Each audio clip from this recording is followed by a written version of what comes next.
Another Savior. Holy, holy, holy, holy, Adimebujuku. Another Savior. Another Savior. Holy, holy, holy, holy, Adimebujuku. Another Savior. Well, this is Mobien. This is dedicated to the gallant heroes of the Nigerian Biafra War and IPO families all over the world. I remember the Nigerian Biafran War, in the thickness of the Biafra genocide. Hey, one man revived the vanishing hope to life. Let the great Biafran army to fight, and they were singing out, holy, holy, holy, holy, Olumegojuku is another Savior. They were singing out, holy, holy, holy, holy, Olumegojuku is another Savior. Holy, holy, holy, holy, Olumegojuku is another Savior. Many years after the genocide, whoa, yet another great leader has risen up now. Oh, and he's leading the Biafrans to victory. Inyomadika yabika kwa namno. Hey, anamekele mazuche mefo. Manemo, it's an honor having you on board. When I'm singing along, holy, holy, holy, holy, Nandekano is another Savior. Just sing along, holy, holy, holy, holy, Nandekano is another Savior. When I sing along, holy, holy, holy, holy, holy, holy, holy, holy, is another Savior. Getting moving right and getting moving faster now. Holy, holy, holy, holy, is another Savior. Holy, holy, getting moving right, moving faster, get the freedom. Is another Savior. Yeah, for freedom. Holy, holy, holy, holy, Nandekano is another Savior.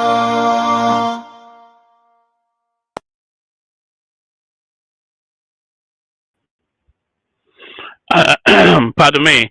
And there it is right there. Let me remove that from the screen. So there it is right there. Holy, holy, holy. Nnamdi Kanu is their mother savior. So Nnamdi Kanu, their mother's savior. Let's get straight into it and start it off immediately. And by the way, we're going to be doing a big session on Nnamdi Kanu. I think in the next 3 days thereabout. Nnamdi Kanu. Nnamdi Kanu. Uh, Tenancy, David, well, you know, well, if I'm your auntie, then I'm your auntie. I don't quite know. Is that a Bobrisky aside that you're throwing in my direction? Um, so we're going to be doing a big session on Nnamdi Kanu on the 20th when the verdict comes in on that particular character. So we'll be doing that session, but this session now especially wrapped around the Nnamdi Kanu, the Nyesom Wike narrative and the goings on within the PDP space. So before we get into that, good day to you, good to be in your company. Or that, good day to you, good to be in your company, and how are you? I hope you're having a wonderful day so far. Click on the like button if you would. Subscribe if you're not already subscribed. If you want to come and join me on the screen, come via the hyperlink that says StreamYard. It should be, I'll send it into the comment section again, but it should be one of the first items visible in the comment section. But let me send it anyway, just so it's immediate to hand. So if you want to come and join me on the screen, come in via this hyperlink right here that I'm sending in. It says StreamYard. So if you click on that hyperlink, it will bring you into a studio space, and then you can be part of the conversation. So do that. Yeah, share the links of the platform just as widely as you can. Say hello in the comment section, and then acknowledge your presence and say hello back. All those things. Like, share, subscribe. Share the links just as widely as you can. super chat towards the stream, say hello in the comment section. So do all those things. They call them calls to action. So do all those things. Let's just get started, shall we? Let's get started. So now the PDP had their convention just as early as a couple of days ago, and at that convention, and say hello in the comment section. Did I say that? Let me actually acknowledge the hello so far as we carry on. We have Dikpe Fab saying hello, so hello to you, Dikpe, and then we have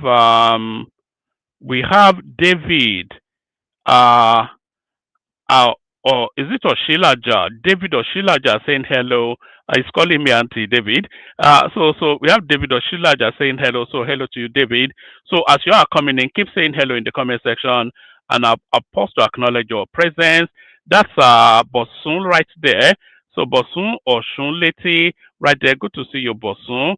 And that's Sheson Fashia right there. So keep saying hello, and I'll acknowledge your presence. Say hello back. So we're going to be talking about the PDP convention recently took place. The upshot of that convention was the suspension of Nyesom Wike as a headline, but then a whole raft of other people suspended as well. So we're going to be wrapping the conversation around that, and we're going to be dissecting then what this means and how that impacts on politics to come. We have Lucky saying hello. Hello to you, Lucky. So without further ado, let's just get started. Let's bring this up, and then we kick it off from here. So this was the moment that the suspension was announced by Bode George, no less a figure. So let's kick it off from here. Motion the expulsion of the following persons from the People's Democratic Party for anti-party activities and gross breaches. The following members: His Excellency Wike, His Excellency Ayo Fayoshe, Senator Samuel Anyanwu, Honorable Umar Batur, Adeyemi. All right, let's just bring it back a bit actually, because we first have to acknowledge the reasons for the suspension before we go to the people being suspended. So they are suspending them for gross anti-party activities. So those are the reasons: gross anti-party activities. So now you have to then so that's the reason, and then they're going to list the suspendees. So you want to then try and marry the reasons for the suspension with the suspendees, and then you want to see that if that is justified or not. So that's the first baseline of establishment. We want to try and marry the reasons: gross anti-party activities. So that's the reason for the suspension. We want to try and marry those reasons to the people being suspended, and as a baseline of establishing fact or not, we want to then conclude if it's justified or not. Expulsion of the following persons from the People's Democratic Party for anti-party activities and gross breaches. The following members: His Excellency Wike, His Excellency Ayo Fayoshe, Senator Samuel Anyanwu, Honorable Umar Batur, Adeyemi Ajibade, SAN, Muhammad Abdurrahman, Senator Mao Ohabua, Honorable Austin Wachuku, Abraham George Turner, and Chief Dan Obi. Regards and respect the eyes of the public on account of despicable conduct of the former governor of Rivers State, and these men he recruited to help him destroy the party, contrary to Articles 58, subsection 1, subsection B, and subsection I of our Constitution. I, Chief Olabode George, hereby move that this convention should expel this person so mentioned above from the People's Democratic Party. All right. So he hereby moves that this person's so mentioned should be expelled from the PDP. So that's the position of Bode George right there. Um, so that is the position of Bode George. And by the way, if you are not already subscribed, please be subscribing. So that's the position of Bode George. So he listed a whole raft of names, but standing out of those names are Nyesom Wike primarily, Ayo Fayose by extension, and then some other name like that. Is it Wanyamu or some other name? There were three prominent names that actually came out, but Nyesom Wike and Fayose especially, that's where this particular move is targeted at. So now, gross anti-party activities, essentially the summary of why these people were suspended. So is there sufficient enough in their conduct to justify whether that suspension sticks or not? And there's every possibility that that suspension will not stick. But is there sufficient enough in the activities of these people to justify that suspension based on the reasons given? That's where the question is. So now, if you look at Nyesom Wike in the last cycle of elections, and he has come out, this is his own admission, by the way, in the last cycle of elections, he deliberately and at great expense and effort campaigned against his own party not to win the presidency. He said that. So that in and by of itself is sufficient enough reason to expel him from the party. So is that justifiable reasons why these people were so Ayo Fayose as well, at every media opportunity, all he ever does is to rubbish that party. So there's sufficient enough grounds to justify that, but will that suspension stick? Is where the wider question is. So we take the conversation on and we move it in this direction. Welcome back to the morning show here on Horizon News. Well, the People's Democratic Party has expelled the Minister of the Federal Capital Territory, Nyesom Wike, former Ekiti State Governor Ayodele Fayose, and the party's former National Secretary, Samuel Anyanwu. Others are Umar Bature, Adeyemi Ajibade, Mohammed Abdurrahman, Senator Mao Ohabua, Austin Wachuku, George Turner, and Chief Dan Orbing. Their expulsions were announced on Saturday at the party's national convention in Ibadan, the Oyo State capital. Chief Olabode George, former National Vice Chairman South, moved the motion for their expulsion on the convention floor. The motion was immediately seconded by Honorable Samila Buga, chairman of PDP, the Bauchi State, giving it overwhelming backing. The disciplinary action adds to the series of shakeups within the party as delegates push to restore unity and enforce strict adherence to party rules ahead of future elections. Well, meanwhile, the Minister of the FCT, Nyesom Wike, has dismissed his expulsion from the PDP as a non-issue and derided the party's national convention, describing it as a mere disco party. Speaking through his senior special assistant on public communications and social media, Larry Olayinka, Wike said that attendees at the convention arrived in Ibadan to revel, socialize, and indulge themselves, beginning their December festivities in November. He said the event lacks seriousness, characterizing it as a mere disco party attended by individuals recovering from alcohol, adding that the intoxicated mood of the participants explains the nature of the statement emerging from the convention. The one thing you have to credit Wike for is the quick-wittedness of his response. His response is usually sharp and cutting. That's the one thing about Wike. For more on this development and a recap of everything that transpired yesterday at that PDP convention, we've now been joined by our Rice correspondent, Mary Chinda. Good morning, Mary. How are you over there? Good morning, Steve. Good morning. I'm doing well, exhausted, but I'm well. I can imagine. It was a long day. It was a long day yesterday. But how did it all pan out? The convention held, even though we didn't see INEC monitoring. And then the big bang. You know, that in and of itself makes the convention a nullity. The constitution states that when a party is having their convention, INEC must have representation there. So whatever is adopted at that convention, if INEC is not in attendance to supervise, to superintend that process, it makes the whole thing a nullity, a jamboree, as Wike described it.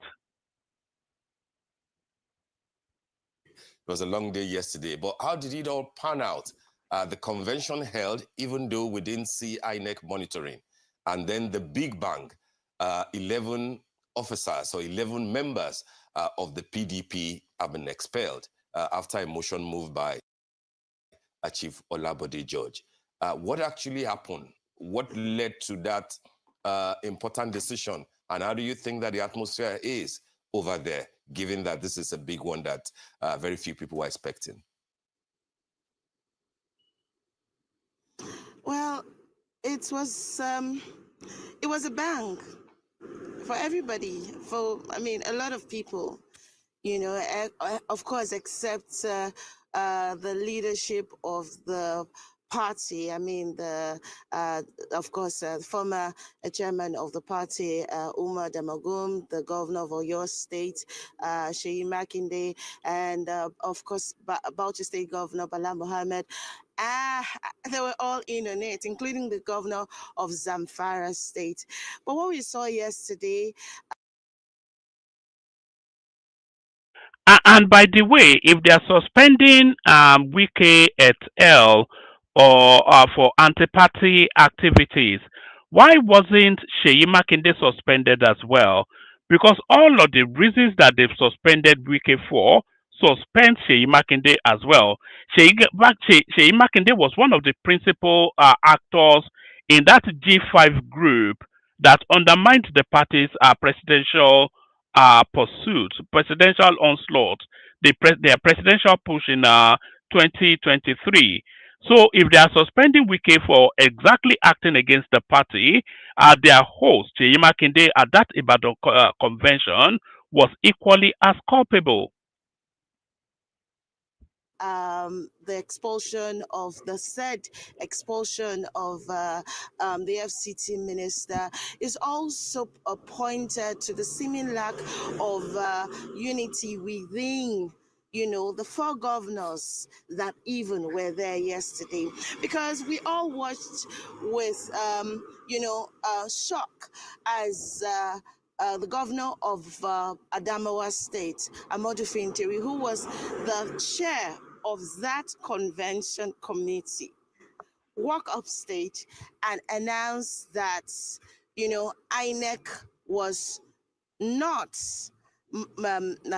at the convention venue to monitor the process, and wonder if that convention should go on. And then he left that decision with the delegates, as though to say, at this point, I do not think that this convention should go on as an elective convention. I guess those were moments when, between or amongst them, the governors, they were beginning to have some disunity, some rancor, and then after he said that, he went back to the VIP stand. And then moments later, PDP chieftain, Chief Olabode George, came up stage and moved the motion for the expulsion of the FCT minister, Barrister Nyesom Wike, the national secretary of the party, Senator Samuel Anyanwu, Chief Danobi, and others, national legal advisor, George Turner, and others. Mostly, all of those in the Wike camp.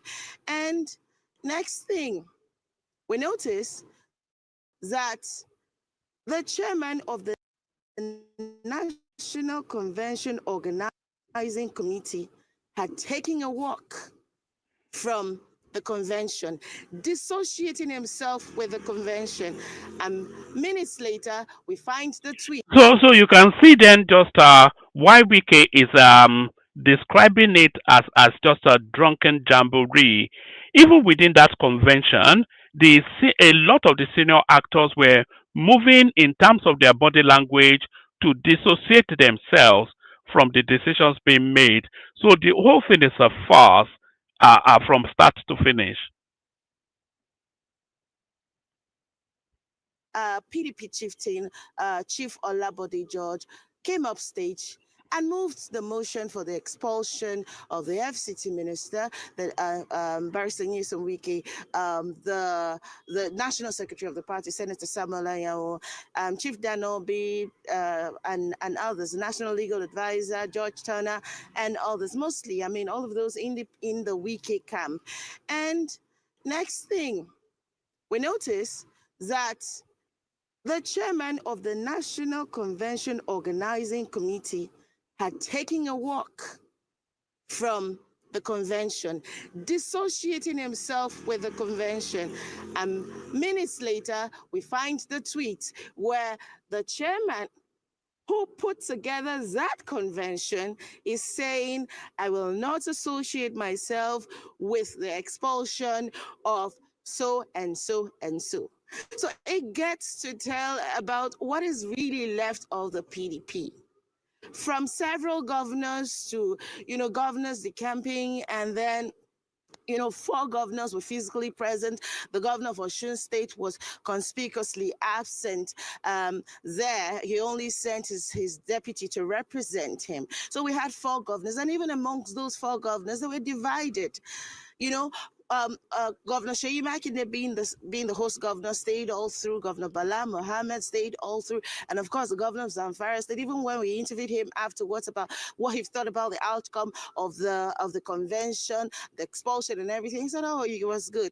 But then, out of the 4 governors, only 3 were in on it. The other one had taken a walk, leaving, dumping the convention, abandoning his convention because he did not agree with the decision of the other governors, the chair of the party, as at that time, Umar Damagum, even though at the time of announcing this, the Umar.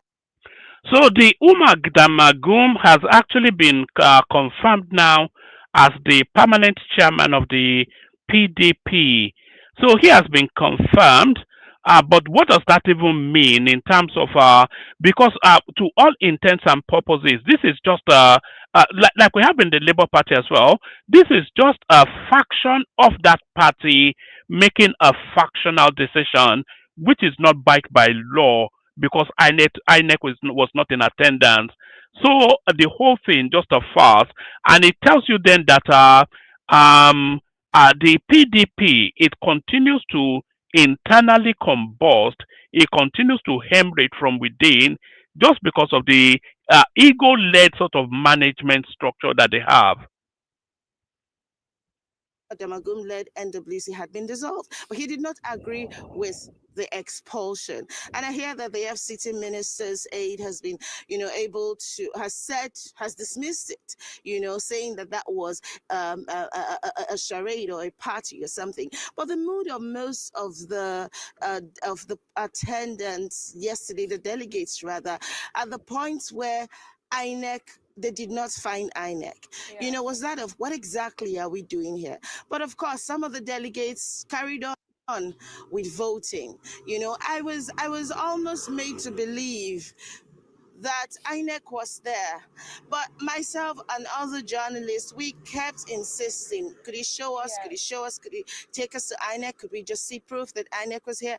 And, the party at those moments could not, point a finger to say, oh, this is INEC, they've come, they've, and all of that. So it was just what it was. Thank you very much, Mary. Now, let's ask some questions. Of course, the minister's aide has responded saying that making light of the convention yesterday. So, in your opinion, how important is this convention, particularly as half of the PDP governors that we currently have were present at the convention, and how significant is the Minister Nyesom Wike's expulsion from the PDP, particularly considering the G5 governors we had in last year's election, and the fact that Governor Seyi Makinde was a part of that? How significant is this split, and how significant is it that Nyesom Wike has been reportedly expelled from the PDP? Yeah, I wouldn't exactly want to share my opinion, but I'll share the pulse of political observers who spoke to us, at the convention and even over the phone, trying to analyze this yesterday. Yes, we know that in 2023 or before 2023, we had Governor Wike leading the G5 governors, where we had Governor Okezie Ikpeazu and Governor Seyi Makinde, Samuel Otom, and one other governor from Enugu State, Governor Ifeanyi Ugwuanyi. However, we see this expulsion is coming at a time when political observers are keenly expectant that the PDP maybe has a chance to put its house in order, come to the negotiation table with all aggrieved parties and see how they can agree on certain things just ahead of 2026. Because 2026 is the campaign year ahead of the 2027 big presidential election year. So this is coming at a time where people, keen observers are expecting that there should be conversation. Oh yes, you've held a convention that, of course, is still in court, and there are going to be litigations even after this. There are court judgments saying don't hold the election, don't hold the convention rather. But of course, there's another court, interim court order saying, okay, you can go ahead until December. One will give a judgment. So this is quite a sensitive time for the PDP. And I tell you what, the chairman who emerged, the SAN Tanimu Turaki, in his speech yesterday had mentioned that he was willing to speak with the aggrieved parties. And then that left people wondering, which of the aggrieved parties are you speaking about? The aggrieved parties that have been expelled from the party, or what other factions are you willing, to speak to? But for him, He cannot speak to the aggrieved parties now if they are no longer members of the party. So, on what authority or what would be the basis of that conversation? You've expelled them to the party. You've expelled them from the party, which is to make them just removed from the party, and then you want to go and speak with them on the basis of what? To try and smoothen what out. They are no longer members of your party. So what will be the parameters of that conversation? What will be the subject matter when you've already? So it's just this usual back to front sort of thing that you see with the PDP. This is a big tax, according to all that he said in his opening speech. It was a big tax, and he's saying that the new NWC would be equal to the tax. I tell you what, again, and this was yesterday, most of the positions in the NWC were already zoned, right? And those zones had endorsed members, certain members. In fact, most of the members of that NWC. That entire election yesterday was just for two offices. The office of the national chairman, which of course is a big deal for the opposition party at this time, and the office of the deputy national organizing secretary. All right. That was what all of that convention was about. Hours of voting and all.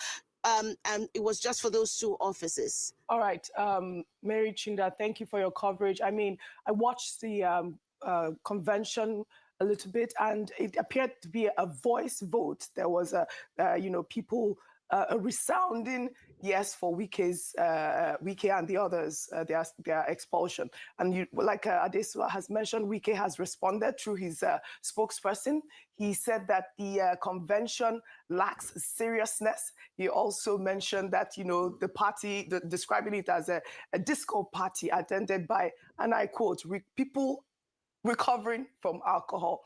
Now, we know that Wike's expulsion is particularly significant given his current position as FCT minister in President Tinubu's APC government. And I haven't heard what you said about the evidence that the party presented to support his expulsion, particularly. I know that Chief Bode George described Wike's conduct at in the PDP as despicable, quoting Section 40 of the Constitution. That's one question. The other is, do you know the story about Ayo Fayoshe's expulsion? Do you know the story behind it? I know he's been quite controversial, but a very prominent member of the PDP for years. What specifically led to this action against Fayoshe as well? I mean, it's not unconnected to the fact that Ayo Fayoshe is in the Wike camp. And he's been quite vocal about his stance on the PDP, you know, and the fact that he just did not agree with, you know, the Damagum-led NWC and the convention. I mean, it's the same thing with that of the national secretary of the party, who 2 weeks or 3 weeks before the convention was suspended, and then he and his faction too suspended the chairman of the party at that time, Umar Damagum, the national publicity secretary. It's all a game. It's all, you know, it's all the infighting. You know, the crisis is just deepening, you know, within the party. For everyone who was expelled, who was in the Wike camp, it was basically because of their stance, you know, the internal, or better still, what the party would describe as anti-party activities that is not unconnected to the Wike factor. All right, Mary Chinda, thank you for your reporting. Thank you very much indeed. We'll follow up on the story.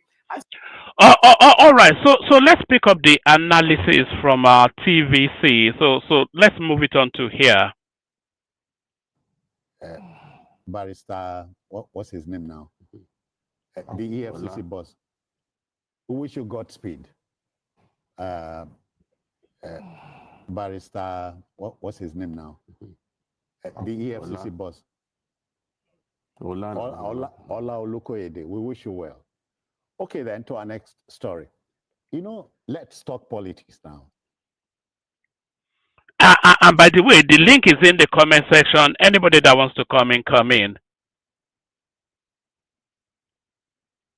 In spite of legal and counter-legal pronouncements, the People's Democratic Party, PDP, on Saturday held its 2025 elective national convention at the Lekon Salami Stadium at Adamasingba, Ibadan, Oyo State. Perhaps one highlight of the charged atmosphere was the decision to expel FCT Minister Nyesom Wike, Samuel Anyanwu, the National Secretary, Ajibade, Ayo Fayoshe, Austin Wachuku, and others for anti-party activities. The big idea is to restore unity, discipline, and focus on the 2027 general election. But Governor Ahmadu Fintiri of Adamawa State has kicked against the expulsion of the FCT minister. As far as he's concerned, the action is capable of plunging the party into an unending crisis.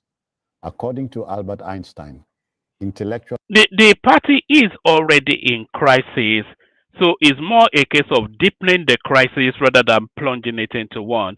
In fact, all of the opposition parties are actually in crisis. The Labour Party, the ADC, the PDP certainly. So all of the lead spaces in opposition, and as early as just barely 18 months to the next cycle of elections, there is no indication that there's any form of structure or organization within the opposition space. To solve problems, geniuses prevent them. Let's share the story from our man Theophilus Elama. Let's go there. Ibadan, the capital of Oyo State, played host to party faithful of the PDP, despite a court order. This faction says they are going on with the National Convention, using the Oyo State High Court ex parte motion as alibi. What was expected to be a straightforward election of party executives suddenly took a dramatic turn as the expulsion of key members dominated the convention. Delegates did not anticipate the timing of the announcement. For journalists covering the event, information circulated rapidly, though many details remained unclear. Then came the defining moment. Party chieftain, but the delegates did not I never knew Natasha Akpoti was of course she's a member of the PDP, but there she is in presence at that convention. So that was Natasha Akpoti right there. anticipate the timing of the announcement. For journalists covering the event, information circulated rapidly, though many details remained unclear. Then came the defining moment.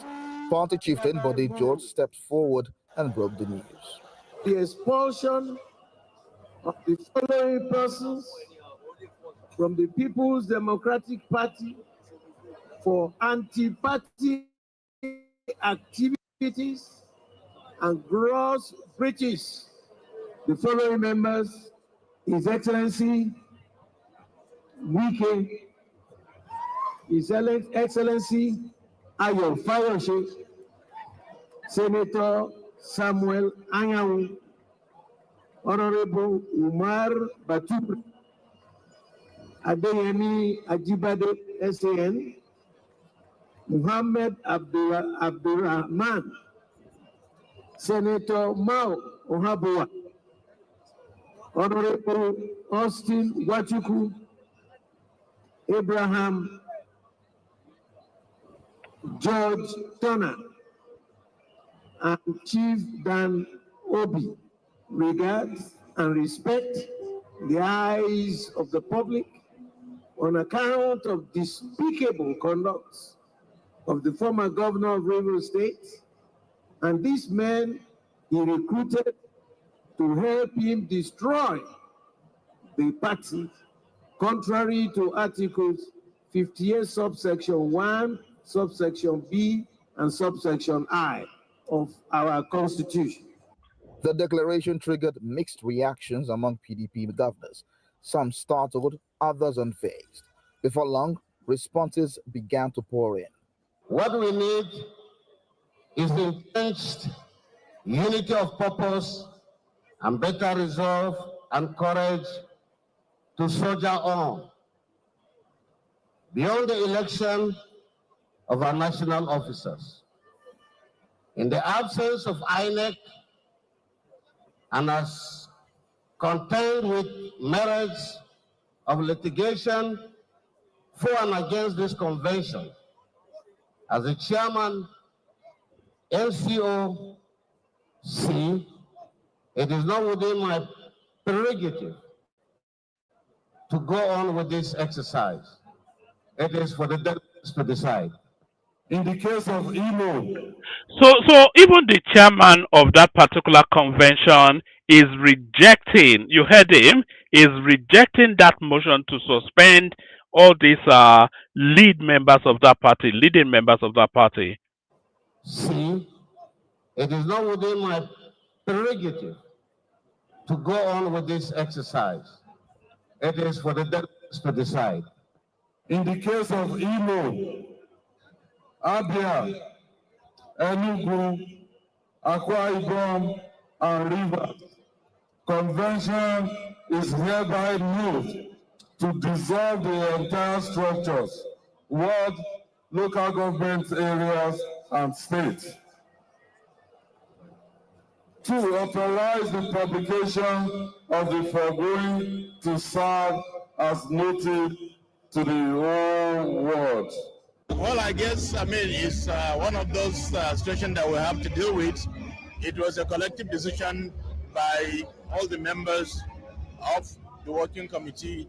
It wasn't a collective decision though, because a lot of the senior figures within that within the party and certainly present at the convention, they were distancing themselves from that decision. So it wasn't at all a collective decision. And some governors that are here. So I think it's part of the process of reforming the party so that going forward we'll not have issues. This is the convention. It's not an individual that is expelling any individual. But people are tired of indiscipline, of destructive elements that are causing so much disaffection. And so the convention took a holistic decision. And that is why now, it is not for me to talk. Definitely, the convention has done well to look inward to make sure. So that's Bala Mohammed, of course. A lot of you would recognize. That's Bala Mohammed, the governor of Bauchi State, who is a virulous critic of Wike, and who, if he had his way, would even have Wike jailed. So that's Bala Mohammed, governor of Bauchi State, endorsing the rogue decision made. That all desperation issues and those that are giving the party problems are removed. Despite the tension, the convention pushed on with its agenda. Voting commenced, and soon after, a winner emerged. Now that decisions have been made and a new national chairman have been elected for the People's Democratic Party, the party now has the responsibility of reconciling aggrieved members while also ensuring. So how much would that how firmly, should I put it that way, how firmly would that decision hold with INEC not present? So how do they make the registration with INEC, these new decisions and this new party executive that they've now allegedly elected, how do they register it formally with INEC when INEC was not present at the process as required by law? Ensuring that the party becomes a formidable force in Nigeria's polity. Theophilus Ilama, TVC News, Ibadan, the Oyo State capital. Thank you. Mayor, these are times that try men's souls. Yeah, let me start by saying that PDP, the way PDP is going. The problem in the PDP is man-made. Yes, a former governor of PDP said PDP is in ICU. I believe that PDP is not only in ICU, it will take God's grace for them to, for them to be able to survive it. Because the way the party is going, things are even worse than before the convention. Number one, there is a subsisting court judgment that says that the convention should not go on. There are three judgments. The first judgment, when the federal Abuja High Court says it will not go on, they went to. This is one of the areas that the Nigerian state should really address as a matter of urgency. All these procuring court judgments for your own political leverage. So there was a judgment stopping the convention. Then there was a quick judgment just on the eve of the elections, allowing it to carry on, and then there might well be a third judgment that even takes. And these judgments are coming from courts of equal jurisdiction. So I'm not quite sure if the law even supports that, but that's the system we have at the moment. Convention should not go on. There are three judgments. The first judgment, when the federal Abuja High Court says it will not go on, they went to Oyo State. And Oyo State High Court says that they can go ahead with it. Yeah. But Lamido also went to court, and another judgment says they should not go ahead with it. And it is right in law that when there are judgments with coming from when there's a judgment with courts of coordinate the jurisdiction, then it means that the last judgment is the one that is valid. Okay. So since the last judgment says that they should not go ahead with that convention, ab initio, what happened in Ibadan was not just a social gathering.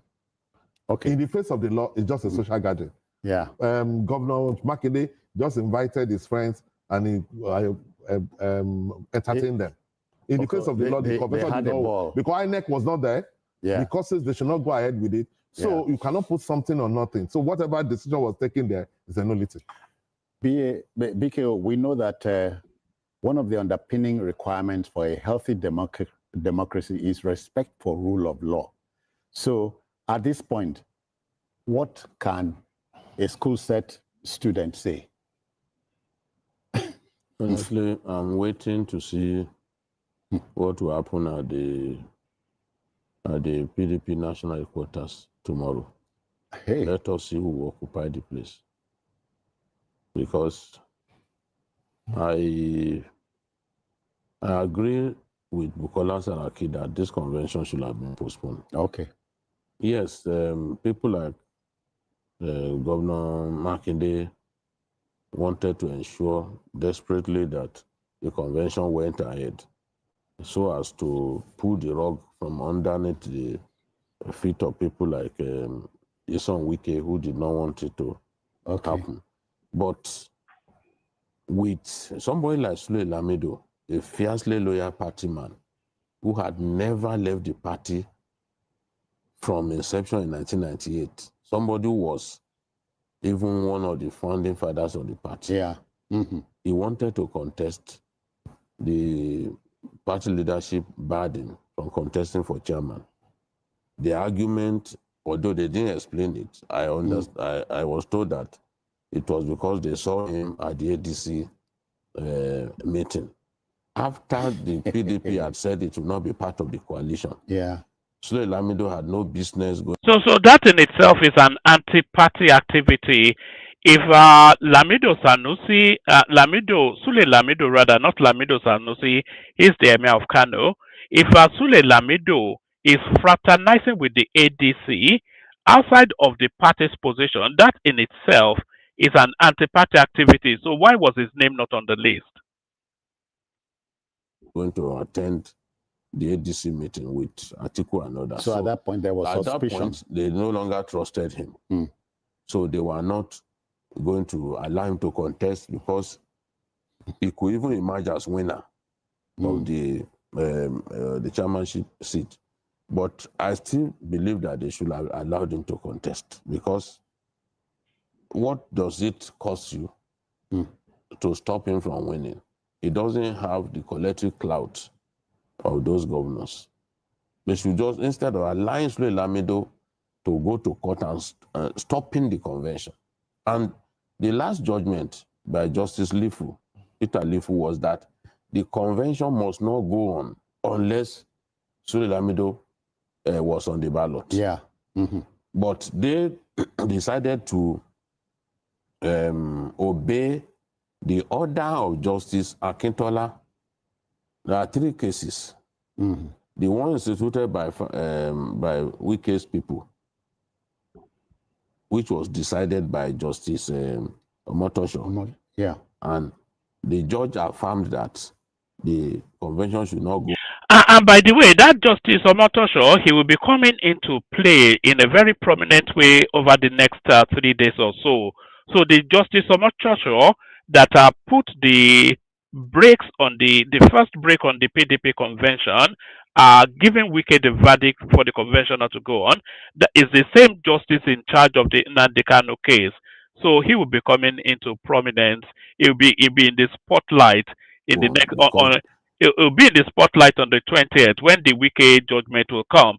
And by the way, if you are not already subscribed, please subscribe. If you are not following, please follow. If you want to come and join me on the screen, there's a hyperlink that says StreamYard that brings you in. No one in the studio at the moment, but we carry on. People, which was decided by Justice Omotosho. Yeah. And the judge affirmed that the convention should not go on because the signature of the secretary was not on the notice. That's it. For the convention. They also claimed and convinced the court to the effect that the statutory number of days that the party should give INEC by way of notice was not met.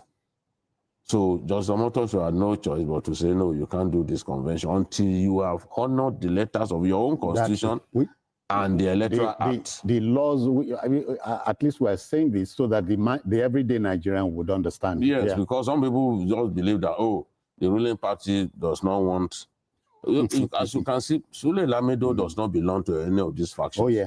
Oh, yeah. He was just fighting for himself, that there was no reason for them to stop me from contesting. And that was why he decided to go to court. At the point when Sule Lamido was allowed to go to court, and they couldn't convince him, they were talking to him for this, but they couldn't convince him to withdraw the case. They lost the moral authority to go ahead with the convention. You could say, okay, people like Wike, yes, we want to deal with them, we want to stop them. But with a party man who is not aligned with the different factions, how do you explain that? Now, Adeleke, one of their few governors left, refused to be part of this. The Plateau governor, who is also still in the PDP, said he does not have a hand in these expulsions that they've done. It's the same thing that the chairman of the convention proper, Amadou Fintiri, governor of Adamawa State, also dissociated himself from it. I think that the fact that the courts stopped the convention should have convinced them not to go ahead with it, especially when someone like Saraki said, look, let us not do this, because whatever you do, what they should have struggled to do was to get a superior court, because all of the courts giving those orders are courts of concurrent jurisdiction. A superior court, maybe the appeal court, made a pronouncement. They should have gone before the an appeal court to get it, to countermand all of those orders and give them the legal teeth to go and do that convention. You know, when you said a justice, former CJN, talked about erecting a beautiful building on shifting sand. Ground, yes. So you are wasting money and wasting time. This whole effort, whatever proceeds out of this, when you had a lawful order of the court telling you don't go ahead, and you are unable to set aside such orders. You know, when the fire the Yabelo matter, at that time when I was saying that the EFCC was wrong to attempt to kidnap him or arrest him at a time when he had a restraining order. People said all kinds of things. But the EFCC, in its wisdom, eventually listened to me. And they had the two judgments that Yabelo had, restraining them from picking him up. The EFCC eventually had those judgments set aside. Once Yabelo saw that those judgments had been set aside, they differ too much to this Babatunde Otitoju on that TVC. We are not talking about Yahaya Bello now. We're talking about the PDP convention. But let's just carry on. On his own, he went to surrender, because at that point they had received a kind of legal backing for his arrest. So, and he didn't want that to happen. So this is the way it is. Go and get an order of the superior court, setting aside the order saying don't do this convention. Because at the end of the day, you've done it. What has it amounted to? We want to see whether you elect leaders and all that, because they are wasting time. Election is coming in Osun. Election is coming in Ekiti. If they don't resolve these issues and have a proper elective convention, whatever they do, whoever they nominate, the courts will not recognize such people, and they will lose those states even before the election proper. That's it. Mayor, the everyday Nigerian, who I typify by pointing at the man at the bus stop, keeps looking at this thing. As you said, they will say, we told you. But this is playing out before our eyes and the eyes of that man. Yes, because the party has not been able to solve their problem. because when you do a convention that is not on solid ground, tainted. and then on that convention you expel some people, and key. All right, so that's the analysis. So you can see then why Wike or the Wike camp is dismissing this thing just offhand. That is just a jamboree. There's no legal backing.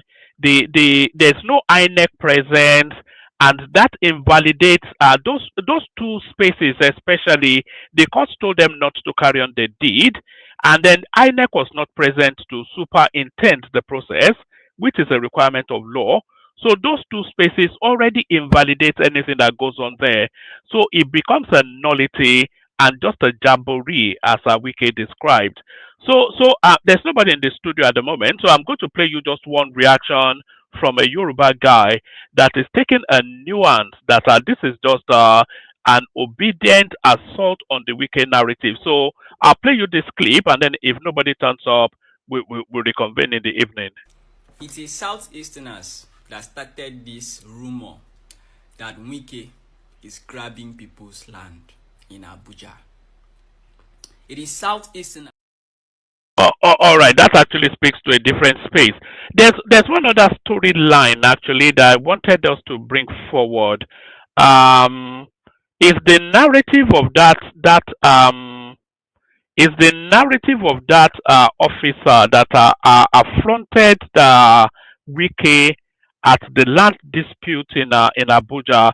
So apparently, allegedly, there was an attempt at his life. This is what's been alleged. It says FCT police officers clash with Lieutenant Jerima over cover plate number. So this guy now is in the eye of the storm and is very much being targeted. In a dramatic showdown, the FCT police command interrogated Lieutenant A.M. Yerima of the Nigerian Navy after observing that his vehicle number plate was deliberately covered. So, these are people that act impugnously outside of the law just because it's a Fulani man. If you that the law does not, and it's a military officer, if you that the law does not bind him. FCT police officers clash with Lieutenant Jerema over covered plate number. So, in a dramatic showdown, the FCT Police Command interrogated Lieutenant A.M. Yerima of the Nigerian Navy after observing that his vehicle number was deliberately covered.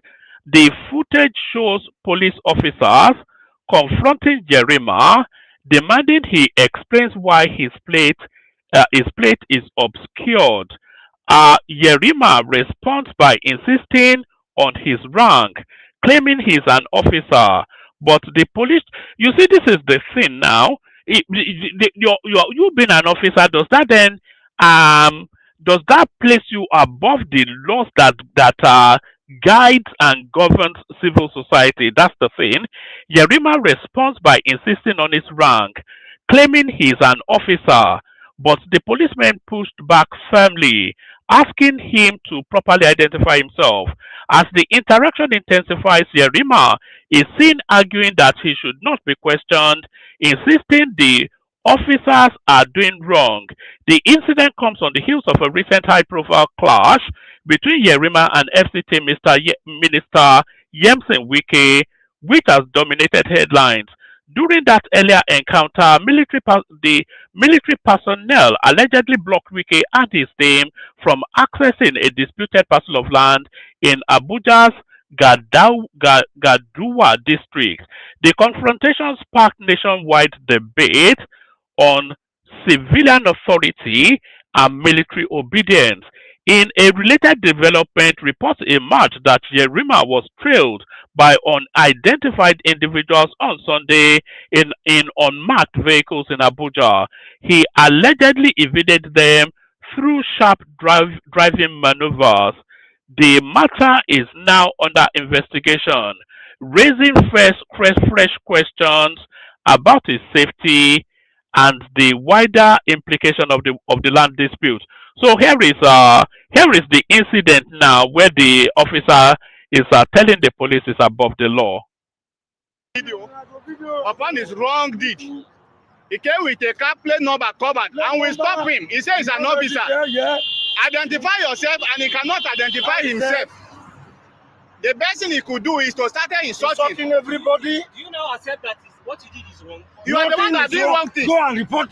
You are the one doing wrong things because you said you are an officer. What you did is wrong.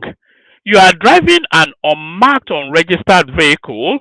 The police stop you to identify yourself, but what they did is wrong. So, is that sense of entitlement that we get from the Nigerian military? The best thing he could do is to start insulting everybody. Do you now accept that what you did is wrong? You are the one that did wrong things. Go and report. You are the one doing wrong things because you said you are an officer, and we asked you to identify yourself, and you could not do. The best thing you could do is to telling people that everybody are nonsense. No, I didn't even see him. I didn't see. All right. So that was Officer Yerima considering himself to be above the law. So I'll send the link again. Actually, so that's the presentation. We're talking about Wike and the convention. I'll send the link again. I'll play the Kegite music. If no one turns up, we'll shut it down. So we play the Kegite music. See if anybody turns up. Only water, where they see my water.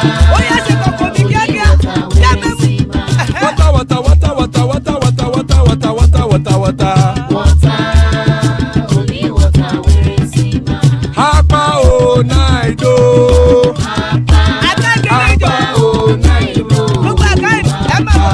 Hapa you don't come o.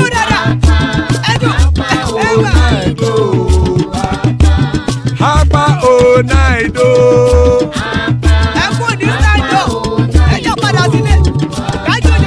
Oro kẹ̀kẹ́ ẹlẹ́mù yé o. Ilé sọ́dí àkẹ́kẹ́ ẹlẹ́mù ré o. Bọ́bí Master kẹ̀kẹ́ ẹlẹ́mù ré o. Chifu Wáìlà tí kẹ̀kẹ́ ẹlẹ́mù ré o. Eruku lẹ̀lẹ̀ ẹlẹ́mù dé. Eruku lẹ̀lẹ̀ ẹgbẹ́ ẹlẹ́mù dòde ojàre o. Eruku lẹ̀lẹ̀ Ghana ti dé ẹgbẹ́ bọ́ọ̀dì o. Ọmọ ẹlẹ́yẹ ẹyẹ o ó dìlé o. Odúyẹ̀lá ẹyẹ o ó dìlé o. Petrosonana ẹyẹ o ó dìlé o. Petrosodúnkẹ́ ẹyẹ rẹ̀ ó dìlé o. Ẹlẹ́kọ̀ ọ̀run mú ìní o.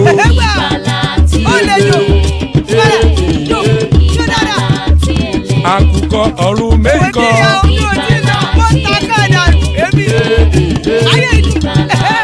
Ikú kò ní ríwà gbéṣe o.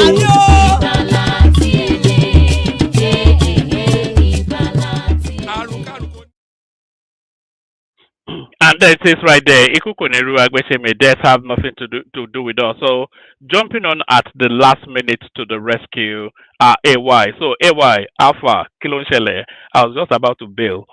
Yeah, good morning, woman. Oh, I'm the only person here. Yeah, you're the only person here so far. I just heard you working for your Oga at the top. You are busy this morning, eh? Which Oga am I working for? You don't know your Oga at the top. But how am I working for the Oga? Is it Yerima or Wike? Is the same person. No, Tinubu is the same person. Wike.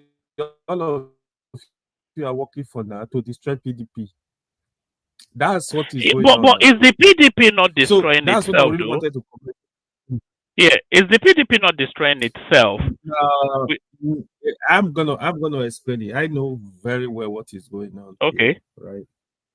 So Wike, PDP, to be honest, I'm actually very surprised. They are just suspending Wike and his men yesterday. It's surprising because I've followed PDP since the creation of PDP. I've never seen this type of thing before. PDP have had men that are very strong. Like they are gonna kick you out. Evil struck chairman, like some of the past chairman. Wike, I know, like he was a major sponsor at some point, but obviously he's doing the job of his paymaster. This is what Tinubu actually want him to achieve. Tinubu, that's his modus operandi. If you know Tinubu, one of his styles to destroy opposition completely. He did that in Lagos. That's the way he's operating. So Tinubu was the bad guy. Tinubu and his men, Fayose, all of them. So say with Tinubu, Wike was the bad guy. So I think he has achieved that already. So I think he has achieved that. That is why you see Wike in Rivers is in charge of both APC and PDP. This is his plan. So now, if in the end the court said, you know what, the suspension stand, the convention stand, the new governing body stand, then you will see Wike moving to APC with his squad in Rivers, both the governor, Wike, and all these men. AY, it's impossible for the court to say that for two reasons. One, the latest court judgment stopped that convention. So, and as we're just hearing now, in court of equal jurisdiction, the last judgment takes preeminence. So the last judgment was to stop it. That's one, and then INEC was not at that convention. That's two. So even from those two reasons, it's just the whole thing then just becomes a social party. There's nothing that will hold it up. I think, from my understanding, I think the last judgment was the judgment from Oyo State. No, there was one after that from Sule Lamido, who wanted to be on the ballot to be the chairman of that. There was a judgment from Oyo State before that convention. Yes, there were three judgments. The first judgment was from the Wike camp to stop the convention, and then there was an Ibadan judgment that stood aside that judgment, and then in the last minute there was another third judgment from Sule Lamido, who wanted to contest to be chairman of that party, but because they said he was fraternizing with the ADC, they stopped him. So he got a judgment to stop that convention. So the last judgment stopped that convention. And as I said, INEC was not even there. Yeah, I know INEC, we're not there. So, but however, I call it PDP House of Commotion. So we are gonna see what is gonna happen. I know the court are still gonna come in. Let's wait. I know INEC, we're not there. I don't know how that will affect the convention.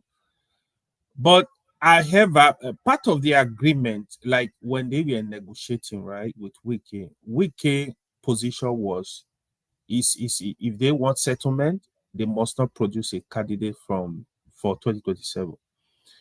So obviously that's why I said, not only that, Wike is definitely working for Tinubu. He's working to destroy PDP and the opposition, really. But even the opposition also blame them because they are not ready. Because look at what they are doing. You cannot defeat a ruling party, not only a ruling party, a Tinubu ruling party, with the kind of behavior they are exhibiting. Because for you to even start a chance, all the opposition must come together. But as I see it now, Atiku is on one side, Peter Obi is on one side, the other factionalized PDP, they are on one side. So all of them must come together. I don't see that happening. It's sad, but I think if at all the court approve this conversion, I think what PDP needs to do, it sincerely, I will forget about 2027. Yeah, you can just have a candidate. I know Sheyi Makinde want to be a presidential candidate. You can just have a candidate, but I would just go and strategize, build the party for 2031, because 2027, obviously, you can't do anything except they can form some kind of alliance. I don't know what that alliance is going to look like, because I see Peter Obi is still going to stand in a party. I don't know what that party look like. Atiku is obviously going to be candidate of ADC, the way I'm seeing it, except there are other issues. It's really difficult for opposition at this point. I think they are impatient. They are not strategic. That's why people still give. Do you know why they are impatient? And let me agree with you first. I also agree that Wike should be suspended from that party. He should have been suspended a long time ago because Yep. he has held that party. He's held it to hostage pretty much since the last cycle of elections. But they have to do it properly. But the opposition space, you see, there's an element of desperation to opposition politics at the moment, because the main actors, this 2027 now is going to be the last window for the main actors in the opposition space. So 2027 is the last window for Atiku Abubakar. It's also the last window for Peter Obi because, of course, in 2031 power goes to the north, which then short will be out for what? That's 12 years. So that's his last week. So there's a lot of final opportunity politics playing out, and that's the desperation we're seeing. You are right. That is where it becomes very tricky, right? It's very tricky because I don't really see not supporting any fresh candidate from the south. You have to really convince them. I don't see them doing that. If I was just thinking of Yusuf Dati, if Yusuf Dati he really want to play politics, he want to be smart. He needs. If I were him, I'm gonna be building a structure towards 2031. Because that guy, I feel he understand the issues, speak to the issues. He might just be the candidate for 2031. You might have a change even in the north if he's able to galvanize by the mind of the northerner, the population, the talakawas. That's the common man on the street in the north. He will be another Buhari. And obviously, if he can come with a very strong message, obedient are gonna back him. So he is a candidate to watch in 2031 if he's ready to play the politics. You see, Yusuf Dati is going to be a candidate twice. He's going to be a candidate in 2027. He's going to be the Labour Party candidate He in should not 2020. contest. He will now. He has to test the waters now to test his strength and it's like apprenticeship sort of a thing. But if Peter Obi is contesting, it's gonna be difficult. Yeah, but Peter Obi will not be on the Labour Party candidate now. On the Labour Party ticket. It probably SDP or some other. It's not I can't see Peter Obi as I see Yusuf Dati as the Labour Party candidate, not Peter Obi. Yeah, if he's not contested, then he can try because the phase we are now actually as people, I think especially the youth, Nigeria are having a change of heart. Like everybody is tired of these old politicians, right? But if Yusuf Dati is strategist, he can learn from the school of Tinubu politics. Because one strength I see with Tinubu is very patient and strategic. Whatever you're gonna call him is good, but Tinubu is very patient and strategic. It's not. There are some level of luck when it comes to presidency, winning the presidential election. But I'm telling you, he's a good planner. He's strategic. He's patient. This is what is the strength of Tinubu. So I think that he can learn from that because I just want him to get ready for 2031. So he's able to kick out But the other thing with that as well, you were saying he might well be a natural successor to Buhari. But the one thing about Dati is that it's too elite, it's too elitist. You know, it doesn't have. There's no connection between him and the Talakawas. It's not really. It's not really. I don't think it's too elite. I think you don't think that is too elite. No, it's not. It's not. So I could even say like it's too enlightened, it's too kind of educated. He needs to come down to the people. I will not call it elite. I don't think he is. So yeah, but it's still the same thing now. It's too educated. It's too posh. It's not relatable to the Talakawas. It's not relatable, and it doesn't know their language either. That is what I'm saying. So he needs to learn that language very fast right now. He needs to learn the language, because that is what the northern Talakawas, that's what they need actually. So they need somebody that is Buhari's strength as well. So the moment they see you as the bourgeoisie, or more, they don't care about you. They feel like you are not with them. So that's the game that is gonna play out. But 2027, unfortunately, like until we wait till early next year, I'm sorry for the opposition. I don't think they are ready. Even the obedient movement is running out of steam. Do you see that they no longer command the attention space now? The politics is getting tired of them. It's Just Peter the Obi now. yeah It's Peter yeah. Obi. When you say that people, when people criticize Peter Obi genuinely, people think, oh, you hate Peter Obi.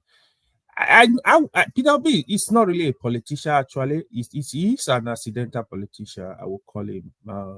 He's not really a politician because if you watch 2023, his campaign was very religious and based on ethnic vibe. You know, not ethnic, but mostly the Southern vibe and the Christian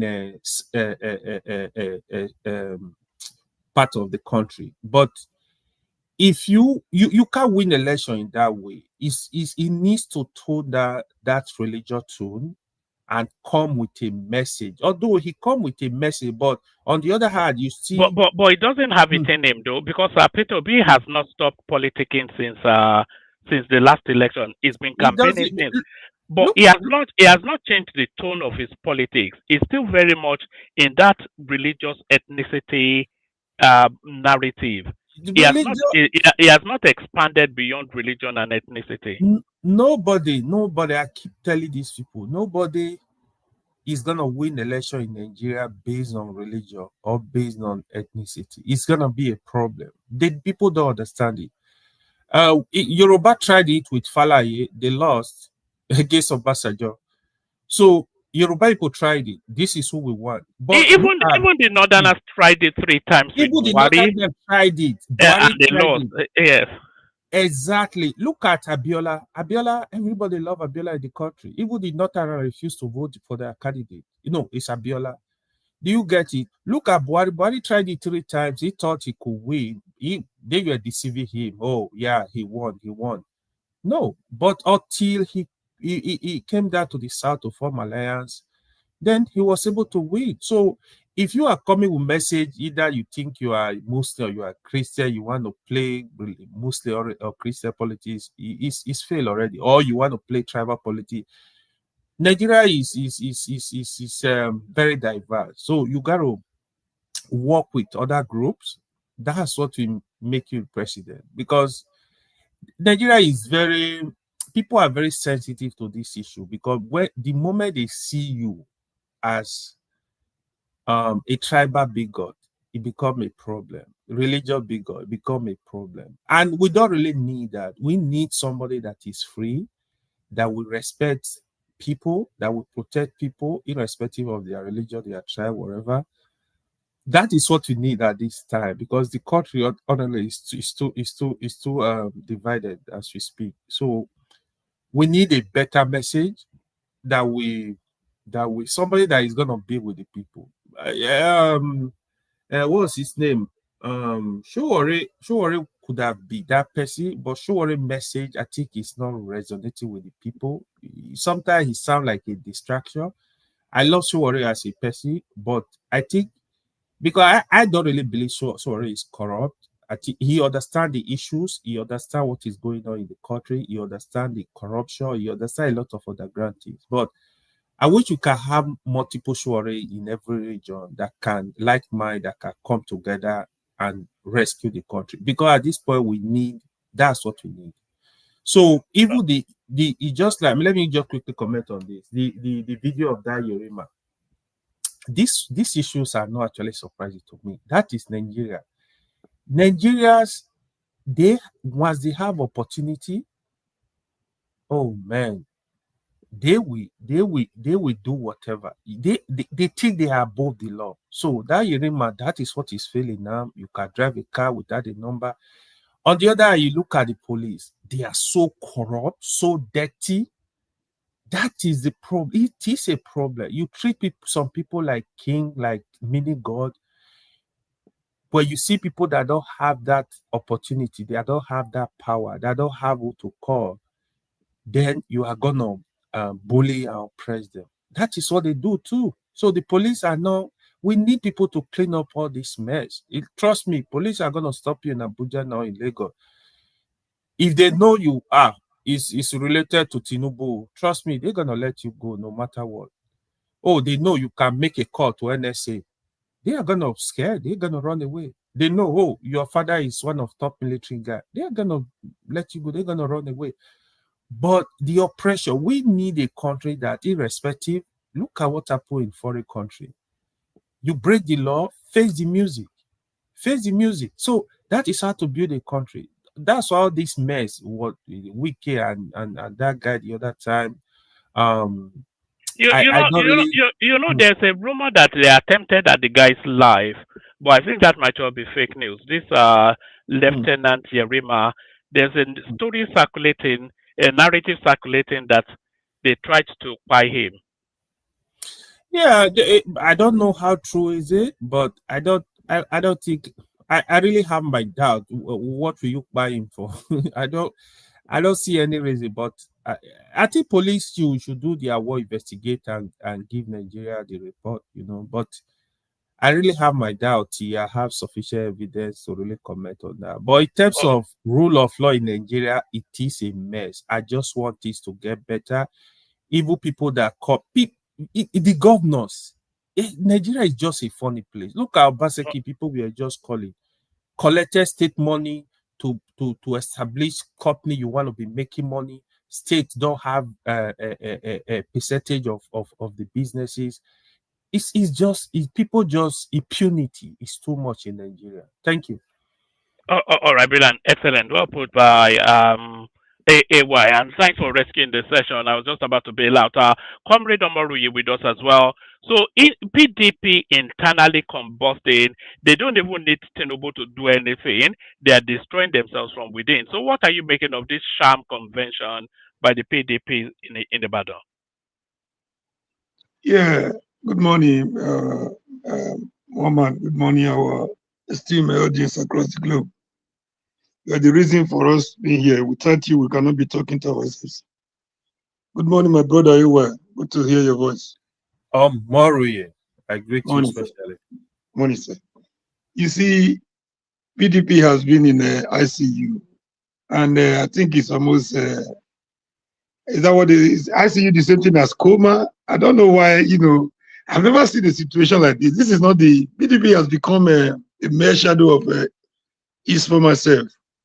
You have a situation where one man is stronger than an institution that as big as a PDP.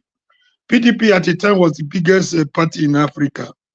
PDP, what kept PDP alive for those for those periods was because of his internal discipline. I think the reason why Wike is so powerful is because they lost the power at the center. So they have always had a strong president, from Obasanjo to strong national chairman, So their board of trustees, you could see, strong politicians across Nigeria, both from north, south, east. In fact, PDP was actually the party with the national spread. But as soon as they lost the power at the center, I think greed. But there was one thing PDP was doing. They were not actually a democratic, but no eternal democracy in PDP. What they had were strong men calling the shots. So, and in their era, we just left the military. People were like, oh, we're learning. So they did everything they wanted. When Obasanjo was there, Obasanjo could call a meeting for evening. They would do the meeting in the morning and all that, all sorts of shenanigans. So the thing that was actually correcting them was the power at the center.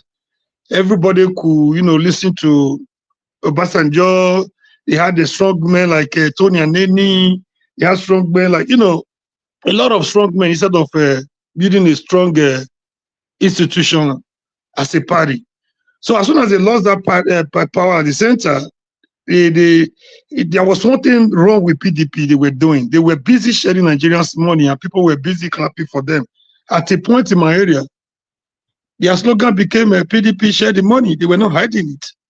So when that money was no longer coming from the center, so they now resorted to individuals, for survivor, financial survivor.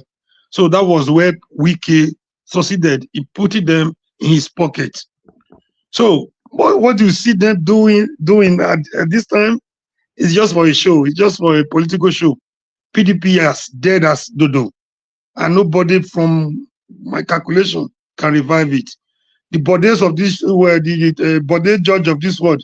Do you know at a point sorry, comrade. Is that not a negative for Nigerian politics, though? Because if you are saying the PDP is dead, which I agree that they are, and they're the only real viable opposition to the government, the only real big, because they're the only other party with a structure that is nationwide and that can take on the government. So if they are more or less, you say they're in ICU, so if they are more or less in a coma, then essentially it's just a free run to the goalpost for that cannot be a good thing. I'm coming there. Stifling. I wanted to end with that. I wanted to conclude with that. Stifling of the political space is not a good omen, neither for the opposition nor for the incumbent, for the incumbency. The reason why I say this is that in everything you do, there's what we call state of equilibrium. If it goes beyond that, things are bound to go go the wrong way. So if you make the political space too tight, anything could happen. We don't pray for the military option. We don't pray for the. When you give them room, to survive side by side, there's something they call live and let live. There's no way they'll be able to defeat you. No way. They can't. It's difficult to remove an incumbent, except for Jonathan, that saw the handwriting on the wall and left before even the final result was declared. Because of what he saw before then, there were allegations, intelligence. He thought he was not just dealing with Nigerians. He thought he was dealing with Americans and the whole of the world, that it was going to crumble on him, and that could mean another dangerous situation for Nigeria. Not for somebody like Tinubu. So he's going to win all the same. You succeeded in taking the police is on your side. You're oddly in Lagos. You're oddly since 1999 is the IG. So what could he do? Work against you? Even if he changes the IG today, he's going to replace it with somebody more loyal to Egbetoku. So look at the court. From the lower court to the highest court of the land. Look at INEC. Somebody just came there, council of you. It's going to be, it's going to take extra effort. It's going to be more difficult for the head of a camel to pass through the eye of a needle than for somebody, an opposition, to come and remove a politician of Tinubu, except the unexpected or natural consequences, happens, So, telling the opposition that I want them to die, I'm happy when I see them, dead. I think it's not a good pronouncement. And for the opposition, I don't think if he continue in this trajectory, the way he's going, and if he wins 2027, by 2031, everybody will have become a APC member. Go and mark to this date. If you continue, the only thing that slowed them down a little bit now is just this threat from this bully from America. Everybody will have, almost all the governor by now will have been in a PDP, in a APC. So it's not good it's not a good omen for the party in power, nor for the opposition. It's a very dangerous omen for our democracy. So, having said that, all right. Do you want to give us a flavor on Lieutenant Yerima, who tells us that he's above the law? That they stopped him in this is a guy that is in the eye of the storm at the moment, and is driving a car without a license plate. And then they stop him in Abuja. And then let me actually play you the clip. It's only 30 seconds. They stopped him in Abuja, and then he says, "Do you know who I am?" And he's doing all this. Video upon his wrong deed. He came with a car plate number covered, and we stop him. He says he's an officer. Identify yourself, and he cannot identify himself. The best thing he could do is to start insulting everybody. Do you now accept that what you did is wrong? You are the one that did wrong thing. Go and report You are the one doing wrong things because you said you are an officer and we asked you to identify yourself and you could not do. The best thing you could do is to telling people that everybody are nonsense. No, I didn't even see him. I didn't see. So that's Lieutenant Yerima, the one that was confronting Wike at the land dispute, being stopped by the police, a car unregistered, unlicensed plated, and then he's insisting that it's above the law. So what are you making of the entitlement of the military in Nigeria? Yeah, one man. I think that it looks scripted. You see the way it looks like a script. You know, it looks like some people are. A lot of people have made a lot of videos out of. You know, to trust Nigerians, right? They have done a lot of things, music, script. You know, trying to survive based on what has happened. This is a big distraction for. This is exactly what is killing our. You know, they leave the object and pursue shadow, so they will look for the cheapest way to make. Their own money out of what has happened between Wike and Yerima. If you look at that video very well, it doesn't look real. They could not capture the face of Yerima. And the way all of them were talking simultaneously, you know, they cannot talk in that situation like that if it were actually they were police. You know, it looks like a script, you know, like it doesn't look real to me. You know, if you just suppose that one side by side by the you know, rumor that there was allegation, assassination attempt on his life, you will know that none of those things is actually real. Why would they want to assassinate him in the first place? Why would they? Well, you know, I know Wike is a very dangerous politician, but it would to be too foolish of him to want to make such attempts when the dust is here to settle from the altercation they had a few days ago. Even if he's the most deadly politician, even if he's Osama bin Laden, he wouldn't want to take such a risk. And people are saying people that don't want Wike want to make such an attempt to batter his image further. I don't think that one either is real. And if you're not even careful, these two scenarios might even be one and the same thing. Those that are alleging that, so this could also be the same scenario. People are alleging to be the attempt on his life. That's my own take. I don't think it's real. None of them is real. The attempt on his life is not real. Because I listened to them, they could not really pinpoint anything that will make you, that will give you enough conviction that there was an attempt. You know, the military will have come out with a statement.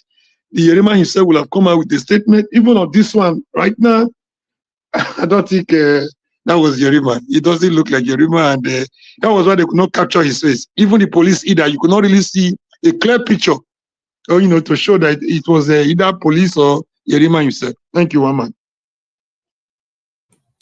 I love that statement you make, Omori.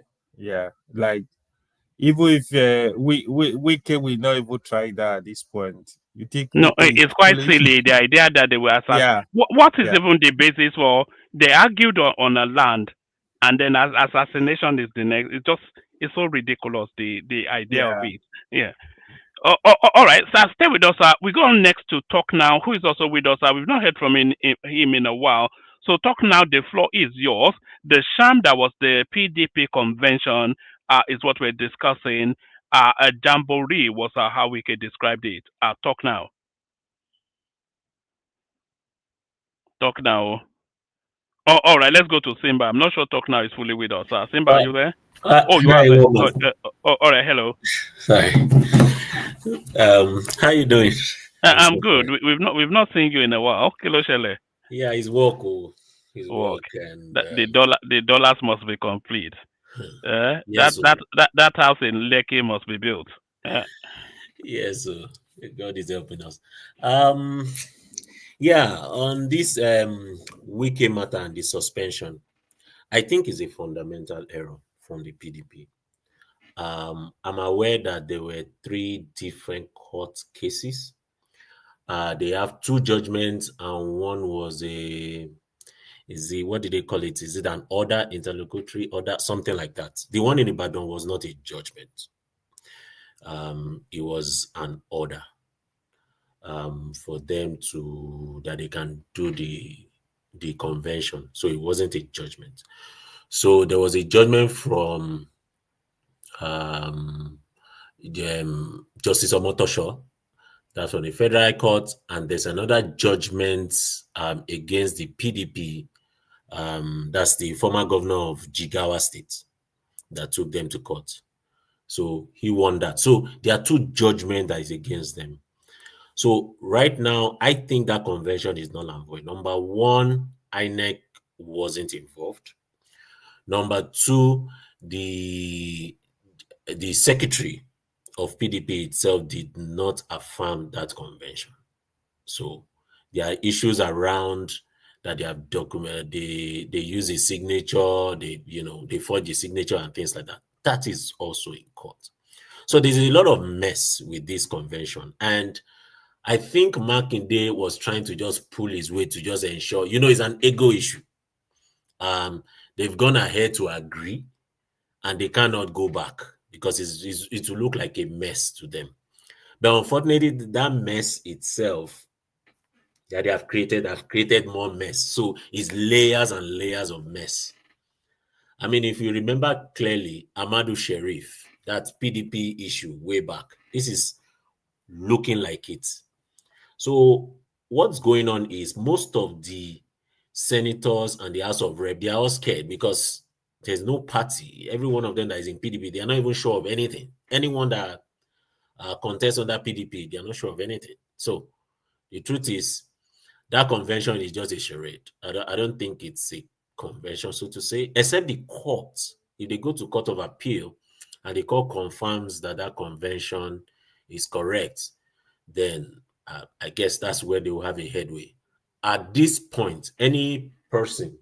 What are the likelihoods of that, though? With the court judgment stopping it and INEC not being present, what would be the argument that would legitimize it? I mean, for INEC, it's just an umpire. So whether they are there or not, if the court confirms it, it becomes a final position. So, but I don't, with all the evidences that is on ground at this point, I don't see that convention being the chairman, Turaki, being the chairman. And that convention is almost null and void. Almost. Because I know they would appeal it. And who knows? Nigerian courts, you never know. Their logo is a blind person holding a balance on one side. And sorry, talk now. People are actually anticipating that the whole thing will actually play out as early as today. So they've allegedly elected a new chairman, and that new chairman now, early Monday morning, goes to take his seat at the PDP headquarters in Abuja. So will he be allowed into that building? It's as early as that, but carry on. Yeah, I doubt it. I doubt it. First of all, who is handling Abuja at the moment? That's Wike. So I'm not sure that would happen, Even the so-called suspension is null and void. When you can't build something on nothing, it doesn't exist as far as the law is at the moment. So so I don't see the person going to Abuja. Maybe they will have to set up another place outside of Abuja. I don't see that happening. Wike is not a calm politician. He plays dirty and he also plays the law. That's one thing about Wike. There are politicians that plays the law and they are very, very balanced in their approach. Wike goes to the extreme. He plays the dirty and he plays the law. So that's, I don't see that happening. I think PDP is tearing down itself bit by bit. And unfortunately, the likes of Makinde will not help. I don't think Makinde understands the details of what he's doing. I understand he's the one that funded the entire thing. But at some point, he's going to choke him. I'm not sure. And at some point, he will have to just let it be. Yeah. But how do you even justify suspending Wike for anti-party activities and not suspending Seyi Makinde? They did the exact and same thing, stopping the party from winning a presidential election. So Makinde was a member of the G5 now. So what suspends Wike but absolves Makinde?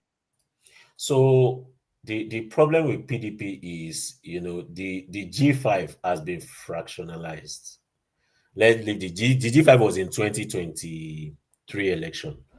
So politics is not really played like that. They don't. They are there, but they have not yet reorganized themselves again. So the G5 has been fractionalized. There's a Makinde factor. Makinde is interested in stepping into higher office. He wants to remain relevant. And you can't blame him. Most politicians will always want to be relevant. Otherwise, you are gone. If you are not screaming in one angle, you are gone. That's why you see an Amechi screaming and doing stuff. So you have to be relevant. Otherwise, you are toasted. It's as good as that. So Makinde wants to remain relevant. He wants to be there, but unfortunately, things are not playing out the way he wants. That's why he's trying to at least try and contest for the presidency just to remain relevant. He has to be there. Because after this is his last term.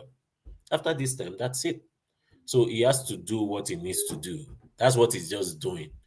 And at the same time, he can't just back out and say they are not going to do it because everyone is looking up to him. Right now in PDP, every one of them is focused on Makinde because every other governor, they are either here or there. They are in between.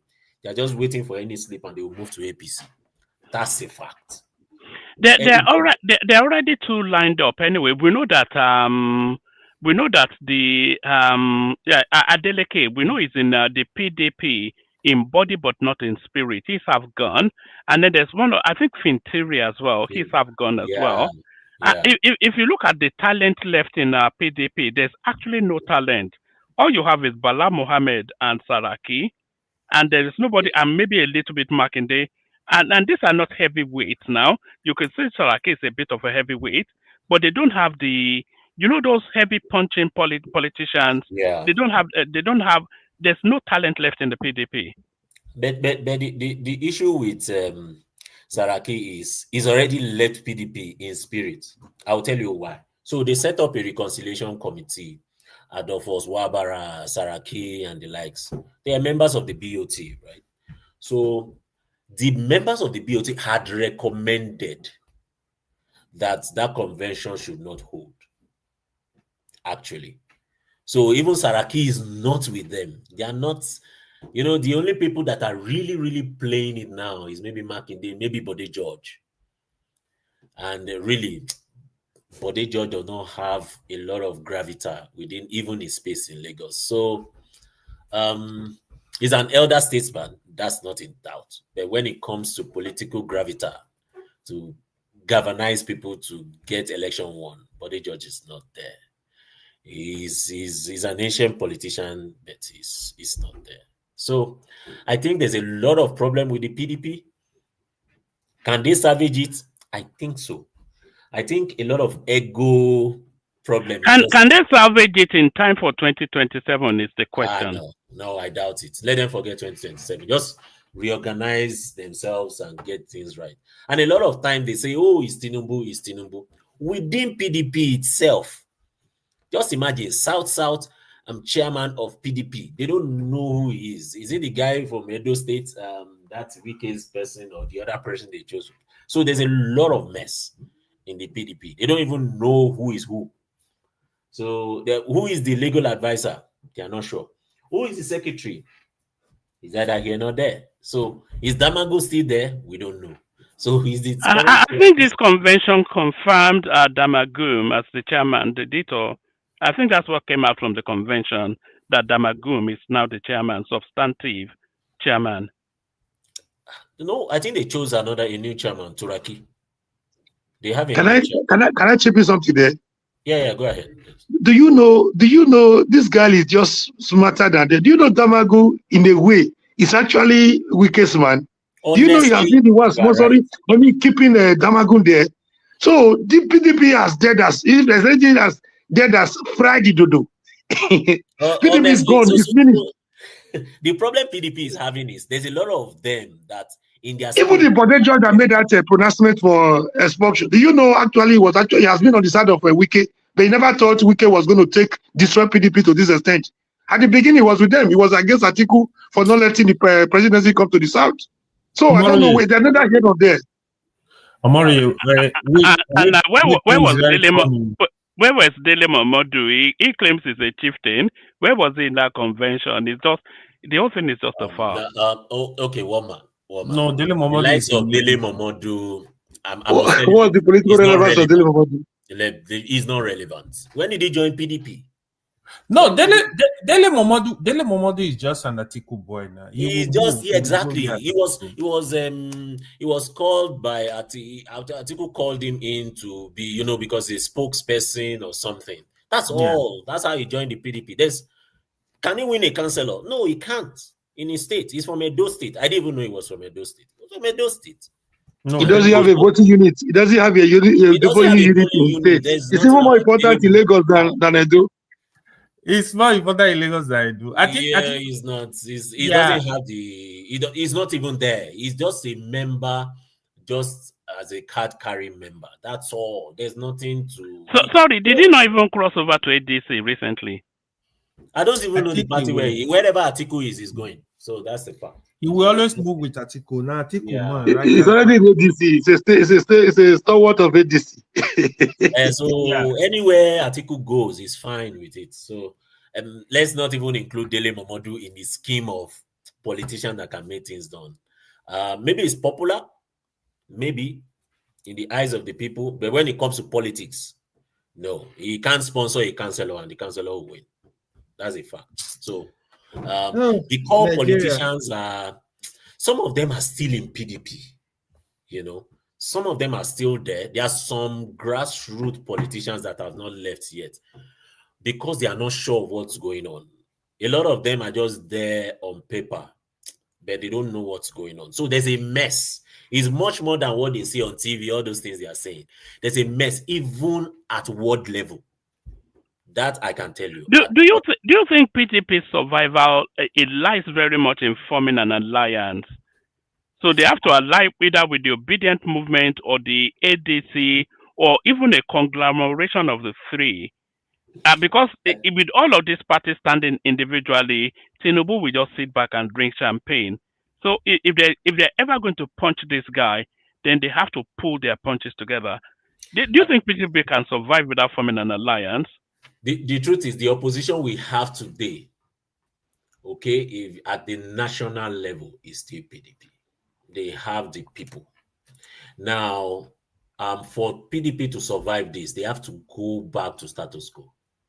Unfortunately, they have to align with Wike completely. Woman. That's just a fact. It's not yeah. Woman, am I in the show, woman? You are now. We cannot hear you. We can answer you as well. All right. Good afternoon. I purposely opened my camera. Good afternoon, everyone. I've been listening for a while. Woman, well done, sir. I've seen you everywhere. You're doing a good job. Thank you, my boss. Did you see me fighting? What's that Shore's boy? That Agbajalingo. No, not Agbajalingo. Shore's boy. The lawyer. The lawyer. Soli? No, the lawyer Shore guy. I forgot the newly. Deji? They did see me fight. Okay, no, I didn't see that. Tell it to me, please. I said I beat him to the ground completely. You know that. So I just beat him. I know. Was it bossy or wrestling match? No, it was a battle of wits. It's not clever and it's not articulate. On which platform? It was on TikTok.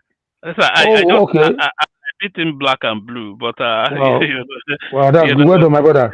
Well done. Yeah, I trust you now. Okay. See, let me say this quickly, sir. Please allow me to say this quickly. Okay. I won't take your time. Yeah, I've been listening to my brother that is giving his submission. Listen, you guys don't actually know what is happening. Yeah, PDP is buried. That's for fact.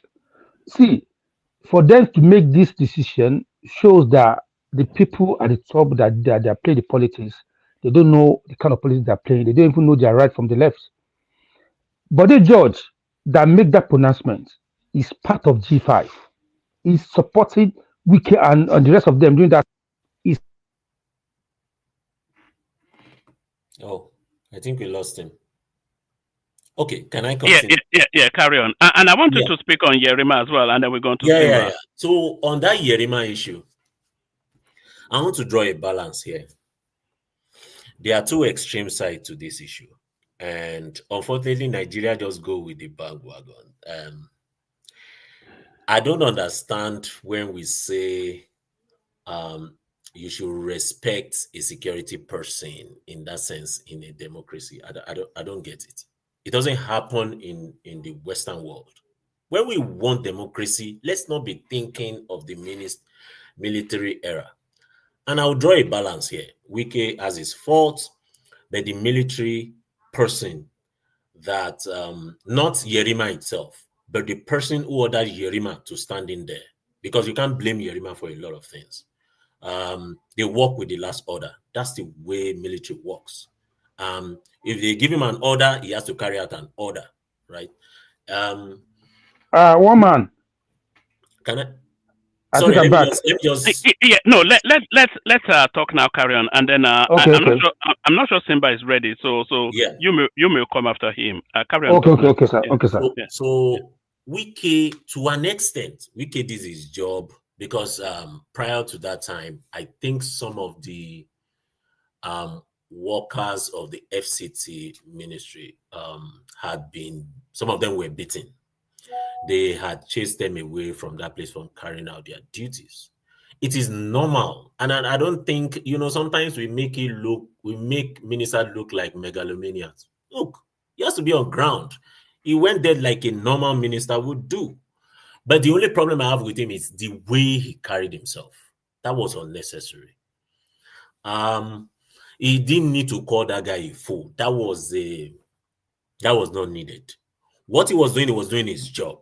That's right. Yeah, but when he called that guy a fool, do you think the response, because if you are looking at Wike in terms of his status within the society, you can say it's the equivalent of a general.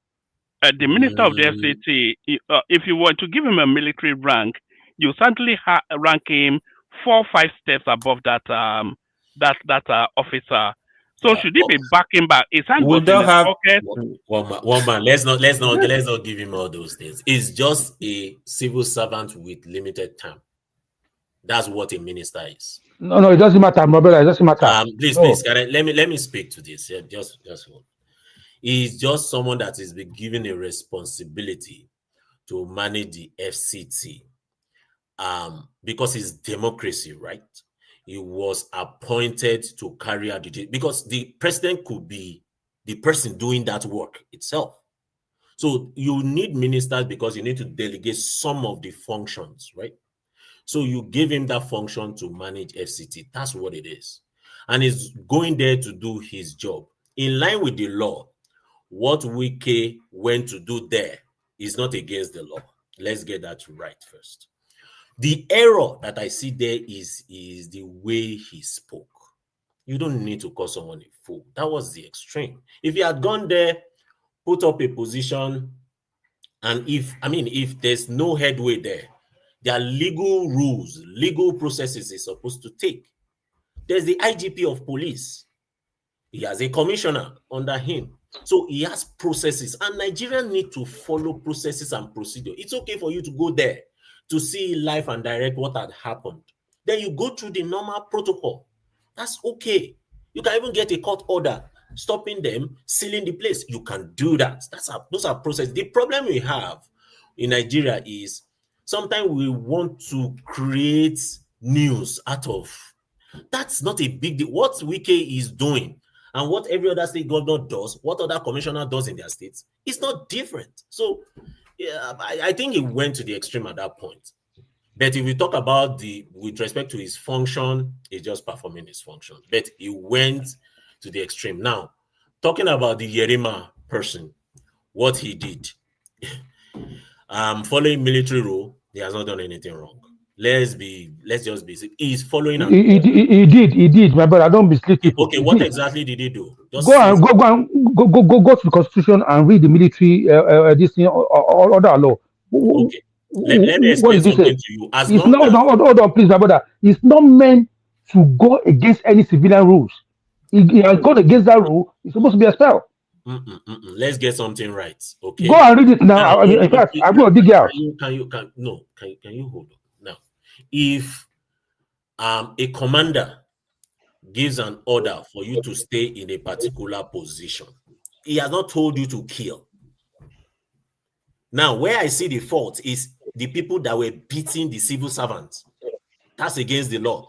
But for you standing in a position, from what I see in the video, Is that position? Is that position? Is that what did we see in the video? What are you saying? Talk now. This, please, is a military officer. Yerima is a military officer. Yes. The work that he's doing there is not for the military. Who told you that? He got the order from the military. He got the order from the military superior. The order came from the military superior. His boss. Wait now, Kenny. Wait now. Hold on.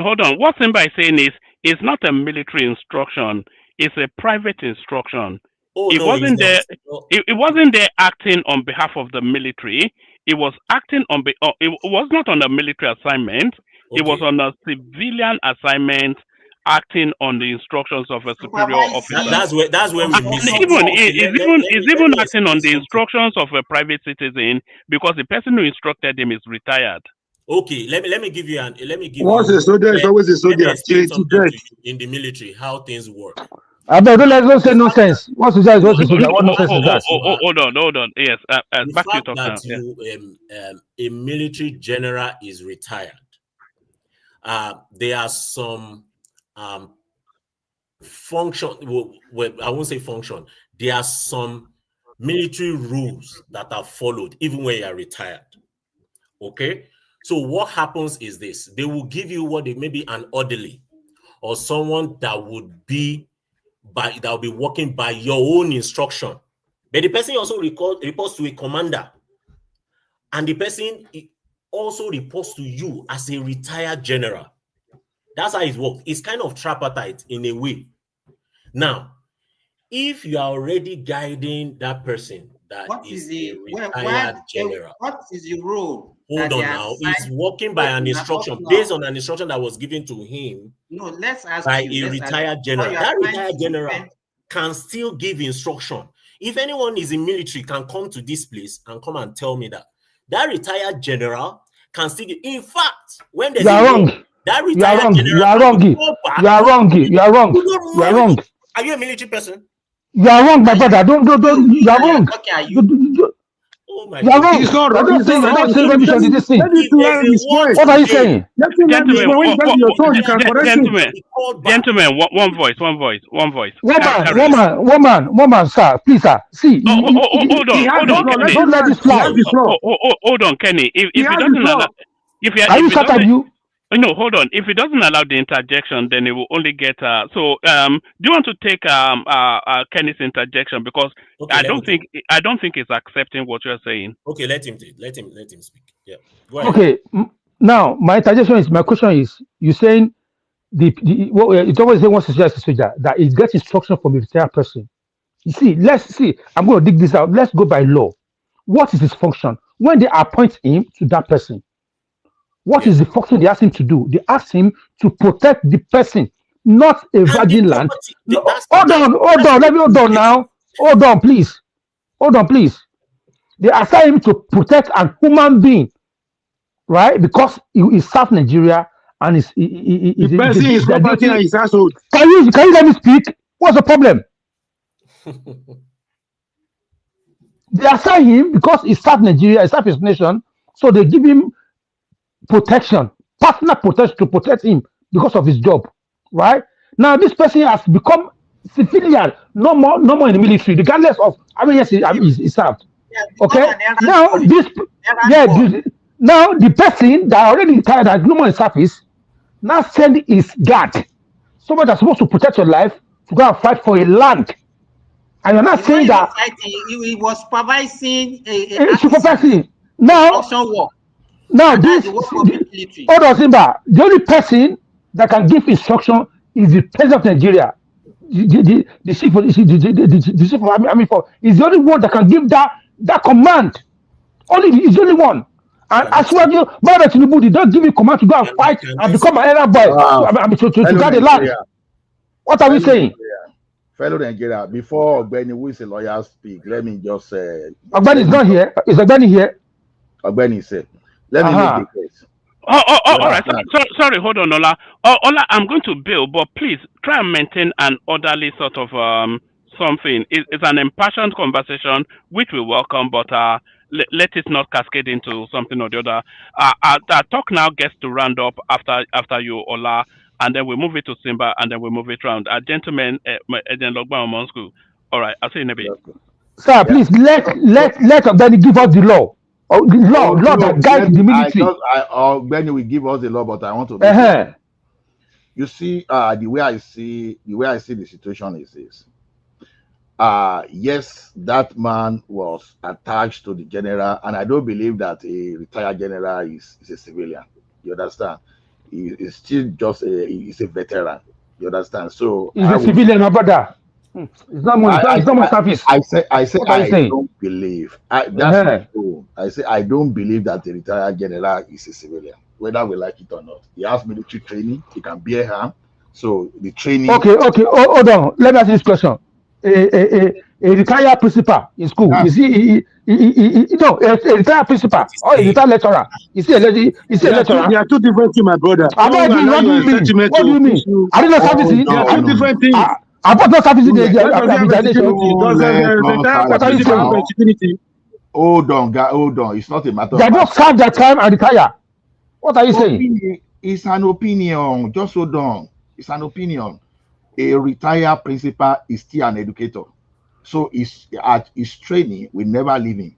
So whether we like it or not, a retired principal and someone that was never trained to educate people, they are not the same. No, in that regard. Not in that regard. Don't twist it. Kenny doesn't even let someone contribute. I know. Can I just round up, please? No, talk now. Hold on, please. Simba, you will talk. Let me just round up. No, you will round it up. Ola, sorry, please give me this 1 minute. Okay, if we say that a retired army officer, not a military officer, is still a military officer, if he committed any offense, is it going to now be court-martial? I mean, like what they do, or is going to be subjected to civilian rule, civilian law? Okay, let me now say that yes, he will be subjected to normal civilian rule. Get what I'm trying to say here. When you retire as a general or within the army, there are certain benefits that still accrue to you. We understand that benefit. Now, you get that point. Now, with those benefits, it automatically, even at war, you can still be called back. That's why certain things are still accrued to you. Exactly. Do we get that? So let me now explain to you why Yerima is not at fault. But the retired general is the one at fault. You guys didn't allow me to just finish. It's not about Yerima. Yerima, they're not going to do anything to Yerima because he was following an order. It's not an order for him to kill. It's for an order to protect the property. He was also a victim in that circumstance. Where he will be faulty, where he will be seen as faulty, is where he has beaten, which I did not say in the video, where he has beaten civil servants of the FCT. That's what I'm saying. I'm talking, but you need to balance these things. Wike has his fault. If Yerima literally ordered people to beat civil servants, he's at fault. If he didn't, he's not at fault. The person who is at fault is the person that gives that order. That is the retired person and the commandant that he's reporting to. That's the way military. So if the commandant Simba, now like this you never let me even give my opinion finish. Maybe someone they land now. Now, what I was even saying the other time was this. You understand? He was attached to the general. You understand? He gave command, correct. But the question is this: the way I see it, that guy was stopping implementation, enforcement by the civil authority. And the question is this: you have a plan, that you have a designated authority to maintain the plan of FCT. Now, the person, you have seen the violation in the plan, and they were trying to enforce, the civil authority was trying to enforce, but were used to stop the civil authority, you understand, from performing their duty. I see that as something that is just like an anarchy. That's the way I see it. So if the retired general had ordered Yerima to go and pie person because he must obey order, you understand, to go and pie just normal civilian, will he go ahead and pie the person? I will be here saying that he is just obeying order. So we have to look at the technicality. That's why I say I want to make a guess before I will allow Ogbeni, who is a lawyer, who is an expert. Sorry, can I say this?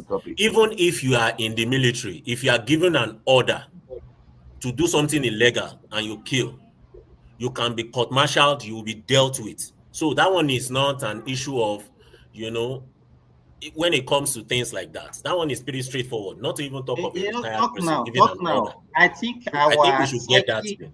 So what I'm telling us is this. Let me say this. Talk now. Can I speak? Just let me say this. I think you say something. Let me just round up and leave. You have your time. Round up. So what I'm saying is this. The issue is clear. Wike has his fault, the way he has carried himself. But when it comes to law, doing his work, he did what he was supposed to do.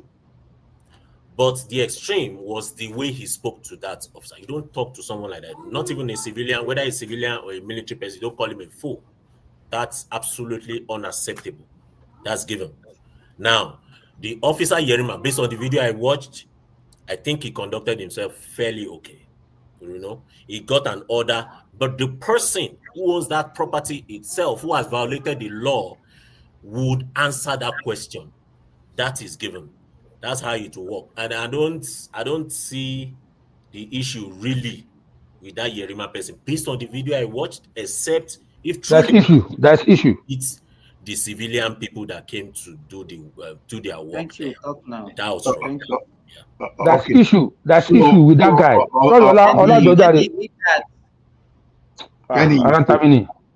Kenny, you've spoken. I've not spoken. I wait for my time. Why are you jumping to Ogbeniola?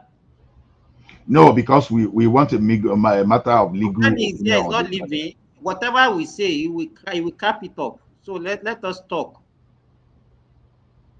So yeah, go ahead and talk. Okay, give us time. Time everybody. This is not time for us to be on longevity. So you are also a moderator now. So, but I want every moderator to conduct themselves. So that it's only when they don't conduct themselves that I will be reminded. Let me start by saying I think our psyche has been bastardized over the time. That we still see retired military officers as if they are still in active service. God bless you. Once a military officer retires, you lose your active military status. That is, you lose it completely. You become a pure civilian. You are just a civilian. That rank, if the people are still addressing you with it, it's just like an honorary rank. That's what you become. And you are subjected to civilian rules and regulation. But because Nigerians will don't obey law, people still see them as if they are still in active service. You still see them behaving as if they are still in active service. And that is why all of us believe that whatever they are doing, they still have the right to do it. It's wrong. That guy, that Yerima, the person that is serving, does not even have any right to give him any order. The order has to come from whoever, maybe the people that are still in active service. So I don't know where we now say, okay. And then another thing is that where do we get this belief that whatever a military man does, nobody can verify them, nobody can do anything to them? It's like they are above the law, they can do anything and obey the last order. That's what they do. I think maybe because of long-term military rule and what we hear people saying, and that's why all of us have imbibed that habit and belief that, okay, whatever a military man does, they can go away with it. And that's why we are suffering. Then let me go back to this issue of PDP, whatever. People are saying PDP is dead. I don't believe PDP is dead. I think whatever crisis that they are having now, it might not be maybe for the next election, but I still believe that PDP is going to, they are going to bounce back. APC that we are seeing today, that everybody is defecting to, they will get to it will get to a period that it will self-destruct itself. And that's what happened to PDP. There was a time PDP was boasting, we are the biggest party in Africa, we are going to rule for 60 years and all those things. That is APC today, the way everybody defecting there, after a while, they will get, because all of them, they will be fighting that some of them will not be defecting back to PDP and other parties. So PDP is not going to die. But for 2027, we might say, okay, they might not be able to achieve much in 2027. Then come to the convention. Albany is here.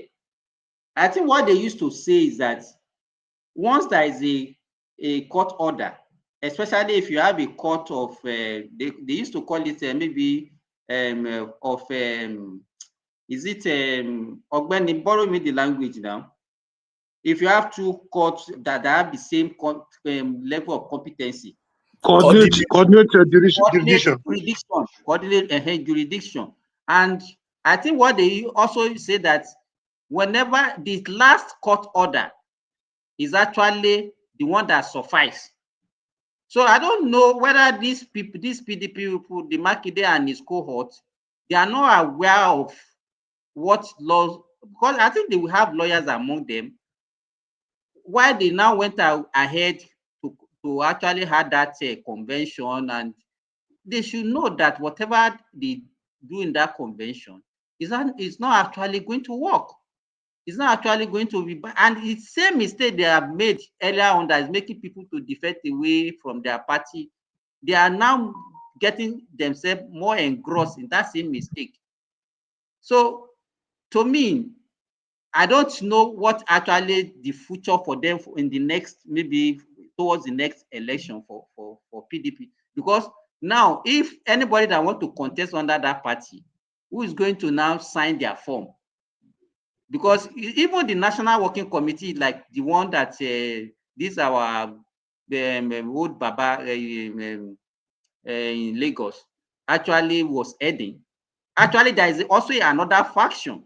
I think there is one man they call Abraman or something like that. That actually did not even supported the convention.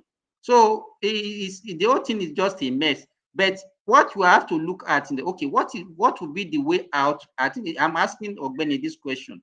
What would be the way out for the PDP, and what will be the future of what does does it portend for PDP in the future election? Because if they continue this way, it's going to take them time for them to recover from. But I still believe that PDP is not dead. It's good. They are going to recover, but probably after 2027 election. Yeah, can I say something before Benny comes, please? Ola? Okay. Ben, please permit me, please. Okay, go ahead.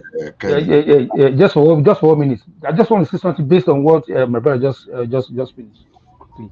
See what will happen here. Wike and his team, they already have their own team. They're going to suspend them again as well. That's what happened. Wike is like they will form a new PDP or something like that. So they already divide the PDP into two.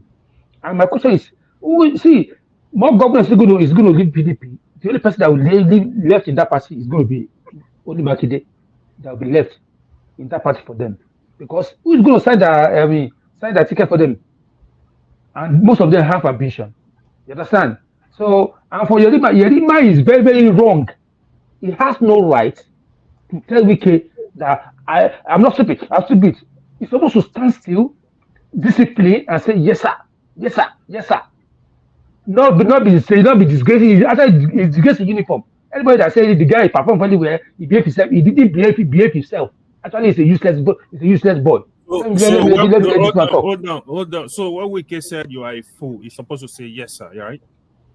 Can you? Yes, yes, so yes, sir. As a uniform person. Bro, I beg. Yes. So if I tell you That's my not a food now, if society. we can tell Okay, you my food, please you tell me don't yes, make sir. it rowdy. Please don't make it rowdy. I beg, don't come up here. I beg, shut up, man. What's wrong with you? Okay, What am I talking guys. about? Guys, let us hear from a legal perspective to it. Ogbeni, are you there, please? I'm here. Okay, That's now, good. so okay, like, can you please take us through? At least you heard what we've been discussing. Like, someone Help us. I've discussed it hold here on before now. now. I discussed it here before, and after that, I tried to go to the Armed Forces Act and read a bit, and Armed Forces Pensioner Act also to read and try to educate myself. And I think it's a bit dicey. So let me start by this. So if you ask yourself a question first. If a brigadier general, for instance, is sacked from Nigerian military, sacked, and I said, can he still Not issue? retired, though. Yes, Sacked. for instance. Can the man still issue an order? Can he still order a military officer, and the military officer would respond to his order? Keep that. Now, assuming you have a brigadier general who has deserted, not sacked this time around, deserted from the military, can the man still give Can the man still give an order? Keep that in pocket. Then last one, a military officer now who gloriously or meritoriously retired from the military, can he give an order? 3 questions. Now, the reason why the military, and I heard somebody saying when the military leaves, then the person should not even be addressed with his rank again. I don't think so. The law says he holds his rank for life because he worked to earn that rank and then he owns it for life. Okay. So he remains the general who he will always remain till he died. But a retired one. I didn't say it should not be. I said that rank become an honorary. I didn't say it cannot be addressed. Is an inactive rank. So it's not honorary. It's just a retired. It's not honorary. There's the difference. It becomes an inactive one. In fact, the Armed Forces Act even gives a provision where the president can recall them. The chief in command can recall any military officer in Nigeria. So they are all what they call reservists. So the moment you retire, you are now part of the reserves. They're reservists. So you are on standby. You can be recalled anytime. So if there's any war, a good example is Israel now. Many of their retired and those ones who are no longer in the active military, they were all recalled during the Gaza thing. And they still have a huge number of reservists remaining in the civilian space, which they were on standby to be recalled. Okay, what's the point I'm trying to draw here? There's a difference between when you are sacked from the military, when you deserted from the military, and when you meritoriously serve the military. If they sack you from or you deserted from the military, your history of being military or any perks attached to your office is gone for life. But if you meritoriously serve the military and you retire, there are some perks of office that you go home with. Now, one of it is that for life, you have an orderly. But when you now have an orderly, the next question you will now ask is that, what is the extent of command that you can give to this orderly? And I think that is where that speaker, I don't know who that person is, the person that is trying to tell us that, I don't know, one of the speakers anyway. I can't be detailed. I can't remember the person's name now. So that is what I think that person is trying to enlighten us about, which is what is the extent of order that you can actually give an officer. Now, see, it depends on the detail of the authority of the officer that has been sent to you. To start with, the first answer is even no. You cannot even command that officer. You cannot command that officer. You are there to protect that officer. If today your commanding officer withdraws you from that man, you are leaving the man straight. Even if the man is at the point of death like this and they recall you and they say, come back now, your duty ends there. You have no duty to protect that man. So what I'm saying is, who are you answerable to? You are not answerable to that man in terms of a command chain. You are answerable to your own commander that is commanding you, not that man. But you are there to protect that man. That's your primary role is to protect that man. And that's what I said now. Yeah. So what do you protect? You Please, protect does his protection extend to his household and his property? that is where the controversy now lies now. Now, how do you protect the man? You protect the no law explain what protection means. But what we know is that first, protection of life should be the number one. We all know that one. And personal safety too. And personal safety include you are monitoring his environment, right? You are escorting him when necessary to strategic places and probably all places. Then you are managing security risk put on him. All right. Those are the things. Then the question you also ask yourself is, does it extend to domestic shores? Because I tell people, I've seen some of my colleagues, they argue that those things are domestic shores, running personal errands. That it looks like you running personal errands. The man is not physically present there, but you are coming to run an errand by protecting that place. And some of my colleagues have argued and say, okay, if he orders you to cook and clean in the house, do you go and do that? Is that part of security or protection to do and cook? Okay.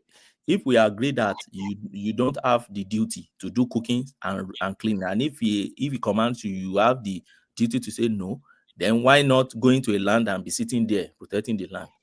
That's one argument. Another person have argued and said, no, that thing is part of protection of personal safety. What of if that particular land is one of structures or infrastructure that are strategic to that man's survival? Would that extend to protection of the man because that is what the guy survives on?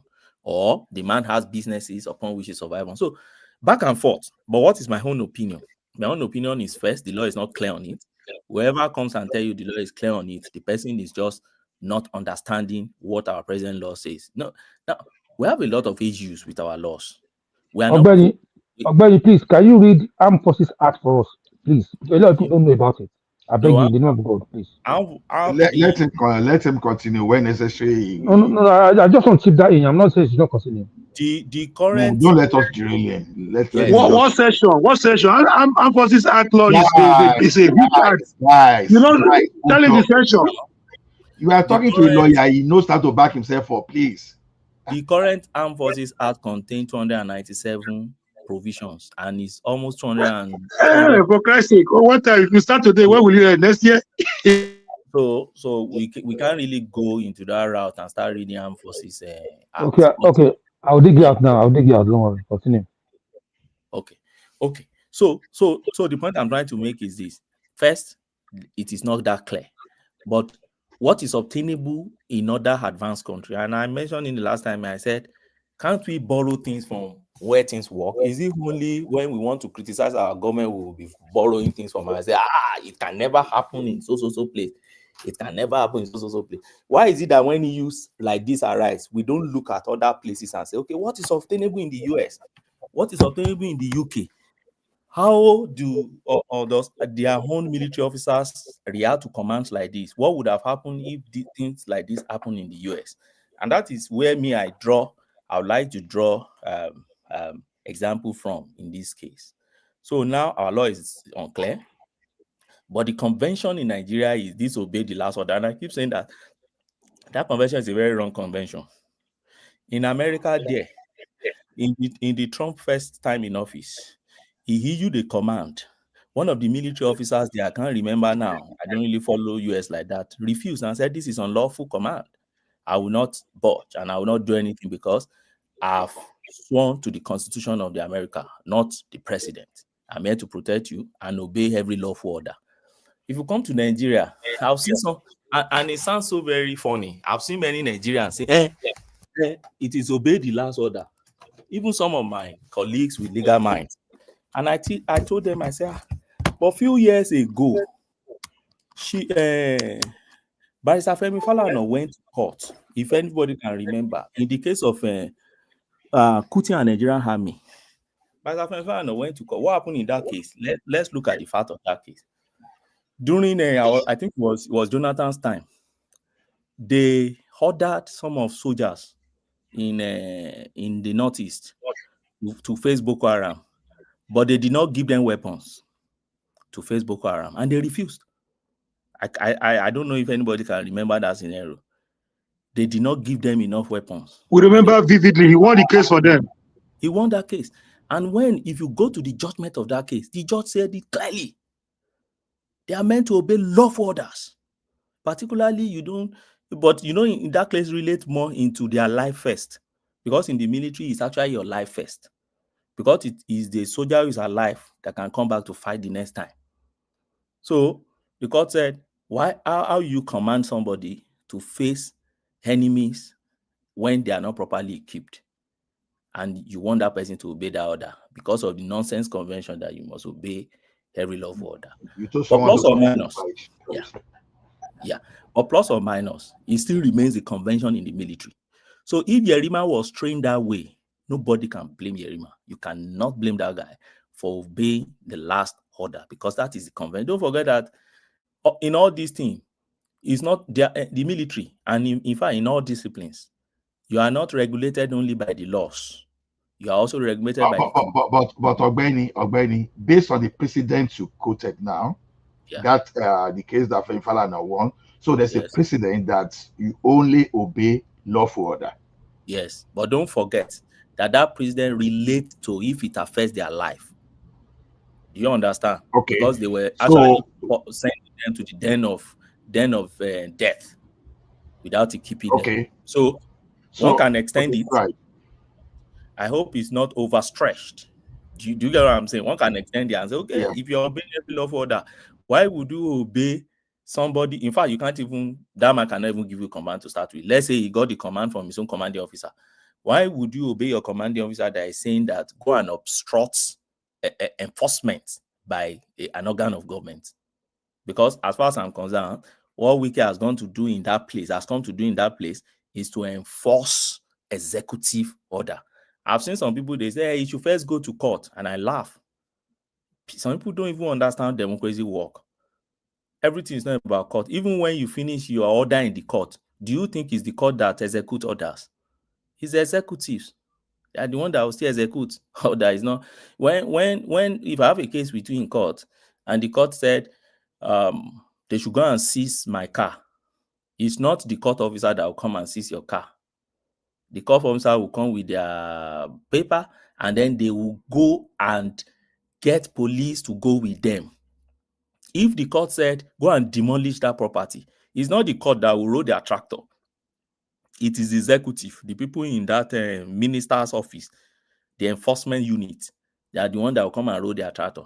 And if the minister also has his own quasi-judicial function, he has some little enforcement powers too. For instance, if you are using a premises unlawfully, the minister doesn't need to go to court first. The minister can order there in their office and say, look, that property is being used against the condition for the title for that property. They don't need to go to court first. They can say, go and seal that property. Is that not the reason why you see NAFDAC sealing property, NDLA sealing property? Are they not all branches of executive? The governors of a state can seal property. It's part of it. In Lagos, last man, all those guys, no, not last man, what do you call it? That minister, they seal property. They don't need to go to. It is when there is now dispute, then the aggrieved party is the one that will go to court. So when you now come to this case now, the next question I now ask is that, okay, this man is protecting this property. He has his order. The convention is that you obey the last order. Yes, he's following the convention. That is his training. We may say he's not properly trained, fine, but that is the training they gave him. He has not done anything wrong. Now, when you now come to the issue of whether he had altercation with Wike, and whether that altercation, I've said it here before too, I think last 2 days when I came up here, I said, that guy conducted himself respectfully by saying, I'm not a fool. Now, but one of my colleagues has also pushed an argument and said, look, you are saying that man has conducted himself respectfully. Would a commander, assuming a brigadier general or a higher officer told him you are a fool, will he speak back and say I'm not a fool? The answer is no. No military officer will speak back to any other higher ranking military officer. When they say, are you a fool? You say, yes, sir. That's what he will say. Or fire. But Wike is a bloody civilian here, man. Bloody bully. Wait, why would you say that to Wike is not a general? So I don't agree with that argument. Mr. Ogbeni. Yeah. I just did something out. I was God reading bless your buddy for being so please balanced, now. man. Can you please what's wrong I'm with this man? thanking I just him. I'm want to talk thanking him. now. Allow me now. What's the problem? I just did something out on the this thing about the Nigeria and Armed Forces Act. Yeah. Yep. So you're right because it said once a soldier retire, he become a civilian and is protected like any other Nigerian under normal civil law. Right? What Police section is that? protection. Hold on one sec. 1 minute, sir. Give me a second. Give me a second. Okay. Because the reason why I'm asking for that session is that I've read this thing like about past 2 days now. I tried to look for the exact provision. I can't really find any. The only one I can find has to do with misconduct of. It talks about misconduct of retired officer, something like that, or failure or to perform some duties, or if the president recalls you and you refuse to obey that, then what happens to you? Those are the things, and I can't really relate it with the issue on ground.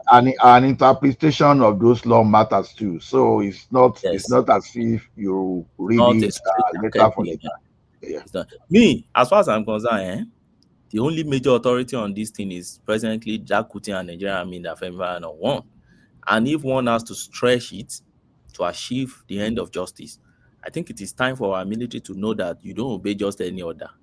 Particularly, and we are at a stage in the history of our nation Democracy. where Ogbeni, yes. Section 217. Okay, Nigerian Constitution, Section 217. 217. Yes. Nigerian 217 talks Constitution. about. Which subsection? Which subsection?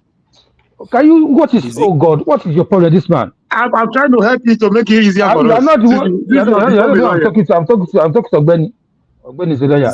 But I'm talking to him. Constitution or Armed Forces. Okay, Constitution. Yes. Did you say Constitution? Nigerian Constitution. Yes, Nigerian Constitution. Okay, not Armed Forces. Yeah, of course. Okay, No. Yeah, Nigerian Constitution. Okay, Yes. that's good. So Nigerian Constitution. That one. So that if you go doesn't to, change yeah, Ogbeni, if you go further down, yeah, it says the Constitution. It's 217 explain the duty of the Nigerian Armed Forces. Hello, am I talking to myself or anybody hearing me? Can you hold on, please, sir? Are we learning from Ogbeni? Hold on. Rational mind. Let me finish this with my brother. Let me finish now. Don't cut me off. Let me finish. Wait, don't cut me off. My brother, wait now. Okay, I'll keep quiet. I'm wondering Ogbeni to alert me or something. I'm asking because you are cutting me off. But continue, no problem. Now I can't find what piece. You're welcome, sir. It's been a while. No, it's been rational mind. You may continue with your question, please. Oh, it's rational mind. Yeah. Rational mind. It's been a long while. Uncle. I can't hear him again. Thank God we see us on rational mind among us. I've checked this 217. I'm not sure the constitution you are reading. No, it's not in 217. 217 tells us about establishment and composition of armed forces of Nigeria. And then it tells us about command and operational use. 218, 219, establishment of a body to ensure federal character in the armed forces. And that's all. Then 220 is the compulsory military service, and that's the one I'm talking about. They can recall reservists. Even Ogbeni, nobody needed to tell us that once you are not in service, you are not a regular military officer. You are not. Saying once you are once you retire that you are not a soldier is totally different, because you have to show military as a way of your life. Because I don't know whether there's something of course showing. You understand? In fact, you can. In fact, I know a convention that say you can even still be court martial. You can be court martial as long as you are still collecting military pension, and that is why when you see them in the society, Ogbeni is 217 to 220. The one reading is Constitution section 217 to 220. Explain the duty of the Nigerian Armed Forces. So I'm still reading on my tablet now. Oh, it's not. It doesn't contain. It doesn't cover retired military officers. It just tell you. But that's what they say. I cannot put my camera myself. I wonder whether it will have it because Constitution doesn't go that specific. That's why I was surprised too. Constitution will not go that specific. Constitution will deal with the general thing like chain of command and operation, so that they can vest power in commander in chief, and then stipulate what happens if commander in chief is no more. Those things, those are what Constitution deals with. But when it comes to specific operational thing, Constitution is Armed Forces Act that will deal with those things. And that's why I'm saying that there is, in terms of this issue, there's a kind of lacuna, there is a kind of gap within our Armed Forces Act. And, generally, we have not been proactive, particularly with the making of our laws. We don't reform our laws on time.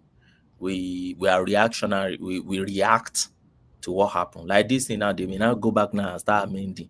We don't get feedback and then try to improve our laws on it. Those are the problems we have with our laws. But sometimes I don't blame us, because if we don't even operate the laws as we should be operating it, who will be giving you feedback? Military, all this wise, they've been seizing properties. I have a personal experience with them. With this one is even police, not even military, and some of the politicians in my state. They collected my land, almost 90-something hectares. We're still in court, but they put military zone on it. Keep off. What can I do? There's nothing I can do than to be fighting them in the law court. And they have money. They can adjourn to they can appeal to any level because they have money and they are military guys. So even if I win in court and I take charge of that land, they can still evade me anytime and still pose insecurity on my land, and they are military. So we experience this thing all every day. So when people now support military in this, sometimes I have a gap. It keeps me asking this question: what exactly do we really even want as Nigerians? What exactly do we really want? Do we really want development for that country? Or we just want to use that country to be playing Telemundo, you do me, I do you, or Mario? What exactly do we do really? And like Simba said, which I agree with Simba 100%, our mentality has been so dented that we don't even understand, we don't even appreciate that there is a limit to the roles of military in this. We shouldn't even have soldiers roaming in our street. We shouldn't have soldiers roaming our street. I've been staying in UK for how many years? That is why I'm even on this issue, because we just believe, since I've been in Canada, I think I've ever seen soldiers twice in my life. To me, you understand? Twice in my life. The time I saw them here, they were campaigning for people to come and collect form to join them. That was the only thing that I saw them, and they were campaigning. We should come and join them, come and join British. And they were, like advertising. They were sharing flyers, and so if you approach them, they came to the university, to the university campus to come and recruit graduates. So they were sharing on convocation day. They were trying to convince some of the graduates to join them for reserve and all these things. That was the time I saw them full kitted, young guys. Said, Ogbeni, do you remember it that happened in the UK last time when two of the young guys find one of the soldiers in Southwest here in front of the barrack? They find a soldier. They macheted the soldier in front of the barrack. You know what they did? The soldier man called police. They call policemen to come and arrest those people. But if it's Nigeria, what do you think will happen? No, let me tell you another one. I just live in the past. Yeah, I've seen one video where all these police, the not even real police, traffic, what do they call them? Those ones that gag tires if you park anyhow. Those tickets, those ones that give tickets. Highway patrol.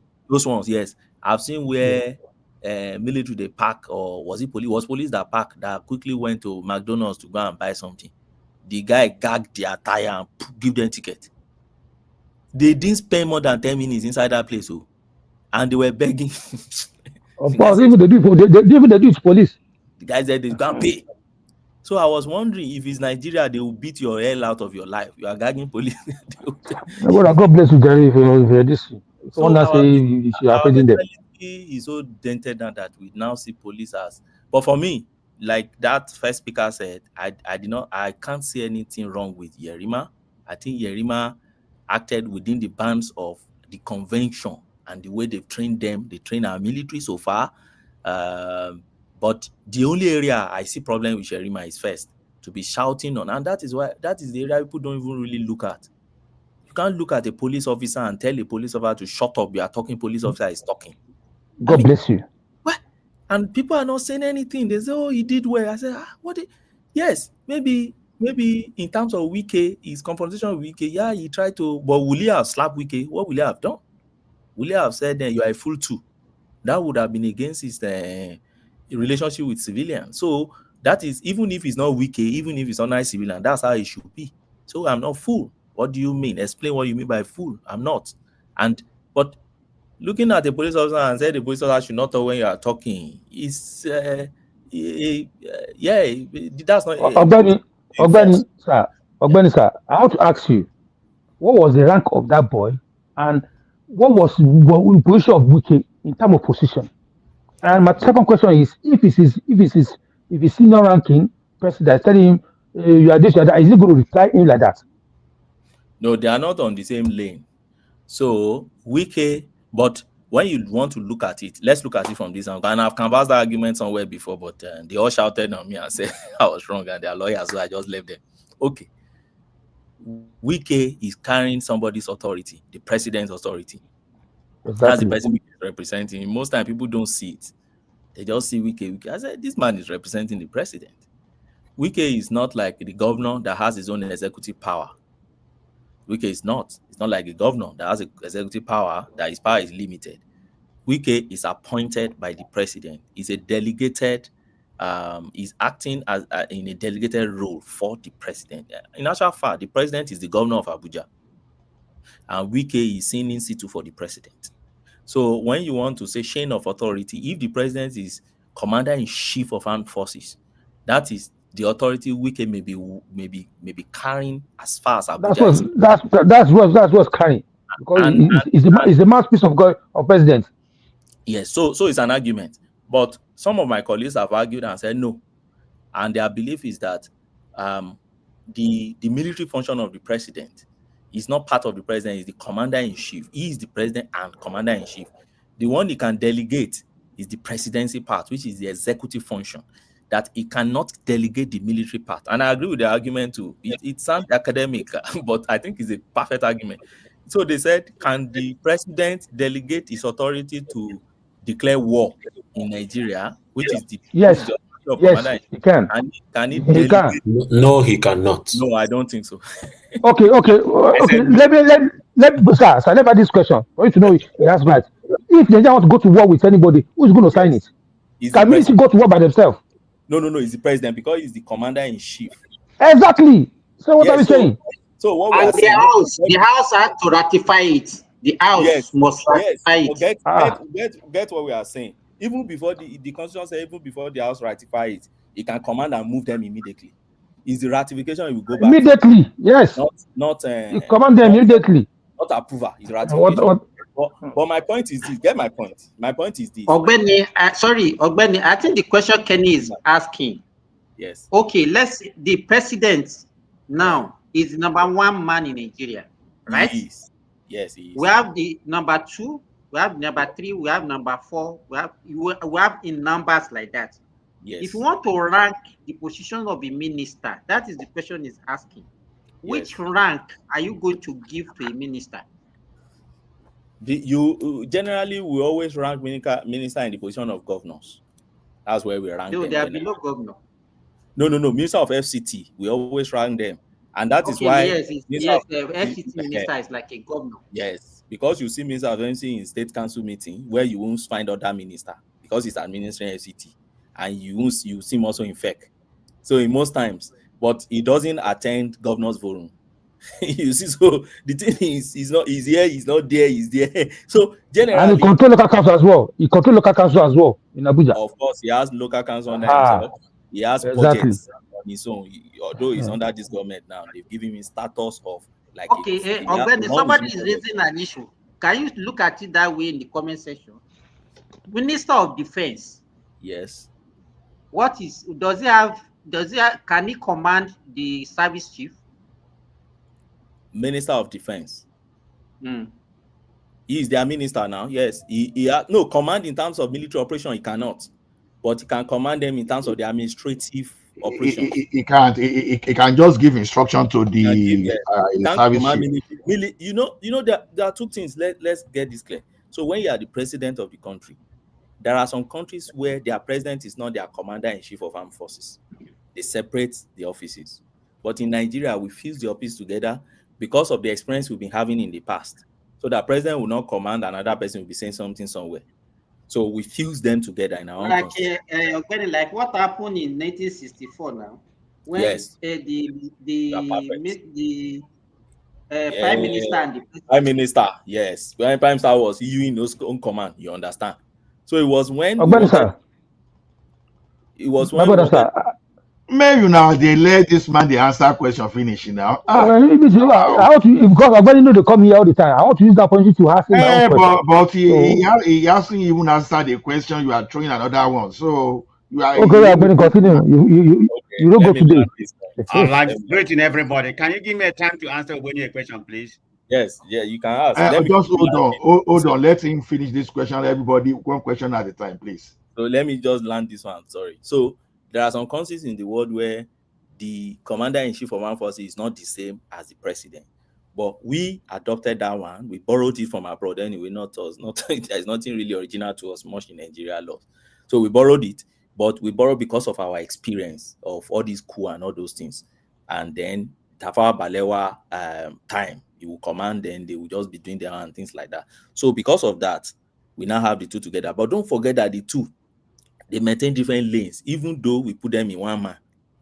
As the president, his own area, he has the executive powers.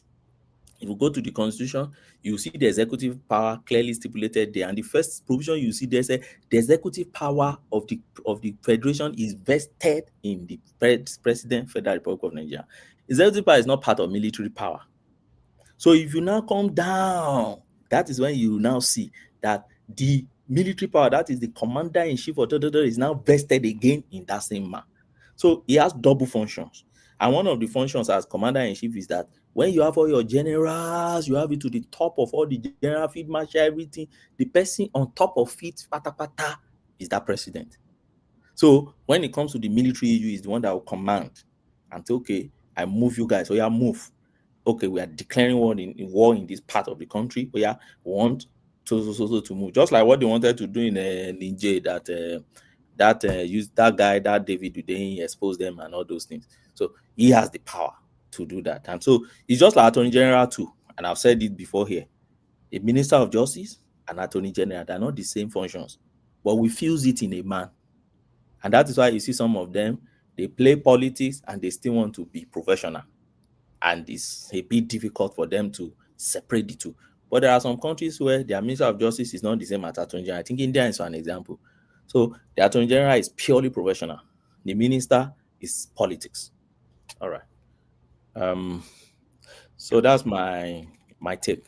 So Kenny, you may ask a question now. No, Kenny first. Kenny first.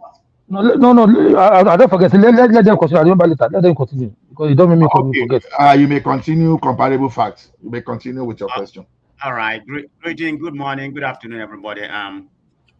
Especially to our lawyer in the house. And of course, greeting to you, sir.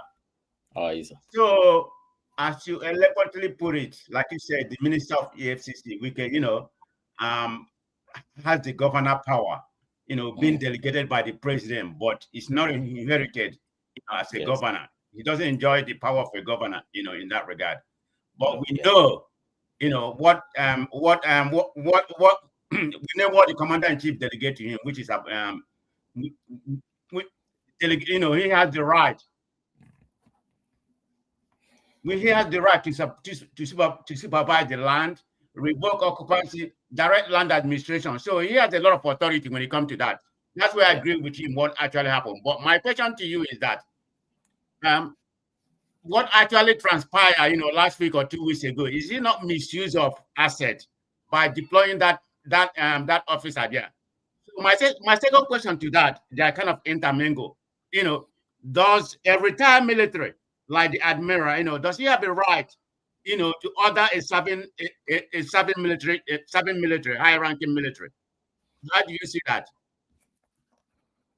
Okay, I think I've answered that question before. Oh, maybe I didn't hear you. So I said that Yerima's function with that man should stop at protecting the man. The role he has to play is to protect the man. Go to anywhere the man is going to, protect the man personal safety, monitor the man's environment, escort him to strategic places, advise him on security risk, manage his security risk, and all those things. Those are the reasons why we deploy these people to them, because one way or the other, when we were in the office, they might have enemies and all those, step on toes and things like that in their public function, particularly relating to security. So they remain an endangered people till they died, because they must have people going after them. So that's why they have all those things. But how do you define protecting a property, particularly a vacant property where the man is not living? Assuming it's a property where the man is living, one can explain and said, okay, you're not just protecting the man, you're also protecting the man's environment and monitoring his environment. So if somebody is coming to demolish that place, it's part of protecting the man to say you're protecting where he's staying. But this is a place where the thing is empty, it's an extra land and things like that. And then you now deploy somebody, a military officer, who should be in a better place to be working, to go and be protecting the place. But look at my argument. My argument is this. It can be argued this way and the other way. First, I deal with Yerima himself, and I say Yerima has not done anything wrong. Why? Because if the military deployed him to that place, there's nothing, he can't say no to the thing.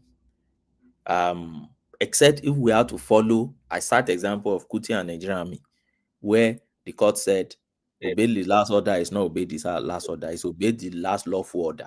So if the order is unlawful, why are you obeying it? But again, are you sure it's the military that deploy him or the man that is guiding? So you will need the military to speak out. But for now, we've seen the military also protecting him and supporting him. Abi, that's what we have seen so far. They've been sending some tweets that doesn't even make. I don't even know how petty. I don't know it's even the handle of their Twitter. The kind of what the military has been tweeting recently regarding that case, an insinuation. The parody. To me, that was like undermining the CNC for that rubbish they tweeted. Yeah, I can't even understand them tweeting out and say we stand firm. I say, why are you fighting? This is the reason why you are not even taking security of the country so serious. And you see the ex-military officers also, the Shise, former service Burata, and all of them coming out and be condemning that nonsense one. We're even calling a national breach of national security, privately owned land. There is a street fight on it, and you are saying the national. So you can imagine the mentality, and that's the person who headed our military for years. See the kind of havoc Buhari has caused our country. That's the kind of person that left military and you made an ambassador. See his mentality. So occupying a privately owned place by a retired officer has something to do with national security. And that's the kind of person that there are brilliant officers under you.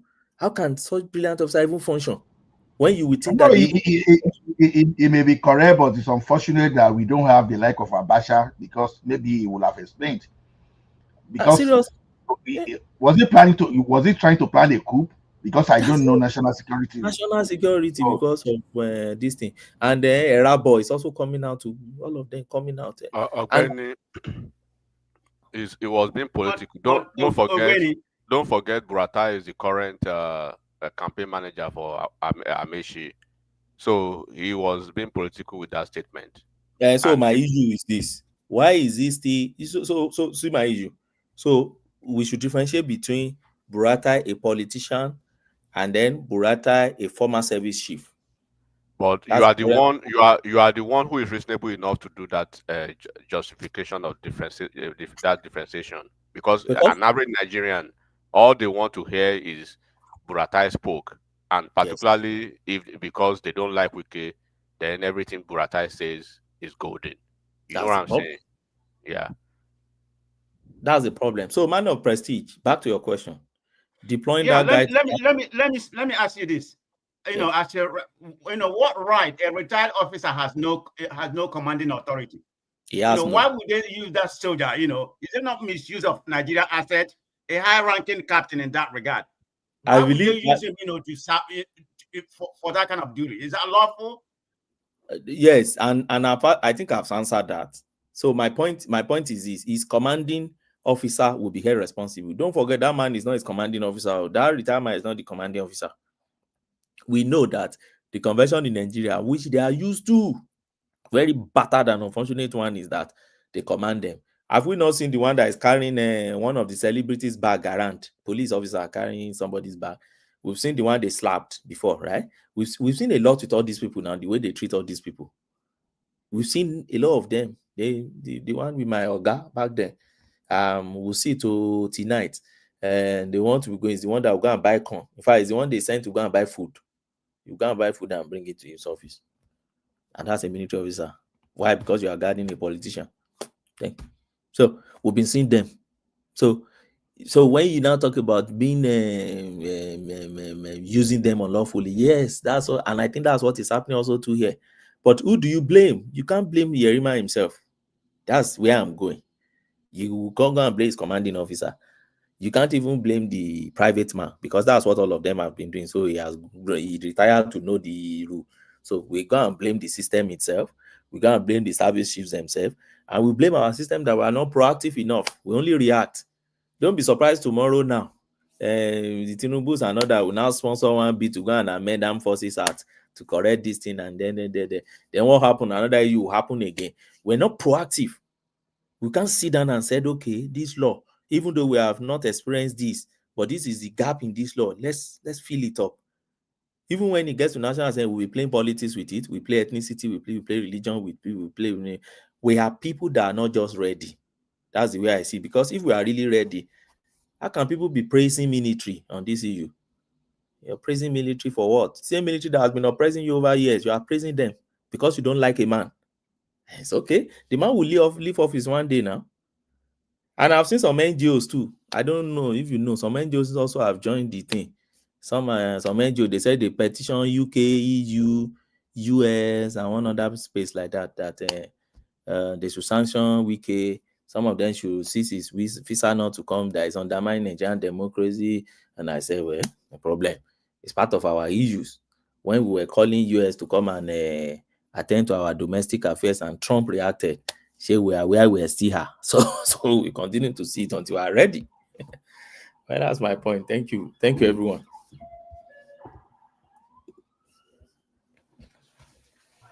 But you didn't talk about PDP.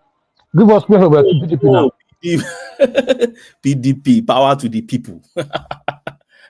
I actually want PDP. Now I listened to somebody who said Tinubu said he want he loved them dying or something like that. I've forgotten what he said in the National Assembly. I don't say anything wrong in that. Tinubu is a politician. So if I see my enemy die, why not? So every politician wants it. Presently in UK, the reigning politician now is Nigel Farage. And he keeps saying in every day that conservatives is dying. Labour Party will die. They will all die. So reform, UK reform is the only one that is emerging. And we can see how it's emerging too, truly. Most of the local government elections swipe everything from them. And then they are warming up in the next 3 years, I think now, 2029. They are warming up for another general election. And there's every possibility that it's going to sweep the thing. So it's politics. For every politician, you don't want your enemy to survive so that you can get to the office. So it's not the duty of the present government to make the opposition to survive. Now, but I know in democracy, we all wish and we all want to have opposition. And we all want, because we believe, and I also share that belief, that when we have opposition in our space, it will allow check and balances. And then it will reduce desperate politicians, and then it will reduce ass leaking too. I know it's going to realize, because if you have options of where you go to, and there are viable options where you can put government on their toes and win the power, you will go there. But if there is nothing, you will stay where you are, and you are just leaking them, romancing them, even when they are not working. So we all want opposition, but it's not the duty of the government of the day to ensure that they survive. Now, the duty of the government is to ensure that it's not the one killing them. So don't miss my word, because I know some people now in the comment section will say, okay, why are you killing them? The duty is not for you to kill them, and the duty is not for you also to add to their survival. Your duty is to allow that there is a neutral ground where they can survive. If they like, they should survive. But if they are full of greedy people and they want to come and join you, why not? You won't chase them away as a political party. You will become expanded if they like. Now, another person said that, okay, then it means the way APC is going now is going to take over and then PDP is dead. I don't believe that. I agree with Simba. We all remember the Obasanjo 2003. We all thought PDP would be for life. Obasanjo was sweeping everywhere, swept everything in Southwest, started sweeping, except Lagos. Sweep. But at the end of the where is the same PDP today? The same PDP now is very minor now in terms of this thing today. So what are you making out of that? So yeah, it's time of APC. APC also will die. But for me, what is ultimate in all this is what we should learn from this as a people, as a society, as a state. What are we learning from all these things? When people point fingers to APC today, I ask them, what is APC? APC is a very abstract concept that I can't, it's just there. It's an SPV, it's a special purpose vehicle. Not even special purpose. What's the special purpose? It's just a vehicle where almost everybody in PDP before jump into it.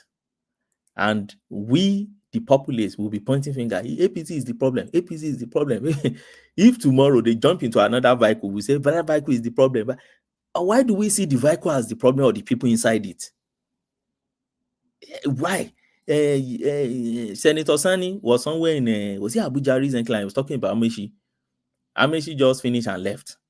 He didn't want to get his response, but he gave him a response.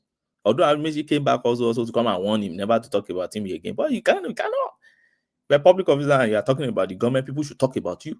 You have no monopoly of talking alone. And Jeremiah said, look at this guy. He was House of Assembly right from 1999. He has never left government until 2 years ago.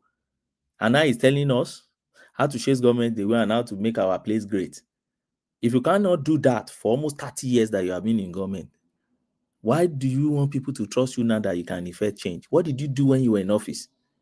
Were you not the same one who was doing training from Kano to Maradi, that you were taking University of Maritime to a desert in Katsina where there's no water and no single train for South-South-East corridor?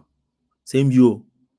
And these are the same people you now want to be begged, to be telling, to charge to come and fight for you and go to the street for you. No, you and your family go to the street and let's see what happens first.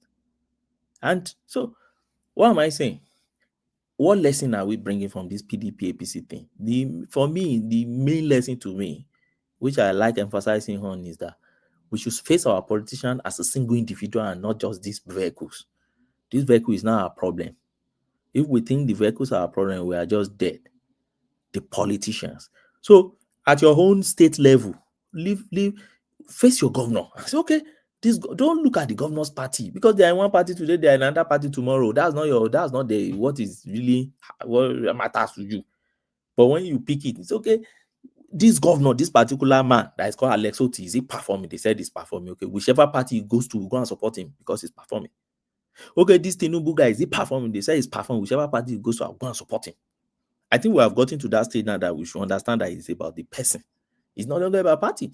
So if they say this one, look at all the Okada men that Labour fed us into House of Rep. Where are they today? When Labour won in 2023, many people were rejoicing. He said, I remember my friend, he said, even an Okada man won. Even an Okada man won. We will deal with these APC people. Don't mind them. I said, where are they today now? Those Okada men now. If any of them have crossed the APC, they just use those things as vehicle to enter. They were all collecting Jeep up and down. When Abure said they should stop collecting Jeep, what did they say? They said, you should come and give them Jeep now. And they were all saying, yeah. When emergency rule happened in Rivers State, didn't they all vote for it?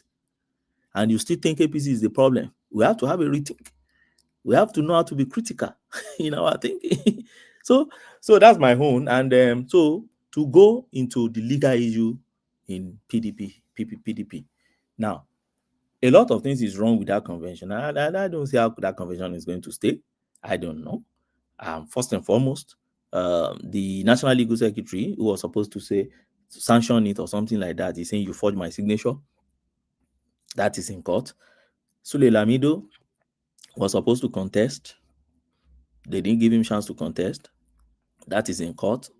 He has gotten an order. All the order that you see that is flying all around, they are all interlocutory and interim order. So they will all lapse in the next few days. They will all lapse. And the EU will become, let's go back to court on the substantive matter. So I saw what Makinde has done. So what Makinde has simply done is that don't worry, all those other will lapse. Let them go to court and start fighting whether we should act against the order. And I can tell you, the highest penalty you get from acting against order is just court contempt. The court will not nullify what you did when that order was invalid. It's very difficult. I've not seen, you rarely see it in Nigeria for public interest. They will say, okay, let's leave what has been done. Let's go to the substance. So if at the end of the day we find that they were not supposed to do this thing, then we nullify it. So it's a long journey for them. Another anomaly in what they have done is I learned that about 17 states did not appear, or only 70 states came, or something like that. So if you're doing that kind of convention and you find about 70 states don't appear, it's a major issue for you, because you have more enemies, you have more people to come and challenge, you have state level to come and challenge that convention. Third one about the convention, apart from Sam Lamido and all those guys, is that INEC did not witness it. And if we go back to the case of Lado and CPC, the court has said it clearly. You need INEC to be invited, but it's not mandatory they must be there. But the law says it is mandatory that they must be invited. So whether they invited INEC or not, I don't know. But I don't see them inviting INEC, and INEC will not be present there. In fact, in the case of Lado, the court say even if it state INEC that it's there, it's not still valid. The INEC that must be there must be national INEC. Because in Lado, I think state INEC attended one, then national attended the other one. They said no, the one that national attended, that is a valid one. So they have a lot of issue on their hands. But if you ask me, are they dead? I don't think PDP is dead. I don't think so. They will bounce back, or they collapse into another party to bounce back as an opposition. But for 2027, it's getting clearer for Tinubu. I can say that 100 times again. It's getting clearer. But like politicians will always tell us, a day in politics, they said, is like 100 years. And something can still happen within a day, which may change things that have been happening for years. So let's continue to see. But ultimately, I think we should just keep learning lessons from this. We should deal with personality rather than political party. All these parties are just nothing. They don't exist anywhere. There are people occupying them. Thank you, everyone. So, Obeni. Thank you, Obeni. Okay, you still have a question, because I want to move to another person. Yeah. So I'm trying to get the final opinion from Obeni. So in your final analysis, you think this banishment of Wike is more of symbolic, broader contest, the power struggle within the PDP? It cannot be validated by INEC, even if the court pronounced that what they did was valid. No, so I see what is happening in Labour is what will continue to happen now in PDP. Now you have two factions now. It's getting clearer now that there are two major versions. The Wike faction and then the Makinde's version. So the Wike version will hold their what do you call it now? Hold their side, and they will keep saying nobody has suspended them because the convention where they were purportedly suspended was illegal. So they will still be claiming they are members of PDP. If I assure all of them will be claiming so. You will see. I don't know if they started jumping to mainstream media now. You start seeing them saying they have not been. Just like you have Nanadi and Abure now. Abure is still shaman, and Nanadi too is shaman of Labour. So it will now rest. It will get to a state. And the dangerous thing is that the policy in our court now is that they don't even like attending to all these political issues. They will tell them it's an internal affairs of the party. That was what they told them in Labour. Now it's an internal affairs of the party. Go back to your party, go and resolve it. So at the end of the day, if a faction, okay, imagine those 17 states now that did not appear, and let's say they are pro-Wike now. So it means that you're going to have executives in 70 states for a faction, and you have the rest for another faction. So how do you coordinate yourself to be a viable opposition or to contest in the next election? You see the way they are killing PDP demand. So I don't know what Makinde want to make of this Congress. and I don't know why exactly they can't even really unite. But all I know is that Wike. Ogbeni, did you know what your former governor said, Fayose? What did he say? He was doing birthday He now. said Yeah. the dead don't expect the living. But Benny, let me do. This is my own. What did my uncle say? Oh, what did my uncle say? Oh, Simba. But he said that he said the dead don't expel the living. But my own conspiracy theory, Benny. Wait, my sorry, conspiracy theory. before you say your theory, sorry. Yeah. I don't know why one man. I don't know why one man will have this program without celebrating Fayoshe's sister's birthday. That's unfair. That's unfair. Whenever one man is here and I'm not here, please somebody should help me tell him that Fayoshe deserves. Yes, I was going to mention that 65th birthday. Even Obasanjo was 2 there. minutes on this platform. Fayoshe deserves 2 minutes. There are many Ekiti people here now, and we love Fayoshe. I'm telling you, we just have to. I will type it there. Happy birthday, Governor Fayoshe. I will type it there because we just have to. Thank you. In fact, Obasanjo was even there. You could imagine. Obasanjo Fayoshe major enemy now. They've reunited. Obasanjo gave Fayoshe water yesterday. But he gave him. But my own conspiracy theory is, Ogbeni. Yeah. Something tells me in my mind that Wike and Seyi Makinde, if you believe they are fighting, they are not fighting. I'll give you the coldest Zobo drink. I don't believe it now. In Walmart. So I believe what they are doing is all these guys, they are just performing, and then at the appropriate time, you see all these governors. The governor moved one from Plateau State, the one from Adamawa State. All of them at the appropriate time, they will do the needful, and then they will move to APC, and then Seyi Makinde himself in 2027, right? So I believe Seyi Makinde and Wike, they are still playing their 2023 angle with PDP, but in a different version now. That is what they are doing.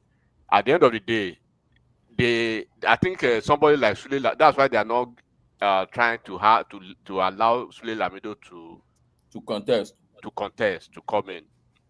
So it's still an offshoot of their 2023 game that this PDPO, they are not going to allow anyone that will be so strong, right, to be on the ballot on PDP. So because you know how Wike fights, if Wike is fighting you and he really want to fight you, is he doing the same thing with Seyi Makinde? No, he leaves Seyi Makinde to do his own thing. He's doing his own parallel thing.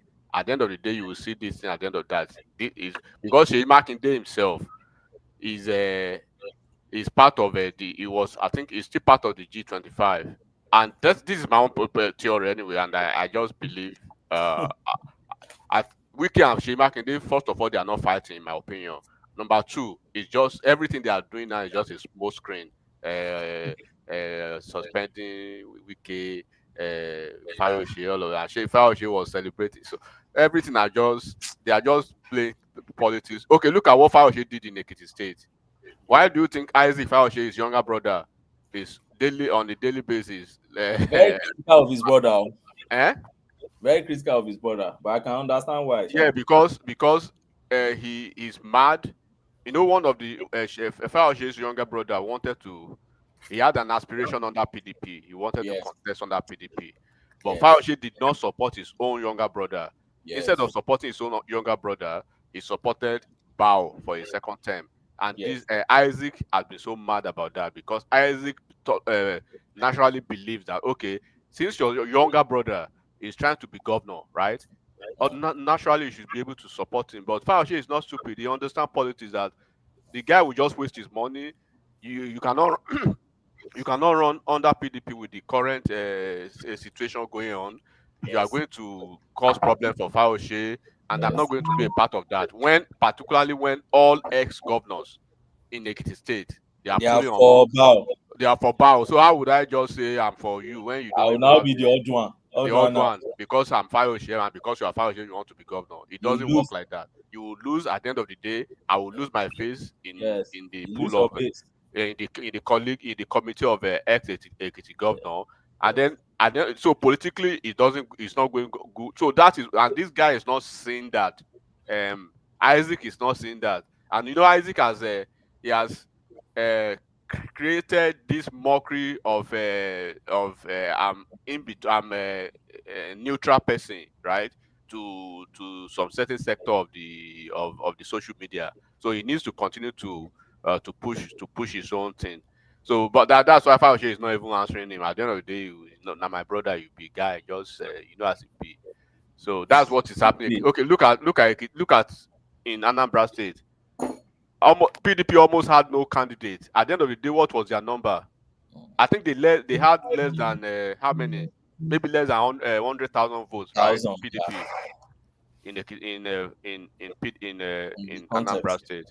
So anyone who is stupid enough will not really want to do what Isaac was expecting Fauci to do in Ekiti.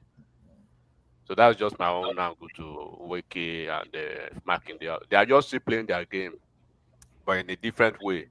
2023 game. So it should be today. Today they've gone to inaugurate ADC building in Abuja. The ADC building they've gone to inaugurate. Atiku wasn't there. Obi wasn't there. Obi is all over the place looking for polling unit in Spain, in England, in UK, all over the place. Instead of you to stay at home and try to build a structure with Atiku and see how you guys can form a coalition, be a VP to Atiku or whatever. It's a very difficult thing for Obi now. It's a very difficult thing. Obi is hanging so imbalanced. He doesn't know where to pitch now. Where does he need to stay? Obi cannot maneuver politically because of his of those his headless mobs. He cannot make he can't make political call. Yes, he can't make tough political call because of them. On a very good day, the typical Obi will jump at to Atiku to be the VP, but he can't do that now because he's carrying who be that? He's carrying the IPOP people, he's carrying the obedient people, he's carrying the entire Igbo race, presidential aspiration on his back. So it's very difficult for him. There's somebody is making noise there. So it's very difficult for him to make. That's why he's running all over the place, trying to. He said after the election in Anambra State, he will make his decision and make everything open. After the election, today he will be in Spain, tomorrow he will be in the Republic of Ireland, tomorrow he will be in America, as if they are polling units or voting. It's a difficult one for him. If he says I'm not contesting against those obedient guy who finish his career. But he needs to but Ogbeni, that is where leadership comes in. You need to come out and set the pace, set the tone, and Obi is not a leader now. Somebody is a leader that should have that one now. Well, of course we know that, but they don't want to hear that he's not a leader. A leader should stand on something. You are not standing on anything. You are tergiversating, right? Here and there, you are prevaricating. Where do you stand? Do you want to join Atiku? ADC has been there. You are not joining ADC. You are not in Labour Party. They chased you out of Labour Party. You cannot go back to Abga. Soludo is ready to mash you to the ground. Soludo said we left his polling unit for him to win. At the end of the day, APC won that polling unit. Waiting won't do with this OP now. So we left your polling unit for you to just win. We don't even want drag them. Just win them. Still, APC can't collect your polling unit, and you day all over the place. Now one woman go collect that, Now one woman go collect her now. So at the end of the day, they will be saying Tinubu is. So how is APC the problem? Because you cannot continue to say APC is the problem because we need a very solid opposition in Nigeria. It's not even in America here. We have Democrat and we have Republican. Whenever Democrat is in power, Republican is putting their feet to the fire. Yes. And then vice versa. But in Nigeria now, things are going so easy. Look at Anambra State. Soludo almost had no opposition. No. Almost the same thing is going to happen in Ekiti State. Bao is having almost zero opposition. Right. In Ekiti State. He's free right now. He's free right for Bao now. He has structure of all the other parties. All the other Soludo didn't have any opposition because he's in bed with Tinubu now. Everybody knows that. Okay, where is your position then? Are these people stupid? What are the why are we not having opposition? We're not as long as they're aligned with APC even Soludo himself. APC controls Soludo. Bro, you are not understanding. Does APC also controls Alex Oti? Do they control Alex? Do they control Obi? Well, that claims that Alex Oti is already planning on the next level, the next elections, whether he's going to jump to APC or not now. Ogbeni Alex Oti na Tinubu's man. Forget that. But no, you don't understand me. See, Soludo na Tinubu's man, but Soludo no be pro. Soludo is not taking it easy with APC in his domain. No. Who? He's not. Let me just put it like this. Soludo and Alex Oti is doing the same thing Wike is doing. You are not getting my point, Ogbeni. My point is now, okay, let's even assume that Soludo and Oti, right? I know Oti has been Tinubu's party for a very long time. The same thing with this Soludo. Don't forget, before even Soludo became CBN governor, right? Yes. Most of these guys, they have relationship with Tinubu, including Peter Mba from Anambra State. Because of and then Wike himself, they think Wike just knew Tinubu in 2023. Wike knew Tinubu over 15 years ago. Yeah, he was even telling Tinubu at the time that they should, he was telling Tinubu to run at the point if it was telling Tinubu. So they know, but now we are saying Atiku is there, right? Obi is there. Why are we not having that opposition? Why? Why is okay? Look at, like I just give you an example. Look at what happened in Anambra State.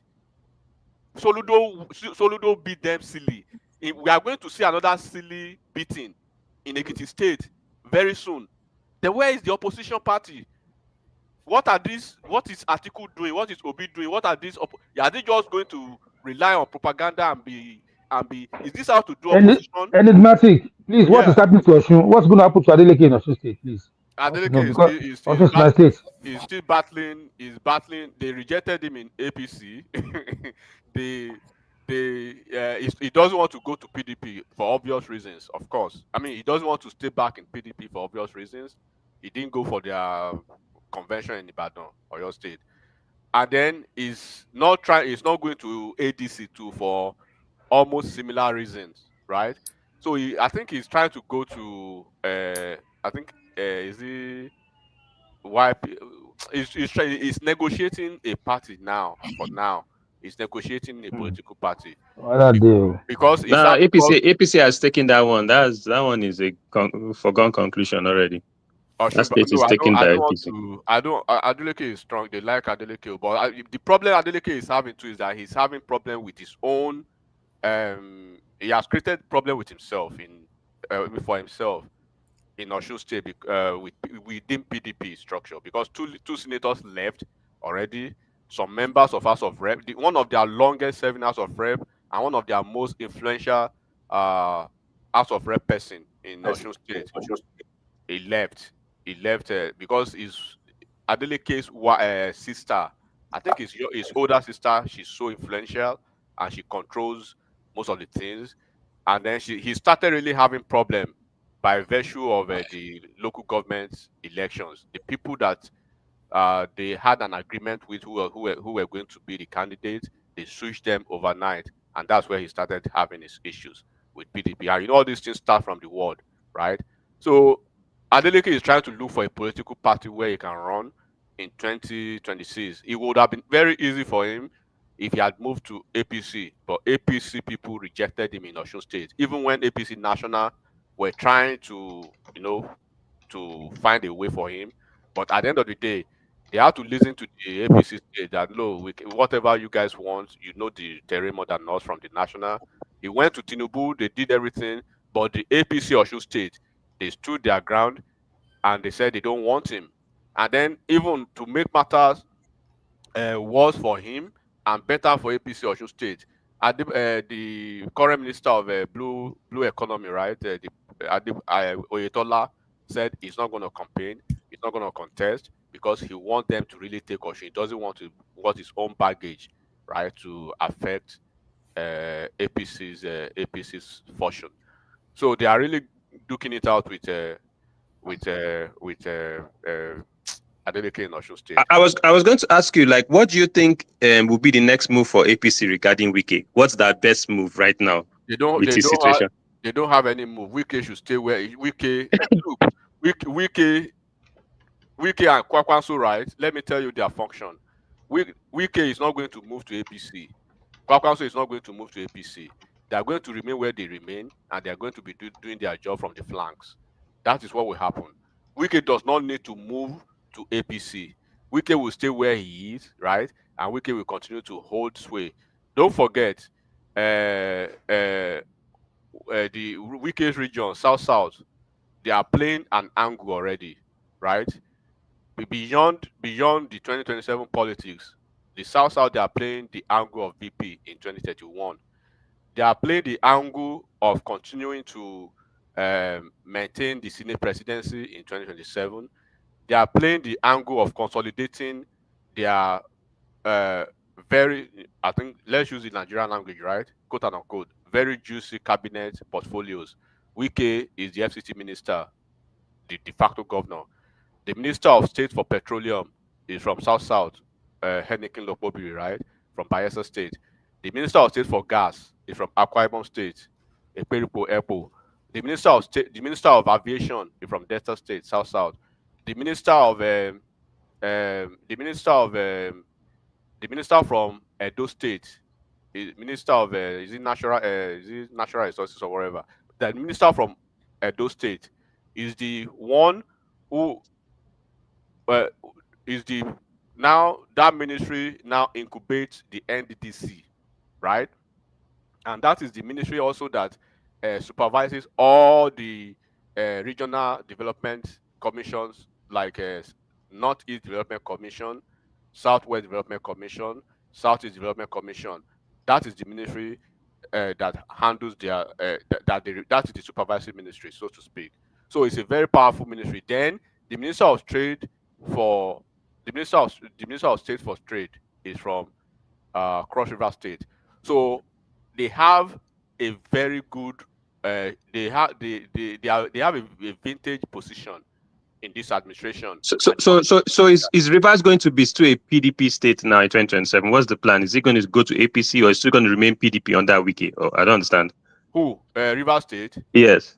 I will say what will happen in Rivers State.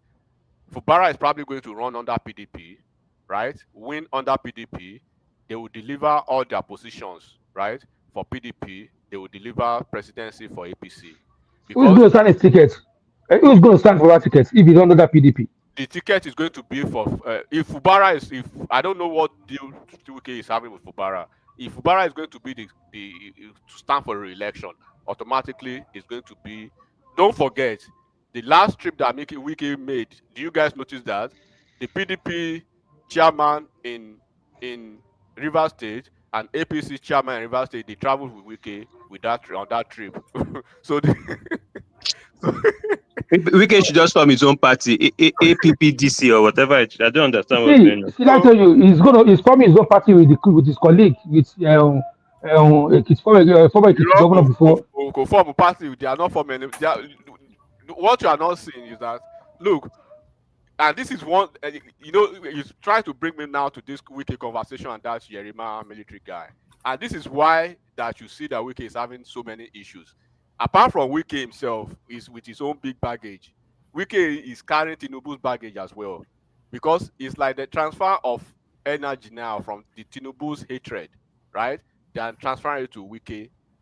If you have to look at the catalog of Wike's enemies, let me read them out for you, so that you know that Wike is carrying a lot of Zuma rock on his head. That's why you APC don't want to carry him, Abi, before you inherit his problems. No. It's politically, right? Politically, it is genius. It is very, very genius for APC to let Wike continue to play this N'Golo Kante role. He doesn't need to. If he moves to APC, then he will be pigeonholed, right? He will be pigeonholed as APC person. Then they will be able to make somebody to substitute him in that role. But now he's playing this utility role, whereby in PDP is controlling stuff, and they give him the unilateral moves, right, to control more or less. Wike is the leader of APC. If you don't know, is the leader of APC in Rivers State. If you don't know, because Amishu was supposed to be the leader of APC, moved on, right? So the APC chairman in Rivers State, now Wike's guy. PDP chairman in Rivers State, now Wike's guy. So why do you want Wike to move to APC when he can play the utility role? And then Okay, let me ask a question. Do you think all this permutation is actually the favor of Tinubu? Then secondly, what's the name of this party that this crook formed? Erufai and co. So is it ADC? Yeah, what do you think? What if those people, if they decide to join with PDP, what do you think is going to happen? Okay, first of all, when you look at what is happening, okay, the first question, is it going to be in favor of Tinubu? And Yeah, all these APC, because will he make the Southeast, for example, South, will he make all of them go for Tinubu? Okay, this is the game. First of all, don't forget that let's look at let's start from 2023, right? Even when the status quo was what it was in 2023, don't forget in the South, they are naturally PDP region, right? Since let's just say since 99, they've been PDP throughout. So, and they are very PDP strong. So, regardless of that, in the 2023 election, they were sophisticated. They were sophisticated enough with their votes. They were matured enough with their votes, and they were clairvoyant politically with their votes. How? They delivered almost 900,000 to APC, so to speak, Tinubu, right? The presidential on the presidential ballot, they gave Tinubu well over 800,000 votes in the South. Tinubu won a state in South. Atiku won maybe 2 or 3 states in South. Obi won maybe 1 or 2 states in South. No, Obi won Delta State and Edo State too. Tinubu won Rivers. Atiku won Cross River, right? I think he won Akwa Ibom, and I think he won. So if Atiku had won, right, South would have been safe with Atiku. If Obi had won, South would have been safe with Obi. Tinubu won. South, they are very safe with Atiku, with Tinubu. That's why you see all these high-profile portfolio cabinet positions for them. And then, now let's go to the numbers again. Regardless of how entrenched they were as PDP region, right, they did not put their numbers in one basket. They gave Tinubu almost 900,000 votes, and they were able to negotiate with that number. Don't forget, South, their closest neighbor, right? Their closest neighbor, they gave Tinubu total of 127,000 plus, 127,000 plus in the presidential election. And then the Senate presidency was an exclusive preserve for the Southeast. But they missed out on that because they did not calculate well with the numbers. The person that APC were targeting, Orji Uzor Kalu, in his senatorial election, the same time with the presidential election, the same minute, the same hour, he had over 90,000 votes. On the same time, on the same presidential ballot, Tinubu had 6,000, right? Then let's cross to the person who is the Senate president now, Akpabio, in his own senatorial district.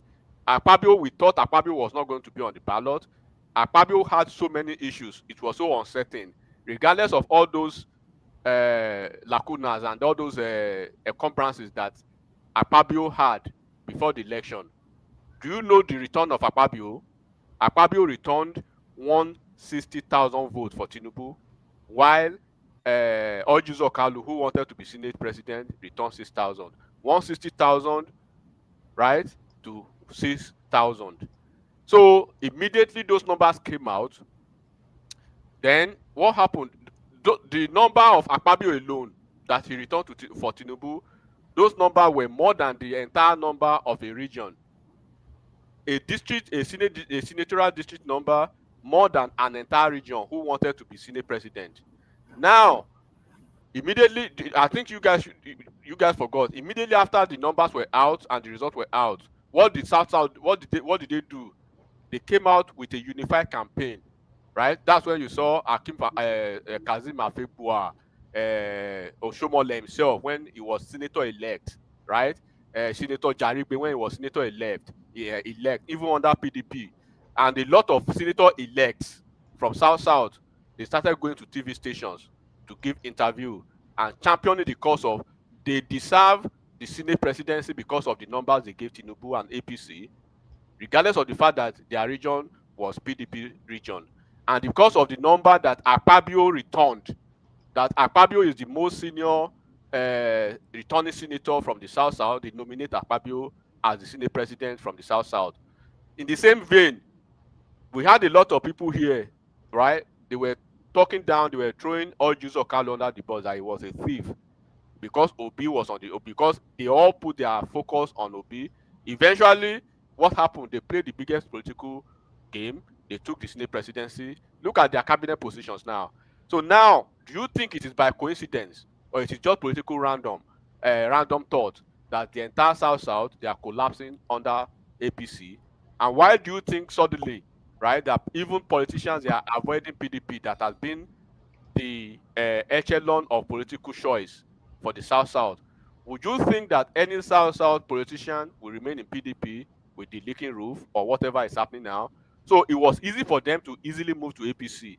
So now to answer your question with this preamble, do you now think that it is better for them, right, to deliver Tinubu in 2027, number one, or it is better for them politically to deliver Atiku or to deliver Obi in that region when they know that in 2031 the vice presidential position, right, when power will be shifting to the north, automatically the VP will come to the south, and when the VP comes to the south in 2031, Southwest will automatically be out of the equation. So it's going to be a direct fight between South and Southeast who picks the VP position. And don't you think the South they've already positioned themselves for that VP position? So do you think they will jettison they will just move to APC now, and then what is the essence of Doyediri, who has completed the second term, right, moving to APC if not because of this political arrangement? So these are the things you have to look at. And then why do you think they are having issues with Wike? I was trying to define that to you. Wike is having multifaceted issues. One is having issues with Articulate, who believes that Wike undermined Atiku's aspiration, right? That because of Wike's issues, Atiku was not able to settle and get some good numbers, number one. Wike is having issues, right, with some northerners in ABJ who believe that FCT ministerial position is the birthright of the north. Go and look at the list of ex-FCT ministers since since Jeremiah Husseini time. He's been northerner, but nothing but northerner. The only person who has been non-northerner so far has been Nyesom Wike. Not just a non-northerner, a Christian, right, from the south, not even southwest, a Christian from the south. Number one. Number two, all the years of the northern people occupying the FCT ministerial position, they've allocated a lot of land. If you know ABJ very well, Baba, if you know ABJ very well, the northerner, majority of the northerners, they are the quote and unquote Omonile, right? The Omonile of ABJ. They've cornered a lot of land. They've allocated a lot of land to themselves. And it's not their land, though. It's the Gwari and the Ngede that own that place. So you don't even understand the politics. So if you've had issues of land in ABJ, you understand what Wike is going through. So Wike is having issues, number two, with those people who believes, who the hell are you? A non-Muslim, a Christian, from not even southwest, from South, FCT minister, our birthright. So the hegemonic entitlement, right? They are really mad about that. Number two. Number three, Wike is having issues with obedience. Who believe Wike did not work for Peter Obi, and I don't know why they are believing that Wike will work, because he said it categorically. He said it open in the open. I am not going to. He said even when Obi was telling him, take the governor, give me the presidency, Wike told him no, right? I will give you the best treatment in Rivers State. I will ensure you are well, welcome you well and everything. That's the best I can do. But that presidency, I'm not making a deal with you. So they believe Obi, the obedient people, they are mad with Wike because he did not support Peter Obi, and eventually Peter Obi lost Rivers State. Number three, those are the number three enemy. Number four enemy, the IPOP people. Don't forget, when Wike was governor of Rivers State, he had issues with the IPOP. He chased them out of Rivers State, right? He chased them seriously out of Rivers State. And then since that time, in Obigbo, if you know the Obigbo story, you understand.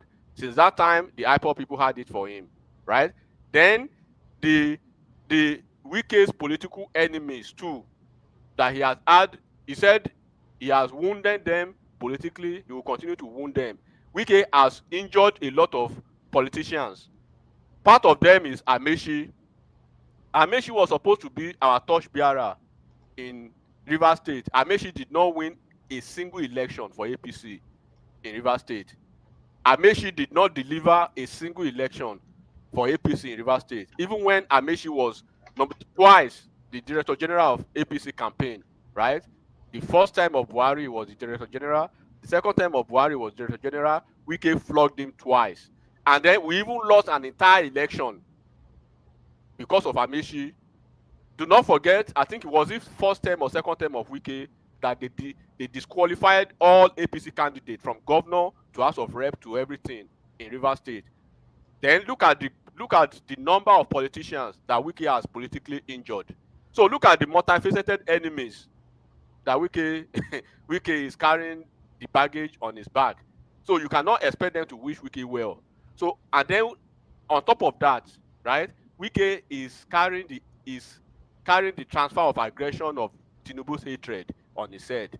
And then to cap it all, Wike is seen as the person who is delivering, who is delivering the death warrant, right, of PDP to Tinubu. Because why? They expect that Wike will move to APC. Wike, in a smart sense, knows that he had some numbers. Don't forget, this article that we are talking about, he has moved in and out of PDP four times, 4 different times. Bukola Saraki, Dino Melaye, Tambuwa, all these people, they've moved in and out of PDP. Wike remained in PDP. There was a time that Wike was the only sole financier of PDP, that even in every region of the country, no matter where the region is in Nigeria, when PDP is on the ballot, you will see Wike in that state, right? Being the only face of PDP fighting APC then. Don't forget. You remember the issue in Edo State, when Wike went to Edo State, challenged Ganduje, challenged Buhari, challenged the entire Aso Rock cabal, right? To ensure that the what's his name? This ex-governor, Obaseki, was re-elected. The same thing happened in other states of the federation when Wike was the only face of PDP fighting APC. This same Wike, until the twilight years of Buhari's administration, he was a pain in the ass of Buhari for almost 7 years plus, until some months before Buhari left, when they became friends, right? So Wike has been there for PDP. Can you say the same thing of other people who are crying about Wike now? So if Wike is saying now that, look, because you Atiku, you've come in and out, and each time you come back to this party, you just take the ticket as if it's your birthright, and now the last time you are not going to, you want to take the chairmanship of the party to the north, you want to take the presidency of the party to the north, give us one. You say, they give us one. So now that is part of it. So why would you not think that why do you think they will wish Wike well? Particularly when Wike is a staunch ally, right? And unflinching supporter of Tinubu that they wanted out of power. Do you think they will wish him well? So all these individuals who are talking about Wike today, do you think they are talking about Wike because Wike is Wike, or because of their primordial sentiment against Wike? Now let's look at what the attitude of the military guy. First of all, I don't blame the military guy, because the guy is a pawn in the game of all these things that I explained to you. And don't forget the military people too. Their ego is being bruised seriously now in ABJ. Coming from the failed coup, even though we heard it was a rumor, they are still smarting from that. The same Buratai, who was the longest serving chief of army defense staff in the country, under which Nigeria had most of the highest budget to the defense. They couldn't tame, they couldn't nip the insecurity of Nigeria in the bud. None of them. All those shameless ex-military officers, for years, they couldn't nip in the bud the insecurity issues of Nigeria. But all of a sudden, they found their voice because of a politician, because of a single person, only Wike. They came out and they were tweeting nonsense. They were writing nonsense, right? Do you think they are happy because they've been rendered almost useless? Don't forget, in the past, military were given even the reign of power in democratic process. In the history of the military, they never believed they will have a president who will select a national security advisor who is not affiliated to the military. So Tinubu selected an NSA who was a policeman, right? There is no, go and look at Tinubu's cabinet. You are not going to see ex-military thing or ex-military that in the entire cabinet. In the MDAs, you will not see ex-military that, ex-military this in the entire cabinet. In the MDAs, none. So they are not having the political patronage that they used to have. And on top of that, Wike is in Abuja reassessing the land applications through all these ex-generals. So they are not happy with that, number two. Then number three, it is a shame if you live in, we always want to say, a sane climb, right? If you have served in the military, I don't know of other countries, but if you serve in the US military,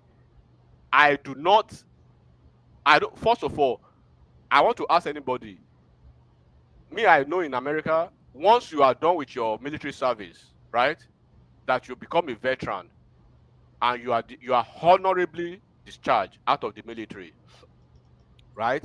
You have some benefits, medical to your family, to your kids, forced refusal of job, federal level jobs, a lot of things. If you apply for jobs, you'll be pushed to the front line.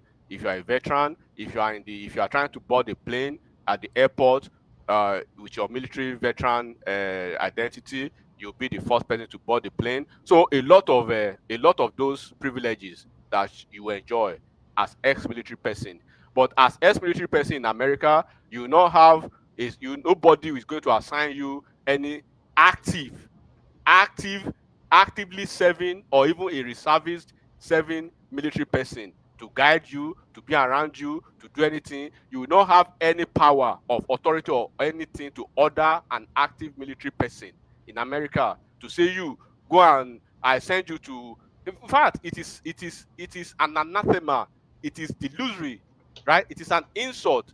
It is quite shameful that a commissioned officer of the military was reduced to Megad to go and guide a plot of land for a retired personnel.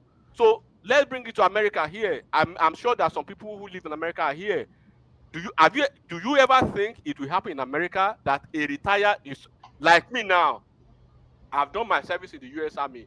Then you are expecting me to command a serving military person or order a serving military person, right, to go and stay in my house and guide my house. not just a serving military person, no, a commissioned officer, a second lieutenant, or a captain, to go and mount in my plot of land or in my house to guard my house, when you are supposed to be in the barracks doing the job of the military. In America here, the policeman will arrest a military officer. When you drive on the road, right, in my uniform, police, they will stop me. They will say, we need to identify you. You will give them your ID card. They will say, oh, thanks for your service. But they are doing their job. But it is only in Nigeria that we see all these anomalies, and some people, they will come, they will want to cherry pick because they do not like the face of somebody. And when we talk about same word, they will say, why Nigeria cannot be?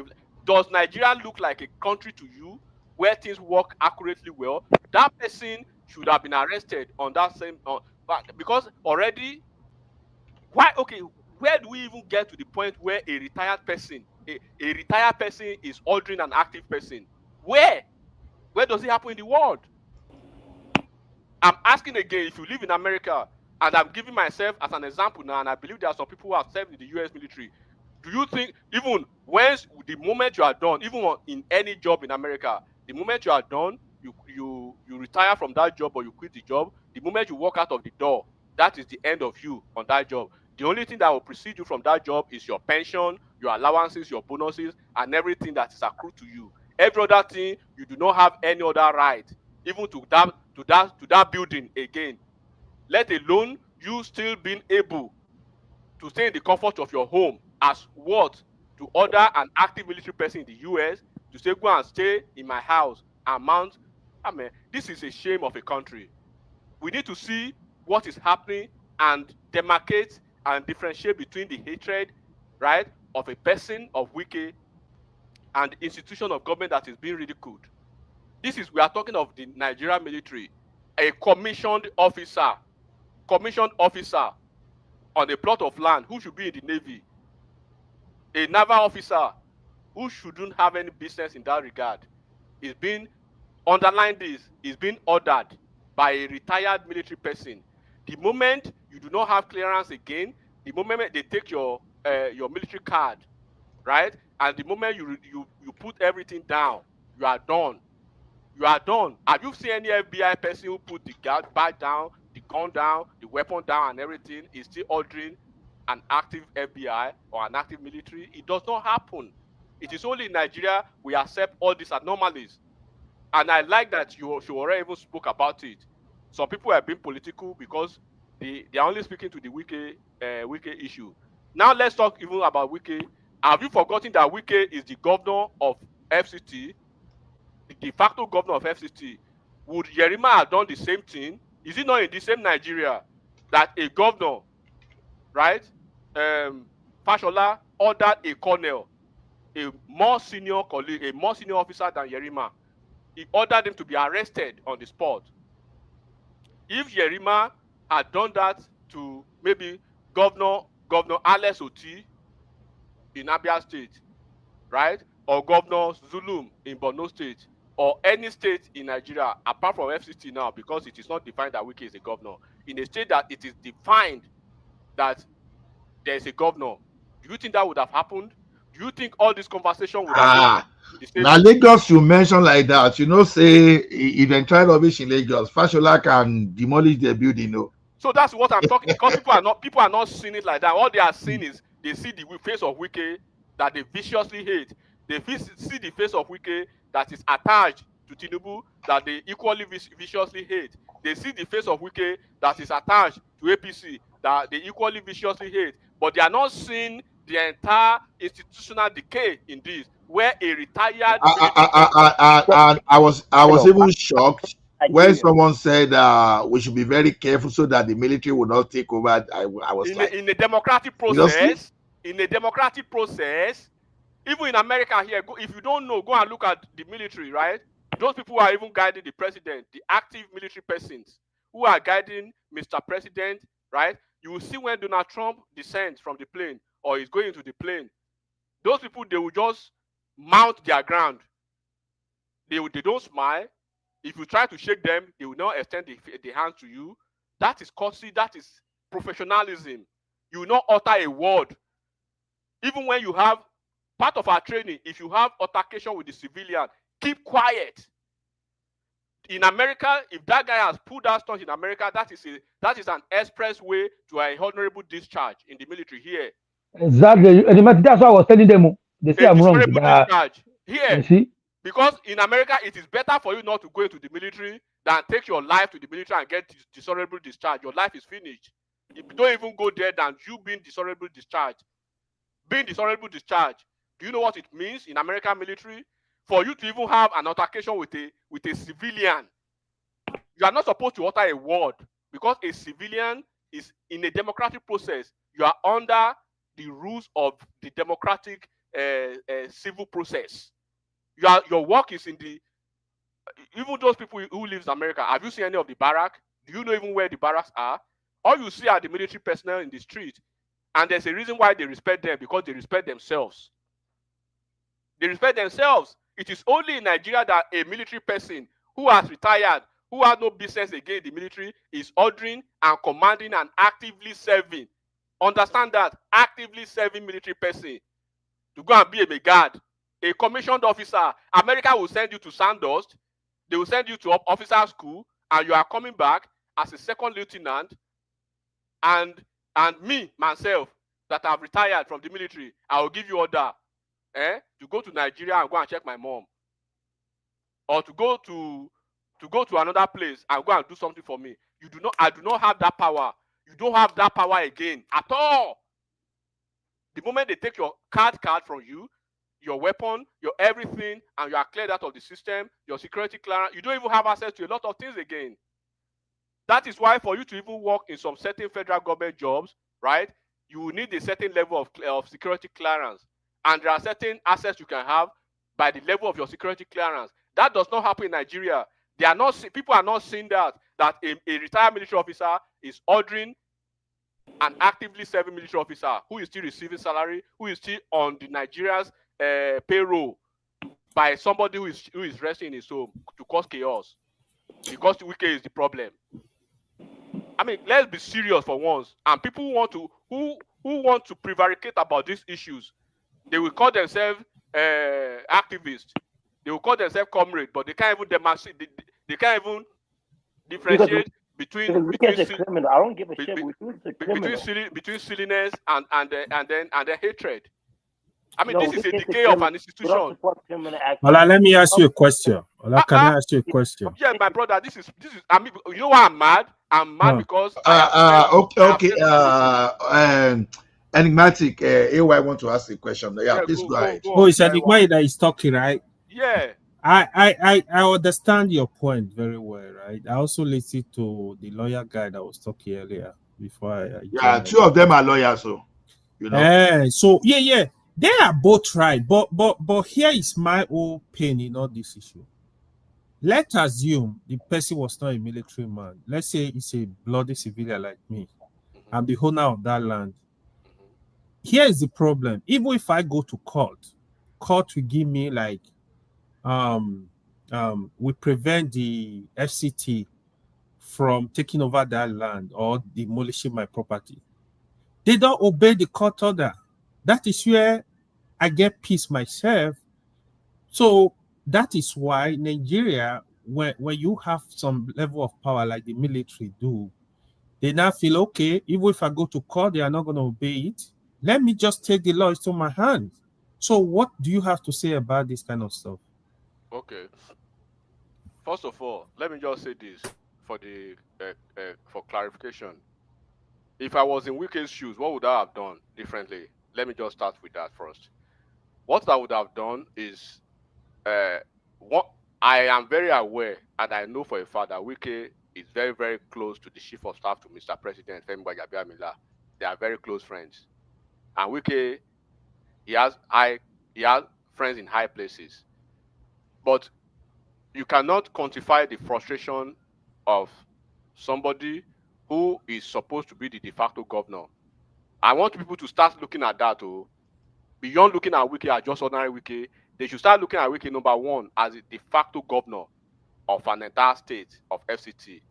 That you've tried to have had audience and then sent your senior at director level, right? 3 different times, they've been humiliated in the same scene. Yes, the frustration could be handled in different ways. But if I were in Wike's shoe, I would have still done the same thing that Wike did by going to that site just to obtain 2 things. My officer, well done, no. Please, on whose order are you here? You understand? On whose order and authority are you here? I need to know I want for clarification. I'll get the name. I'll get the name of the officer that is the same Yerima. I will get the order, whoever made such order or make such authorization for him to be there. I've clarified that. And please, do you have any identification that substantiates your claim to this land or whoever sent you? Right, something that shows that whoever sent you is the owner of this land. If you cannot provide that, I'll notify that. Then I'll order my whoever is the director in charge of that, maybe in the ministry, maybe the director of lands or whatever. I'll let him understand. With immediate effect, I need to have a closed session. What would I do in the closed session? I'll request, because I already understand what is happening. I'll call because from what we heard, they said there is an investigation that is going on. Don't forget two Wike's colleagues in the Ministry of Defense, the 2 ministers, Badaru, right, Minister of Defense, and the Minister of Defense for State, Matali. They throw their colleague under the bus too. They throw Wike under the bus. And this is why I'm telling those people are northerners too. Probably they even had issues. So a lot of things going on, my brother. First of all, I want to clear something for you, right, before I get to your answer. So that is where I will go back to my office. I will call Chief of Staff to the President, Femi Gbajabiamila. Please, I have a naughty KNOTTY. I have a naughty situation in my hands. This is the issue. This is the issue. I want you to schedule a meeting where I'll be able to lay this to Mr. President, and then so that things can be cleared out. I'll do that, and I'll seek an open audience with the Chief of Staff where we'll be able to plan and see how to get things done. Because obviously, right? Obviously, that Yerima was not sent there in error. It wasn't sent there randomly. That attitude that he put up was not just another attitude. It was something that was basically. So I would say that Wike walked into the trap. So I would have handled that differently. That is me, and why I'm different from Wike. Then number 2, on the issue, don't forget every land issues. They are civil matters, right? So you will see a lot of land cases, a lot in so many courts. So for the minister of the FCT, who is the de facto governor, because I will start ringing this to everybody's ears now, who is the de facto governor of FCT, to have made his presence felt on that place. Now, switch the board now. Look at maybe governor of, I'm using Abia State now for lovers of, for haters of Wike, governor of Abia State now, right? Who will leave his office to come to such a place? Don't you know that it has gone to a certain extent for the governor to be there? And do you think they don't have the documents? Up to now, as we are speaking, there is no any evidence that shows that the officer in the subject matter officer now is the owner of that land. Because from what we found out later, he was scammed. They scam all these generals, then they scam them. They scam them on a daily basis in ABJ because they have a lot of money that they just want to quickly dispose on properties. And there are so many of those guys who scam them every day in ABJ. The officer fell in the wrong hands of people who scammed him. And they'll be trying to say, where are your documents? He's not doing that. And they've tried to, even Wike said, a lot of them, they've had the same issue. They will walk to Wike, please, now waiting happen with this. So they will find a way to. The 2 of them are big men. First of all, for you to be an ex-general, you are a big man. For you to be an ex-general in ABJ, you know people who know people, right? But there is this impunity in our military that who you be, who you be. Let alone you, a man from nowhere that, don't forget what I'm saying. This thing they pay, it be like say you never know. This thing where FCT know they their hand for the first time, they paint them silly. So anything that Wike does is an affront to them. They see it as an affront first, for you to even say, can I see the, even if we can say, can we see the evidence of you occupying this land? It's an affront to them, number one, because they see him as who the hell are you? Who the hell are you? A whole me. We don't they control this region since 1960. Who you be? The ex-minister did not ask me this. Why? Because the ex-minister, of course, now your guy. The ex-minister now your tribe man. And this is why we have issues in Nigeria. My brother, land issues are civil matters. You can take it to court, take FCT to court, take Wike to court, take everybody in FCT to court. But you don't have the right to mount yourself and your goons. There is nothing different from the Omoniles constituting nuisance in every area of Nigeria, right? Than what those military people did. That was an act of hooliganism in a civil society. We are trying to have an egalitarian society. We cannot have an egalitarian society. You are abroad now, my brother. Waiting happen for that place. Have you ever witnessed a military officer in that capacity in your country where you are? We are trying to have an egalitarian society, but you cannot have an egalitarian society, right, where it is only good when it happens to somebody you don't like. This is what I'm talking about. These people, they have this penchant. They have this penchant. They have this entitled hegemonic spirit that if somebody from the South question them, they see it as an insult first. They will first look at you from head to toe. Who you be from the South? Who you be? Now they operate this place. Now bro, you don't go ABJ before. Do you have properties in ABJ? You don't get things for ABJ.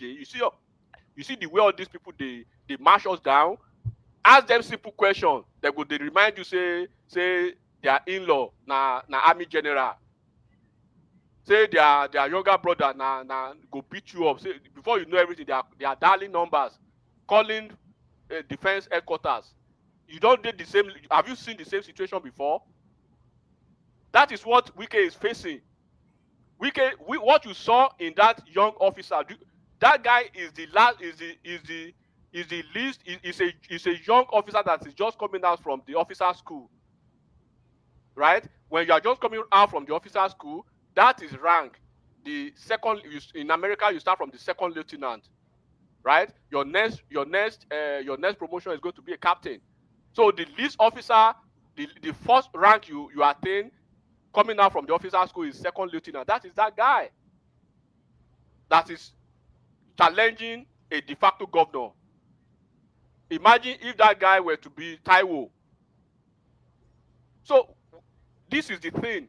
Like I said again, can you imagine a sitting governor moving from his own office, going to a land, an ordinary civilian is challenging the governor like that when you've not provided anything, and you think the governor will just leave his office without having to check and then to follow details of events before he moves his troops to that place to say, let me see what happened.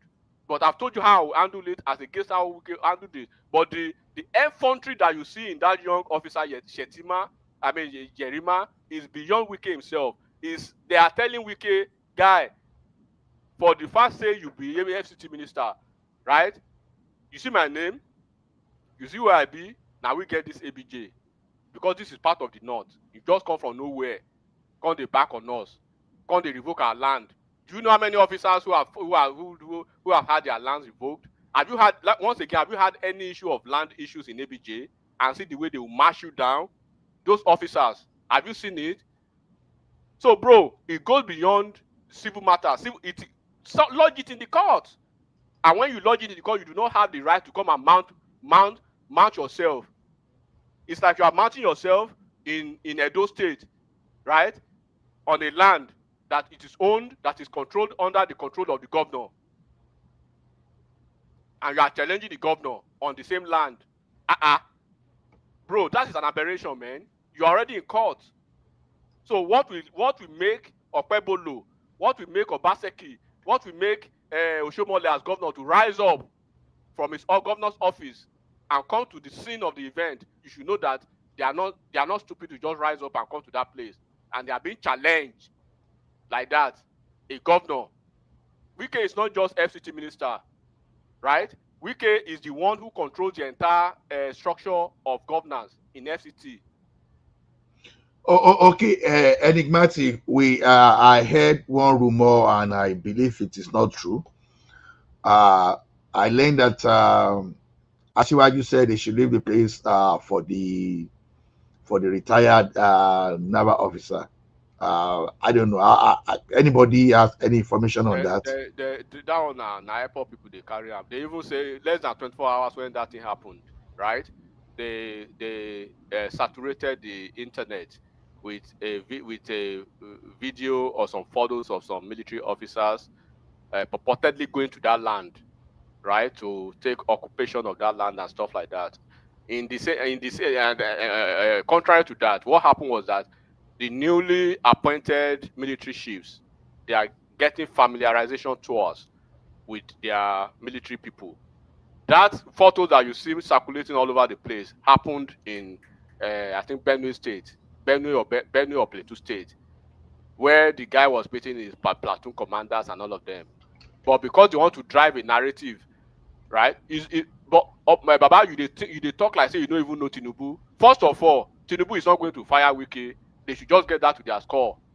Tinubu is not going to fire Wike. Wike, if Tinubu is going to be the president of Nigeria for the next 8 years, don't be surprised if Tinubu leave Wike in APJ for the next 8 years. Because out of the ministers of Wike, look, we're laughing. You waiting I talk. Now Ogba will they take care of Ogba. There are so many Ogba in ABJ that they are so entitled that they now then get ABJ. Tinubu needs somebody who is strong, because those principalities and powers that operate in ABJ, they don't want any change at all. We had a minister in ABJ now for 8 years. Do you know his name? Do you know the minister of FCT during Buhari's regime? Do you know his name? The guy was there for 8 years. The guy was so anonymous. Nobody knew the guy now. Mohammed, or what do you call that Mohammed one? Bello, Ogbeni, BME witness. Yes, now. All these people, you don't know how they take allocate land for their people. Alero, Bala Mohammed, all of them. Go and look at the way all of them. Land. This Go is and look the at the way only. You will see a 17-year-old kid in Abuja having almost 20 hectares. Yes, in choice areas. In choice areas. I know now. You guys don't even know what is playing. Forget all those things. The only problem I have with the southern people is that they are so gullible. They are so gullible that they just want to play into the hands of these people when they are playing their own politics. An average northern will continue to protect their person. I'm telling you, Bala Mohammed was a minister in FCT. Go and look at the numbers of land he allocated. Go and look at the allocation process. This same one that left in Buhari's regime for 8 years, go and look at the number of land he allocated. Go and look at the number of land that all of them allocated to themselves. Look at the numbers. I mean, they tell you, go see 17-year-old Yarinya, fine girl, we go get 20 hectares for ABJ. But now the same southern people go, they throw their own person under the bus every time because we are dealing with our own petty pedestrian politics in the south. We bring it again to the national level.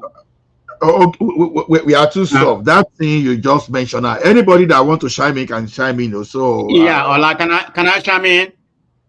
Okay, yeah. You can go ahead. Okay. This question specifically to Ogbeni, which I consider to be a more refined lawyer. So I just want you to answer this to me. This question. I'm looking at from no jabbing, no. What do you mean by jabbing? I'm just I direct my question to. Now you start now. So they okay, go ahead. Don't say I be Yoruba. So Ogbeni, I look referring to the land, in terms of illegal, is it illegal or no? Is it violation of the Armed Forces Act for a soldier to guide a private land? You've asked me. Yerima refused that assignment. Yeah, he has answered that question today. Maybe I've been gone. Okay. Sorry. You don't have to answer. Okay. He wanted to Let me share. let me share an experience. Let me share an experience with you. I stayed in Abuja for almost 20 years. Let me share an experience, and I handled so many land matters too in Abuja.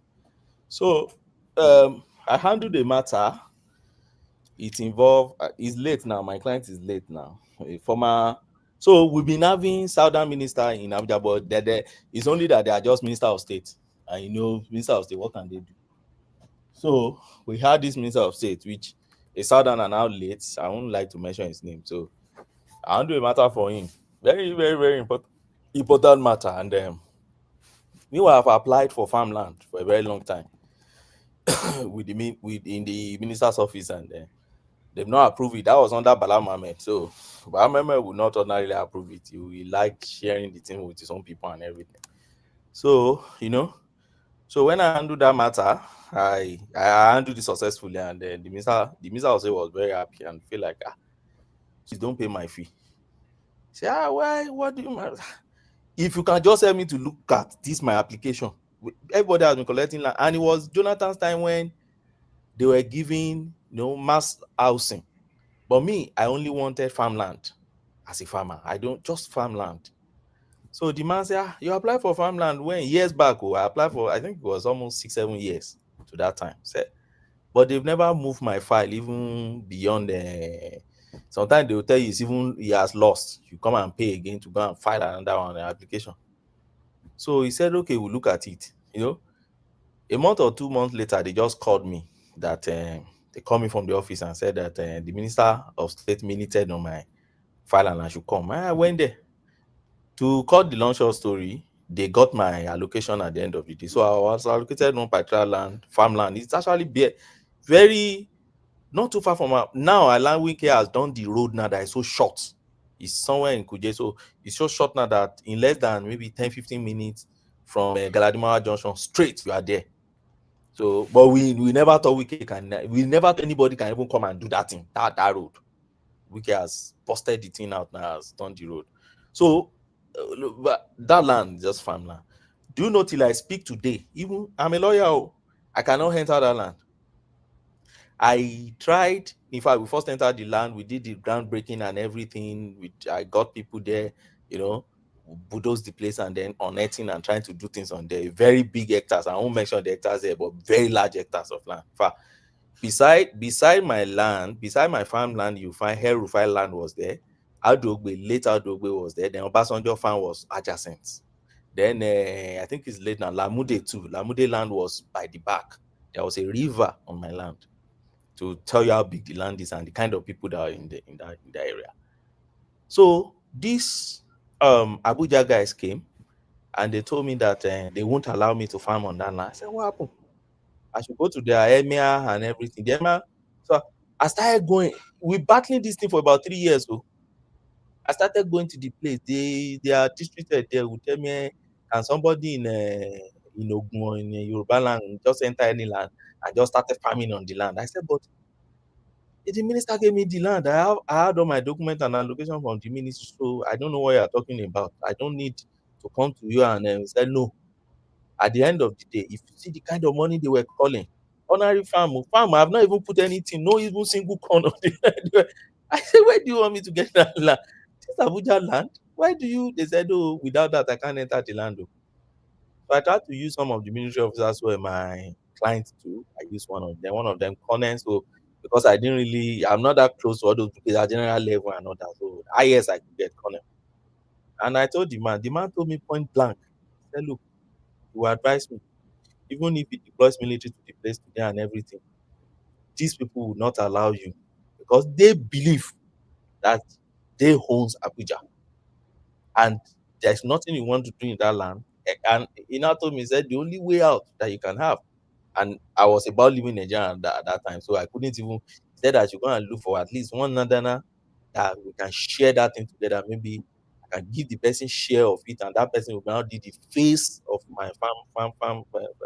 And my farm company is a family company, so it's not something I can. If my dad will even lay costs on you that you now wants to come and add to your farm for what? So that's how the land is still there as I speak today. I try to sell it, and to sell, they will, each person will tell you they can't even access the land because of those guys around. So what I'm trying to paint here is that the encounter you see Wike and that guy had is deeper than you see. Like Elimaki said, it's true. It's deeper than things you just see. People like us that are landowners in Abuja will be facing this over time. We know the way we feel inferior, even in Abuja, in terms of sharing things. They believe it belongs to them. And I keep telling them, this land doesn't even belong to you guys. The tribe that even owns this land originally, the Ngede, the Guarin and Co, you have pushed them back. Then you now turn the thing to your space, as if it belongs to you originally. No, you all migrated from your own side, the same way we also came here to to also have our own living there. So I agree with Elmatic on that point that it's deeper than that. And if you listen to when Wike also was talking, Wike also mentioned that in a bit. He didn't go too much into it. He said, you can't just come and take a land or convert Abuja land that is allocated for or that is on the master plan for park and garden. You can't turn it to a residential thing and anything because you think I can't challenge you because of my tribe. He said it. I heard that thing in passing. I said, people don't really note. That thing is deeper than that. That is the area Wike is looking at, because you undermine this man because he's not from that area, and you never emphasize that such a person can come from that place and also come and become the landlord of Abuja. And that is the issue. So I don't know, it's a deeper issue for Nigeria, or I don't know when we outgrown this problem we've been having in our space. I don't know when, anyway. Because and that's why I agree with Elimati that imagine somebody like Alex Oti, or imagine somebody like even the Zoludo that is, even for the Anambrans now, is the most, for many of them now, is the most unwanted in their space. Imagine Soludo going to a space to go and confront some military officers, and then they insulted him and asked him to leave the land. And how will you react as an average Anambran, or Alex Oti going to inspect a place and said military are not supposed to be in this place, and then the military insisted to be there and they undermine his authority, and such a encounter happened? How will you feel? Who will you support? So we need to sometimes remove the personalities and look at things that happen objectively and make our assessment. Thank you. Yeah, let me finish my submission. I kind of feel the onus is on the retired Navy, admiral. Why did I say that? Because he has no authority, to give order to a soldier already, and he's a civilian. So that's where I'm coming from. I feel like he's misusing the military personnel to he inflames the soldiers. In my own opinion, that's an abuse of rank. And I said it. There's a place that Wike was wrong. Wike, he lacked moral intelligence. That's a fact. We can never argue that, whether you like him or not. That's the kind of person he is, and he can be very unhinged. The way he handled it, that's where I have an issue. You see what happened in Lagos in 2022. The way Sanwo-Olu handled that situation, I think everybody has seen the video. That would have been the proper way. Wike should have handled it. So that's the only area I fought Wike. But does Wike have the legal right to do whatever he do? As the de facto governor of Abuja, yes, he do have a right. So that's my my summary opinion in that regard. But let me say something. You see, sometimes we like cherry picking and isolating issues. Yes, we can mention Sanwo-Olu in Lagos and everything. But when Wike came out to face guns, to face DSS, when they wanted to arrest Justice Dimga in Port Harcourt, were all Nigerians not praising him? Did you see anybody condemn him during Buhari time? He left his house late at night, in the dead of the night. He left his house and came to rescue that judge that Buhari DSS busted his house and they wanted to arrest. Wike, you remember, we all remember that incident. We are students of history. We all remember that. He went there and he was telling the DSS, if you want to shoot me. I'm the governor of this state and I'm to defend this judge. Okay, let's leave that alone. When Akpabio and his gangs were looking for that NDIC woman, was it not the same Wike that went to go and block the SARS that wanted to arrest this woman and said, no, you can't arrest him? In fact, Wike escorted that woman to governor's house and kept her in governor's house. Were we not praising Wike then? So what Wike has done that is different now? And that's why I asked Nigeria, I said, why can't you just let's be objective with things? That has been Wike's own style. And what's so wrong in going to, yes, calling the man fool. Don't you think, do you think the way he handled it is proper? Is that a normal protocol? Yes, first to start with, it should be there. I'm talking about the abuse of the soldier. That is the area. So, remember for almost 7 years, the people who are crying about Wike today now, crying and wailing about Wike today, when Wike was giving Buhari water every day for 7 years, this Wike was the Sinosho and the doyen of these same people. Wike became their enemy shortly when he started punching their faces politically. This Wike gave to Buhari serious issues. Don't forget, at least you should remember now, Benny, serious issues. He was the face of. It was the same with Fayose. Yes. Wike was marching Buhari anywhere, anyhow. Then, as the face of PDP, he was everything good for the opposition. But the moment he started punching them politically, it is when they remember he shouldn't be here. A governor shouldn't be where under his jurisdiction. Does the military have any jurisdiction in a democratic process? Do they? Are you not in a sane country as you claim? So we have to always, like you said, be able to reasonably, resort to demarcating our, primordial emotions from all these conversations. And that is the only way, actually, that our society can move forward. That is the only way. If you observe in the advanced country, you see them. Their child will commit a crime. They will be the one to turn off their child. They will hold him in hands and say, "Tell me the truth." He will tell them the truth, and they will submit. They will be the first to call police. And while the boy is going, they will be crying. If you ask yourself why they do that, there's a reason why they do it, because they know. If something happens today now between Wike and Tinubu, and Wike start to abuse Tinubu every day, you go see they will change their tongue again. Of course. In fact, do you know where I see it? And I don't know. I think, is it Elitmatic that tried to tell us? And I love that. In fact, I have to replay this thing by the time to particular my wife. By the time because she's obedient anyway. So by the time she's obedient. Now to lock herself inside the room, they talk this kind of talk. She for come out, they tell you that no. I've learned how to manage the obedience now. So I understand from your experience now. I've learned how to manage them. That's why I know how to manage them very well now. Ogbeni, they need koboko. When you are dealing with a toddler, right? You play with a toddler to a certain point. And all you need to do with that toddler is just bring out koboko for that toddler. No more pampering. Now, this one is even leading me to a question now. Because I see that this America coming to Nigeria thing is beginning to die gradually. I no go die. If you know what Trump is going through now, Trump don't get that. He's battling there was something I was reading online that someone was warning this guy, Mike Arnold. I was in one of his, he was invited to one of the X-Space, and people were just discussing. So before that time, someone was warning him that he mentioned Sonny that he should be very careful because he said the government of the US is aware that IPOP are violent separatists. So that the guy should be very careful what to present to the government so that he doesn't lose his credibility. I said, wow, it's even good that they know.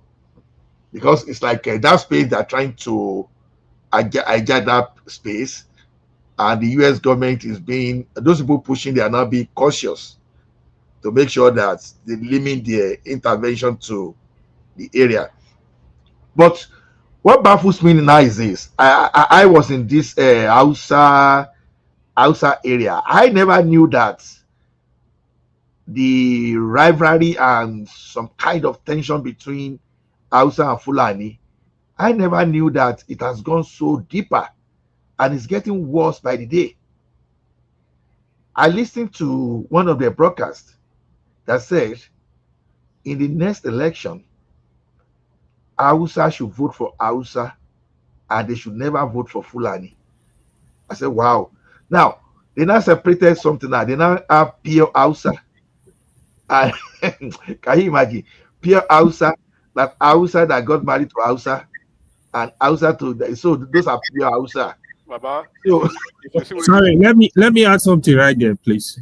Okay. It don't fall for all those stuff. The truth is, the Hausa Fulani, they are so mixed that you can't even separate them. To just you cannot go to anywhere. You don't seem to get what I'm saying. Baba, the middle You belt. understand? Make middle belt no hear what they talk. Oh. No. I think AY, you are not aware. I listened to this thing over weekend. Ola, can you hear me? No, I can hear you, but let me learn. Please let me learn. Don't delay my I just want thoughts. to bring a breaking news to you. It's very funny. What happened? You know that during Ayo Fayoshe birthday party, Obasanjo went there and started abusing both the wife and the husband. I mean, Fayoshe and the rest. We know that enemy. We come No. Just now, Fayoshe replied Obasanjo in a written letter, calling him at his age is an irresponsible man. All sort of name he called him. Okay. So it's very funny. Obasanjo insulted Fayoshe at his birthday. No, we come there. It was one of those. It is one of those things that I lined up. I beg, no verse. We come there. Obasanjo can never agree now. No. It is one of those things I lined up. I beg. Let me just. You say we should not fall. Okay. I listened to this. You understand? It was a serious matter. I was thinking that I was falling too. They listed every position that this guy, they came to us. That, okay, they say, we are Islam before they came. He said, our relationship with traditionalists, you understand, was cordial. No problem. That these people came to them in the name of religion and they took over the key position. They started mentioning that you see these people in key position where say now they are telling them that, okay, that Yoruba, that the Muslim, and all those people from the south, they are not their brothers. But you see people from Mali, Chad, the Niger Republic, that they are brothers. So whatever you want to do, that the Fulani people are saying they should align more with people from Niger, people from Mali, and people from Chad, than any other part of the country. So now it got to a stage now where they now said, okay, that's okay. Now that when it comes to the period of election, they were manipulating them that once you don't vote for Fulani, that you are being disobedient to Islam. I was saying, I spent several hours listening to this guy. You understand? That is disobedient to Islam. So those outside guys are now saying, okay, but when it comes to leadership position now, the Fulani will hang it. They will hold on to it. If you don't vote for them, they will be blackmailing you with religion. So they're not saying what they're doing now is this. The next election or any other election that vote for Hausa, whether the Hausa is traditionalist, whether it's a Christian, whether it's Muslim. He said, I can't remember, I said, copy Yoruba first, your ethnicity first, before your religion. That you should never allow anybody to use religion to manipulate you. So that's why I'm throwing it. If anybody is aware, it's a serious issue. I'm serious. Let me say this. Let me say this. So hold on, Baba, just a second. Even in Kano State, I don't know if we're on that space. They even brought out the list of governors in the entire north that no Hausa and the rep. And the rep, yes. Governor, no senator is a governor. In Kano State, Kano is majority Hausa people, but all the local government chairmen, they are Fulani people. They are Fulanis. They brought it. You know, Fulani people they are power drunk. Actually, it's not only in Nigeria; it's all over Africa. Any country you go, if you go to any country, even the former president of Senegal was Fulani. The current president of Gambia is Fulani. Actually, his mainstream is Fulani. If you go to Guinea, Fulani know how to grab power. What I'm saying in Nigeria, right, it's too late for Hausa because right now, even the Hausas, they don't even know who is a real Hausa, who is a real Fulani. That's where it becomes very difficult. They are so mixed. I know those things will always come up at some point, but I think the Hausa miss it already. And Fulani, they also have money. Not this one in the bush, like the Fulani in the north. They control a lot of wealth too. So it's not only they. I don't know. They are very strategic, but you will not see them I coming. think AY, what they have done over the years is to find a way to keep most of these Hausa not highly educated. Yep. And they have a firm grip on them. They use religion to subdue them. I'm sorry to say this.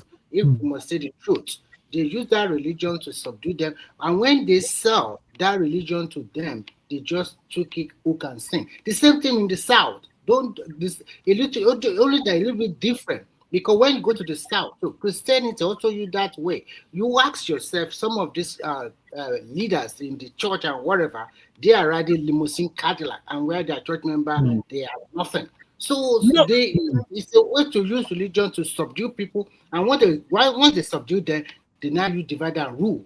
No, generally in the history of religion is the biggest tool to control people. Generally, exactly, is the easiest way. Either Muslim, Christian, in fact, other religion is the easiest way to control people. It's very, very easy. So Fulani, when you look at all those countries that they took religion at the backbone, look at, for example, I will name some countries, and I would like look at Japan, look at China, look at Singapore, look at all these countries. They kick out religion. They kick it out. They kick it out. Even in Europe, they kick it out. Nobody is who is going to church. Who cares about mosques? Kick it out. Your country will have that peace. Yeah, I agree. So it's kind of very tricky, right? So me, what I usually say, I say if I have opportunity, you will remove religion from the public domain. Like Fashola was trying to do that, but there was a lot of talky. But you have to. What I mean by that is, if you are a Muslim, go to mosque, stay in your mosque. If you want to pray, when you come out to the public, there is no religion in workplace. There is no religion. Nobody cares. If you are a Christian, go to your church. That is where we got it from. So to the extent that it was religion so deceitful, especially if you don't know what you are doing. When you go to the airport in Nigeria, you see church and mosque inside the airport. For God's sake, what are you people doing? You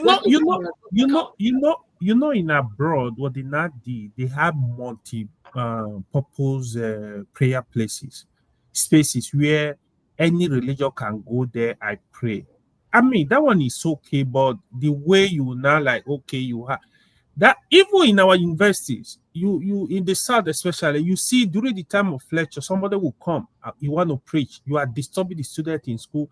I know a lot of students that fail because some of the people that were propagating religion, your level of intelligence might be even way better. You push people along that line, like instead of the person to go to class, you tell them, don't worry, God will do it for you. We keep deceiving ourselves. As a little boy, when I used to go from Lagos to school, right? When we are traveling, you see all this, what they want to pray. I cover this car with blood of Jesus. I usually tell my friend, I say, Alex, listen, I said, we don't need this prayer. I'm so convinced. Because instead of us to mobilize, go to ministry, I say, listen, our road is bad. You have to construct this road. Then we are praying. The accident will still come. People will see that. So, like you live in America, you live in Canada, you live in UK. How many times you want pray? If you want, I say you just thank God. How many times you want pray because you want drive 5 hours road? You just so it's just kind of like foolishness. I'm not saying there is no God. You see why?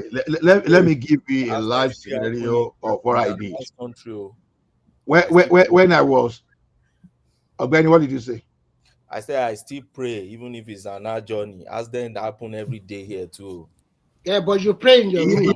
Yeah, you see one thing. You see one thing I did during my wedding. Now, me, I did stubborn, and I've gone through religious agonies and pain. So at a particular point in time, I just said my heart became harder, even than that of Pharaoh. Is the only difference between me and Pharaoh is that I know God exists and I don't joke with God, but I don't allow any human being to use religion to create fear or panic in me. That's why I told a pastor that was using fear to capture me. I said, look, I'm not afraid of death, because if I died, then I don't remember anything. So don't even come with that. And I told him that, who told you that I didn't even want to die to start with?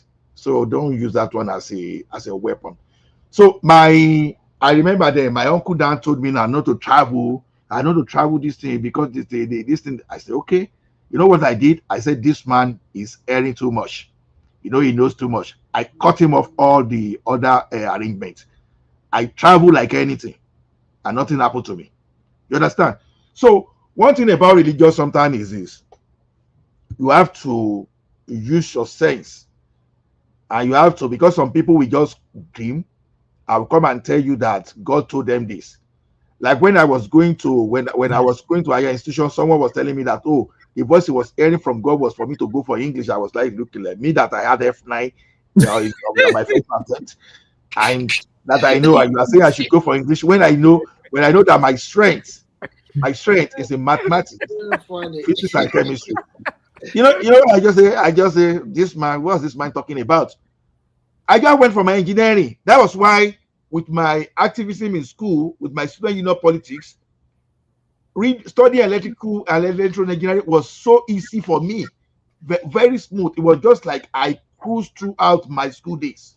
You understand? So sometimes you don't allow religious to, okay, you ask me to be praying when I'm supposed to be looking for shift.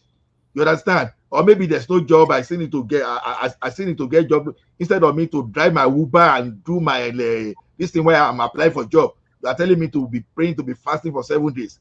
It doesn't work, because to me, Nigerians, I keep telling us, we don't have monopoly of God. We don't have. Chinese, Indians, everybody, they believe in God, but they are not religious like us. They know the principle that God has given us everything for us to function. You don't need to disturb God. God is not our servant. So, to me, those religion, when you submit yourself to whom you yield yourself to, you shall be slave to that person. That is exactly what is happening. That someone will now be using religion to manipulate our mind. Once they change your mind, they change your destiny forever. If it were by the vision of what they saw about me, honestly, probably I'll be MC Oluomo you understand, fighting in garage and all those stuff. Even maybe probably MC Oluomo is even better than see the one going to tell you, say they want to do election. Oh, now this person go win. Oh, now this person. There is one that was saying, now who go win? He said even when Tinubu win on the day of inauguration, they will come and carry it. I'm like, are you guys crazy? The military will take over, and then they will hand it over. It's just fucking nonsense, and people are there listening. And they will believe. Yeah. And the source. I think the issue with Nigeria is that, unfortunately, that literacy level is still affecting that country. A lot of people are gullible, and in fact, some people that are even educated or highly educated, they are not exposed, and they cannot even think deeply by themselves. So you see the society why everybody believes that this religion will help you, and you don't want to walk. Because when I read the Holy Bible, I see that in the Holy Bible, what God, if you follow it, created the world for 6 days. That means a hardworking fella, and then relax on Sunday. So, and you don't want to work on Monday, Tuesday, Wednesday, Thursday. I ask myself, you will go to church on Monday, you will go to church on Wednesday, Thursday, Friday, Saturday, Sunday, you have night vigil, so many things. The same thing with Islam too. You will go to Tafat or whatever. You see, Remy, how do you have time to even? You see, that's not even where I'm even going. You see, on this issue of this security, I know myself. I'm not making mouth too, and I hope my mind is still as stubborn as it is. Do you think if I were to be around in Nigeria today, and I'm somewhere around this insecurity and nobody can guide me, do you think I will obey your government Of by course, you being won't. You have to lawful? protect yourself. You understand? With my knowledge of chemistry and knowledge of physics, and someone will keep attacking me, and I will just wait there for them to slaughter me. It's not going to happen. The only difference is this: I'm not going to be talking carelessly, but I'll be doing my own thing silently. Is it not get to that stage now that people have to defend themselves? Because you cannot just wait for government to You come understand? around to defend you. How will I wait and someone will now lead me to the slaughterhouse like a cow or like the reason why like a that goat? things continue to persist in Nigeria, especially in the core north, I mean northwest and northeast, it's an easy pool of taking people to join this radicals or extreme, because there's so many people uneducated, so many people without no clear-cut job, so many people their young age of, let's say, they don't even know their parents sometimes. So all of these things, it's just an easy pool to Remy, you need to stop that what you are saying. Okay? Why? You need to stop it. When you go to this church, when you go to these churches, there are a lot of enlightened people in these churches who still behave in that same way. I'm not talking about church. I'm telling. What I'm saying is that because we have a lot of people. Hold on 1 second. First, listen to me first. First, listen. No, 1 when second. You listen, then you respond. Sorry, because you don't get what I'm trying to say. Religion talk. I will stop. What I'm trying So to say. I even came in because I wanted to even respond to something Enigmatic was saying about Wike earlier. And but Enigmatic, since I hear your voice now, I'm just going to go ahead. Yes, but do you guys not think that Wike himself is part of the problem that PDP is having today? Yes, during the Alimodu Sheriff chairmanship, he fought hard, he did a lot, he sponsored the party, and he did very well at that time. But after the Buhari 8 years, when the likes of Akeredolu and the other Southern governors from the APC hold their ground to say, no, the ticket must come to the South. Why did Wike not do the same thing? Why was he open to an open convention where everybody could participate? And for me, that decision was selfish because he thought he could get that ticket. And when he didn't get that ticket, that's why he started to throw spanner. No, I was saying it at that time, Wike should not have allowed them to have an open convention where everybody participate.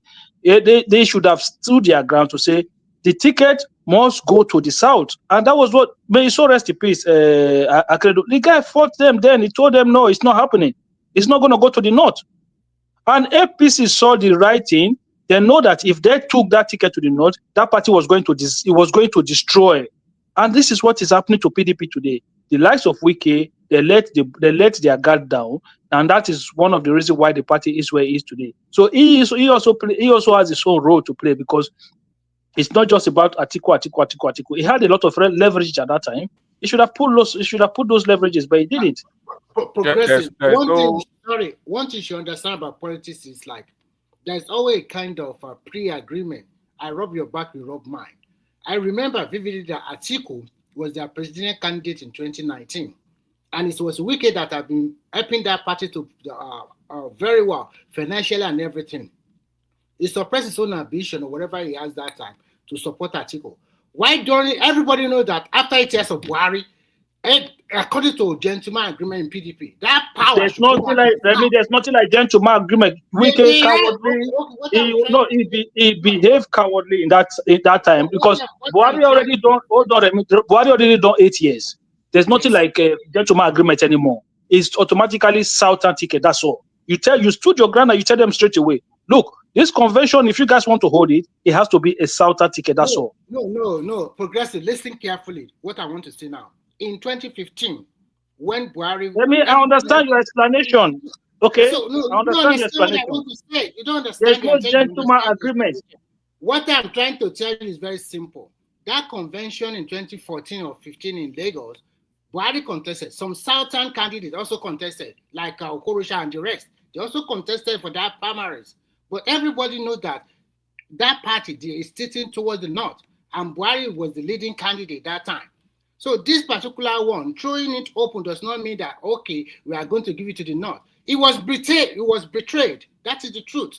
And in politics, because it's not, look. If he had let me explain to you. If he has stood his ground and say, I will not support another candidate that emerged in this primaries. Wike came out and say, anybody that emerge, I'm going to support them. That's what he said. He openly said it. Anybody that emerge, I'm going to support them. He should not have uttered statements like that. He should have come out and let them know his position straight away and say, look, if you guys do this party is going to go down, and I'm not going to support another candidate coming out on after we have 8 years of another president. It's not easy like that, my friend. Politics is not easy like that. So the likes of Akeredolu and the others that were saying it, why were they saying it? What I'm trying to say, after the primary, what next? Are you not going to lead them?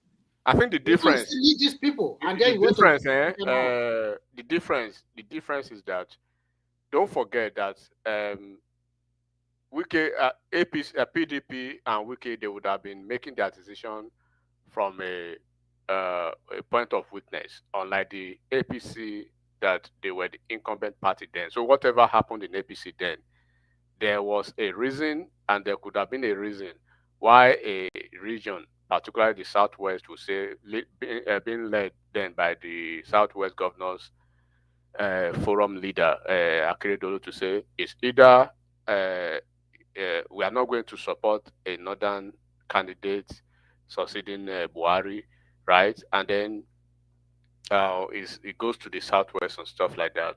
By virtue of what they've contributed to Buhari's emergence, one, by virtue of the fact that they are the incumbent party, number two, and by virtue of the fact, right, that there seems to be a synergy of unity and a semblance of one voice among the governors who were making that decision. Then in Wike's own, one, I'm not going to give a Wike a blank check of no blame. Yes, I agree with you on that. That Wike could have been more forceful. He is forceful with whatever he wants. He knows how to go about it. He at least he went to Anambra State and took all the delegates' votes, right, from Peter Obi, and he got everything to himself. If he had made it very known that, oh, look, all the South and South, all the Southern caucus, let's unite and say this goes to the South or nothing. Because I knew then that somebody, the highest office holder in PDP then, if I'm not wrong, Bode George, right? That was his position. Bode George's position then was that even it was the Southern Governor Forum, PDP Southern Governor. That was their position. They had a meeting. It was in Delta State. Yeah, they had that. I know they had that position, but along the line, don't forget, along the line, there was a message that came out that they found out that one of them or two of them, right? Let's say, okay, one of them was walking behind the scene with a northern candidate, with a northern aspirant, which we found out it was Atiku, and which we found out it was Okowa. But where I blame Wike was where in such a political arrangement, right? He did not do what Tinubu did then to secure his political base and to secure his own little political feature in Aso Rock. Regardless of that, when they gave Tinubu an option of 3 VP candidates, he told them, give me one, because out of those 3, you could maybe add one and pick the one that you put, or choose the one that is best for you. I will only take one, and I will only bring one which I know is best for me and is best for my own political base. Wike did not do that. Wike missed out on that. Wike missed out on the fact that he allowed an open convention when Atiku is involved. And then when you saw that Atiku is involved in such an open convention, and you saw Yoshia Ayu, you saw Tambua, you saw those Northern Hawks, right? And you went ahead to go with that convention. But Wike came out recently, don't forget, Baba, Wike came out recently to confess that the only mistake he made was that I think he echoed out I think he said, I forgot the way he said it, if I have to they had a uniform for some of their delegates from the north. Bless you, from the north. That was where Wike killed himself. So, but now I believe I believe he has learned his lessons. Number one, no matter how politically savvy you think you are learning every day, my brother. Wike would Yeah, I not. know, but I think, in my opinion, then, because like Yeah, I mean, if I was the him, ball. If I was yeah, in case you, right? No matter if the party go collapse at that moment, make the party collapse. I will tell yeah, of them. course. I will let them Hey, know. look, do you think that the northern them Erufai all of a sudden change their mind to come and support the south? No, it was because the south. Because they Because knew at that point if they've not making that decision, APC was gone. APC was gone. They knew straight away. So you have to put them in that situation. You have to make them understand that whatever. If you make a mistake, but that is well, why all of us were going to go. Wike made a wrong. If Wike had put them in that position, of course we know that Atiku would still have walked off to go and run under a different platform. But you would have put them in that position and let them understand. Look, this political party, PDP, is going to go down if he does not This go is why I say he played the wrong card at that time. No, there's no. You should have told them. And I said it there. I say what this guy did now is very wrong. Look, you cannot allow them to have this after 8 years. Look, the South must have united, whether from PDP or APC, both parties. Look, no, there's nothing like open convention. Even if you want to open, like, do you not think that if the South in APC was not forceful, they would have those guys would have shoved Ahmed Lawan into that race. Even regardless of their forcefulness, you see, regardless of their forcefulness, Tinubu still went to Ogun State to yell, Exactly. And then even with that yelling and everything, they still almost So okay, so you yourself, you saw what Tinubu have to do in Ogun State. Even it was 2 times he went to Ogun State. The other one he was saying if they like they should hide petrol, if they like they should hide dollar. If they, they don't show calm that. Yeah, so he had to be for. Sometimes these things there's no gentleman. No, you have to hold your ground. Say no. I agree with you completely on that. Yeah, Part. I really agree. Because when I'm listening to him these days, oh no, I'm gonna no, Mr. Man, you dropped the ball. Then you had it in your hand. You dropped the ball. You could have kicked Atiku out of that race easily. Kicked him out. Akim, you might be right, but there is karma for everybody. Where is Atiku today? Forget karma. Don't be waiting. Be. I know what I'm trying to say is that no matter what, he playing back too. Let me ask you guys one question. Who do you think North Central will go for now, given the thermometer North Central will the go country? They are going for APC directly. They are going for Tinubu. Even when he was not president, he won most of the No. See, I don't even want to believe in idea of this rigging. You understand? To be honest, I want to believe that. What do you say? I say no matter what happened, all I do is say is rigged. People are talking rigging. That's a defeatist mentality. Exactly. Look at Anambra State election. So no. Remy, why I said it is that when people are saying whenever you are hearing rigging, this is 2025, right? Tell me one election. Has there been any election in Nigeria that the mistake people are making? Do you remember Maurice Iwu? Do you remember that name? What's election? Do you remember when PDP swept the entire Southwest? You know what happened in the entire Southwest? When you are still queuing on the line trying to go and vote, they already declared results. The results were being declared. So what I'm even saying. Yeah, when you what hear I'm even saying, rigging, that is a defeatist narrative. Even Donald Trump does that when he knows that things are not going well with him. He was already yelling rigging until he sees that. But enigmatic. Take this one. The last election in Anambra State, the guy cleared the local government, and our opponent are saying it was rigged. It was rigged. No, what do you mean? You cannot even win one local government. The guy cleared. The guy did not have any opposition. The only opposition that I was surprised. I was surprised that APC performed. You know why I even said it is this. You understand? Yeah. I don't know the candidate that PDP want to present. I assume that if PDP should go ahead and present their article again, You understand? Ola, they're not going to. They don't even if they're not good. They don't like PDP that you are looking right now. They're not going to. They're not going to present. They're not going to present any candidate. If they present any candidate, like look, you have to look. You have to feel sorry for somebody like Adeleke right now, because it's looking really, really shaky for him. Which chairman? Which PDP chairman is going to sign his form? Adeleke is moving. Adeleke is moving. Adeleke is moving. Gone. No, are you saying Adeleke is contesting presidency in 2027? No. I mean, it's re-election. His governorship re-election. It's almost in jeopardy now because of. He can go to another party now. Before that. No, you cannot go. You cannot just go to any. No, it's not. You can't just as an incumbent governor where you have all the opposition, coalescing against you now, and the entire ground is shaky for you. You have because to. City did not really rule very well. And Okay. This is my conspiracy theory. Even based on the barometer, as I was saying the other time, you understand?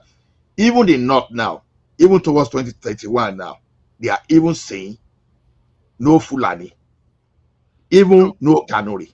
Let me say this from okay. I think maybe you've been into some spaces. Apart from being into some spaces, I have a lot of them from the North Central.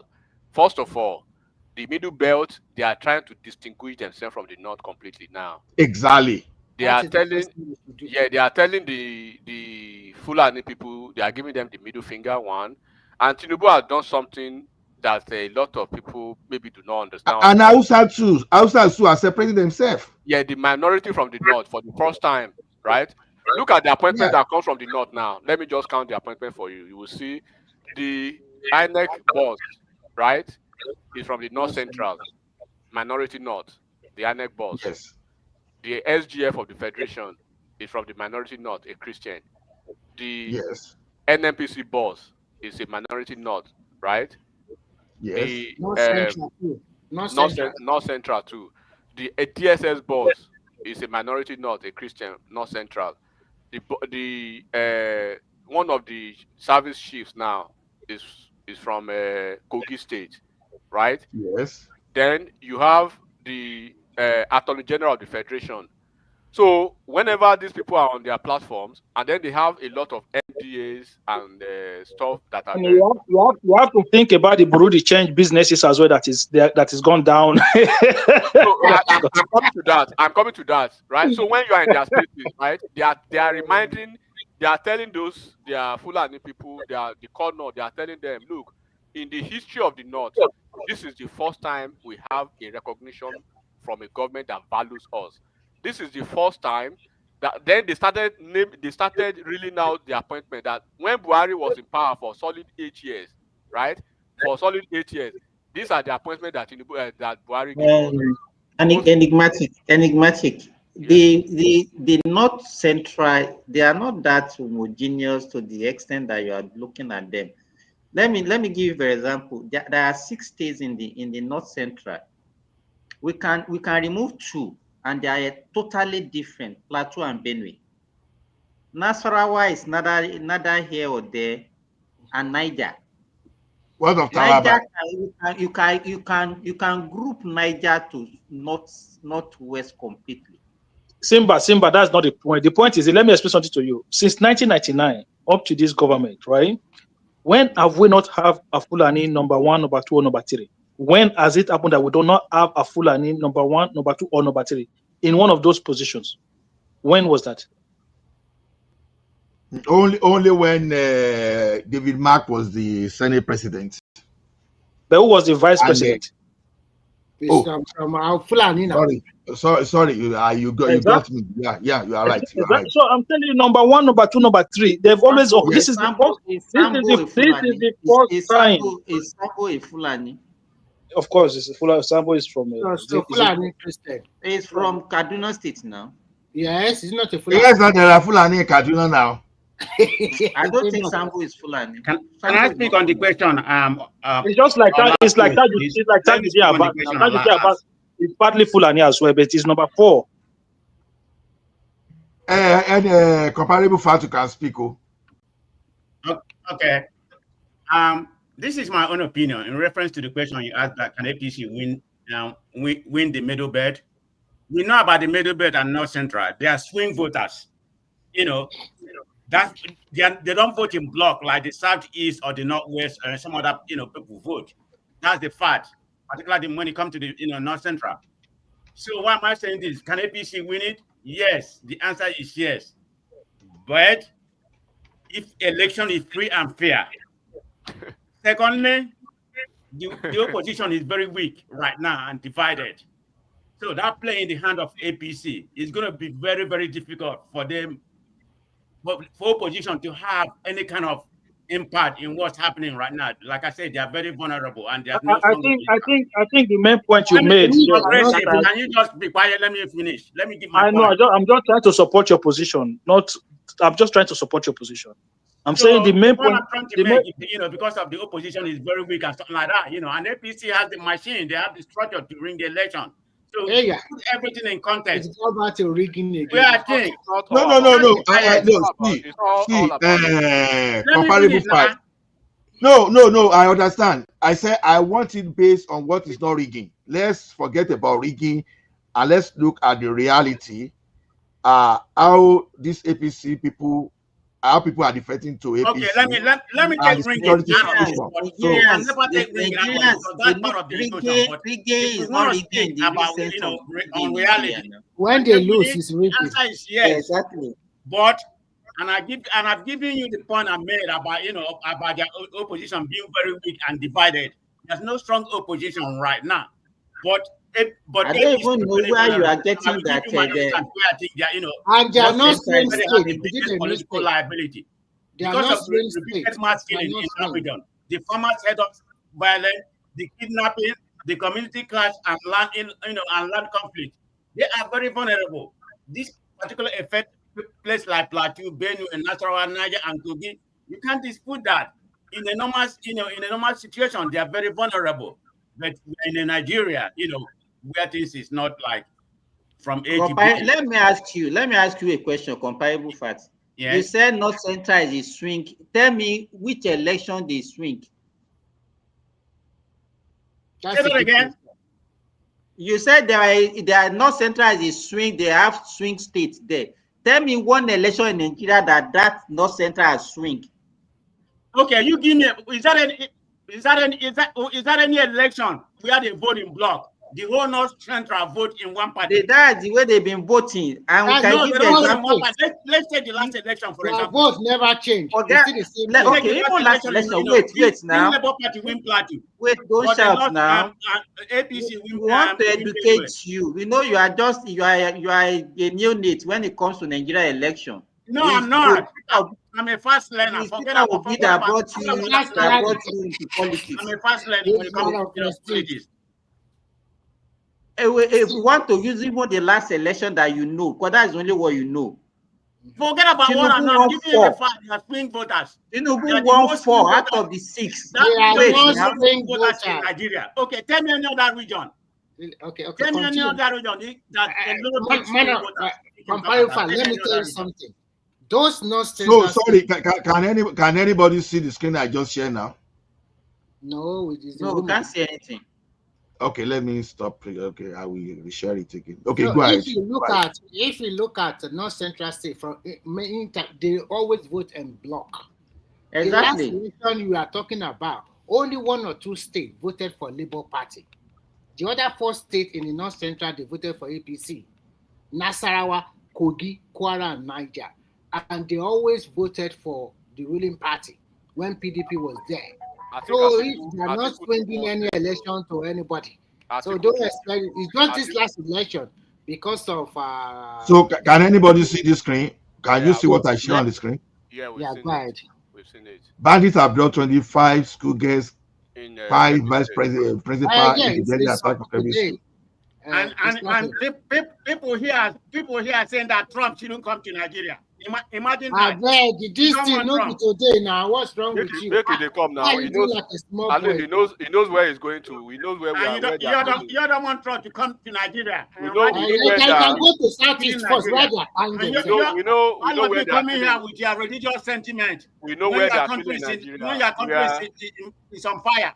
We know where they are killing Nigeria. It should take No, it it's to not Kano. about who. It's not about they. It's about me. I'm speaking from my own point of view. Okay, So I'm speaking for my own self. So I'm in the Nigeria. conversation So is not about they or we or whatever. It's about we what know where. see. Don't speak for me. I can speak for myself. You don't need to shout, man of prestige. It Please should don't take it to shout. Kano. It should take it to Kano to Southeast, where it will help us to kill IPOB. Ali, they are buying Christian is buying Christian there. Let's take to Kano there too now. So why is this conversation going to Southeast? This is the problem. Why not? Why not? Why not? Christian are buying Christian. Why not? This is the problem I have with some bigot here. You Why know, not?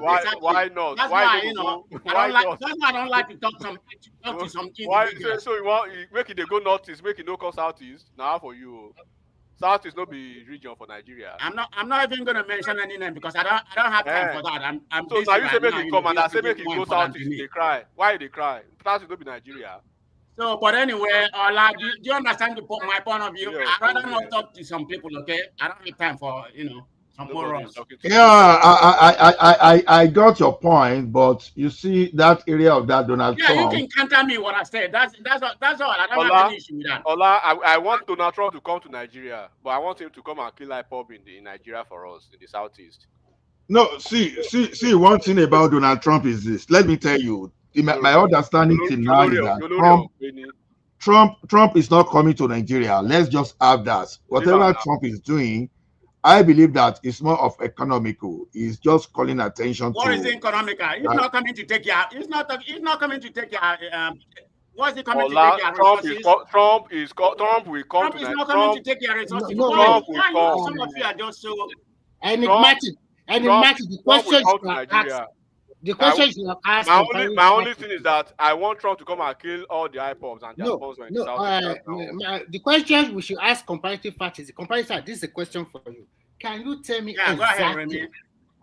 My question is simple. Can you tell me exactly where Trump will go and bring out all those terrorists or whatever they are? Where exactly? Give us a state. Give us a location. Give us where is he going to Nigeria to wherever all these radical terrorists. Where location? Give us a location. Number one is Borno State. You can't argue that's the epicenter of terrorists in Nigeria. But where in Borno? Forget about where, but the US have the intelligence. So they have a targeted intelligence. They're not coming to invade the country. It's going to be a targeted invasion and remove all these terrorists. Let's be so concerned about religion or whatever. Let's let the man come and do the right thing. Oh, come on. Don't let's be reasonable now. My question to you is very simple. You say you should go to Borno. Borno have about up to 30 local government, if I'm not mistaken. So are you saying that he will just go from one local government to another local government and then you will now line them up? You are Christian, you are the Muslim, or this one you are radical. Then you will buy them. Or let me tell you, Remy. America has more intelligence than your country. So it will just come and be picking them and then dropping bombs like that, eh? But they don't want to cooperate. They don't want to cooperate with your military because your military are still out. Your military, you know what your military does. Remy, so the question I asked you do not answer it. Remy, we all want Donald Trump in Nigeria, right? He wants Donald Trump in Borno State, right? Me, I want Donald Trump in Southeast. So it's balanced. Ali, they are also buying themselves there. All the places where they are buying themselves. Let Donald Trump go there. Why are you people sharing? Why are you sharing Donald Trump? Why are you people sharing Donald Trump? And they say they want him to come and be buying Nigeria. America, where they buy themselves every day. No, forget say with the power for here. But me, at least he wants Trump in a region that he likes in Borno State. We want them to help them liberate that place. Me, I want Donald Trump in a region that I like, Southeast. Come and liberate us from the menace and the killings, right? So, Remy, can I answer your question you asked me?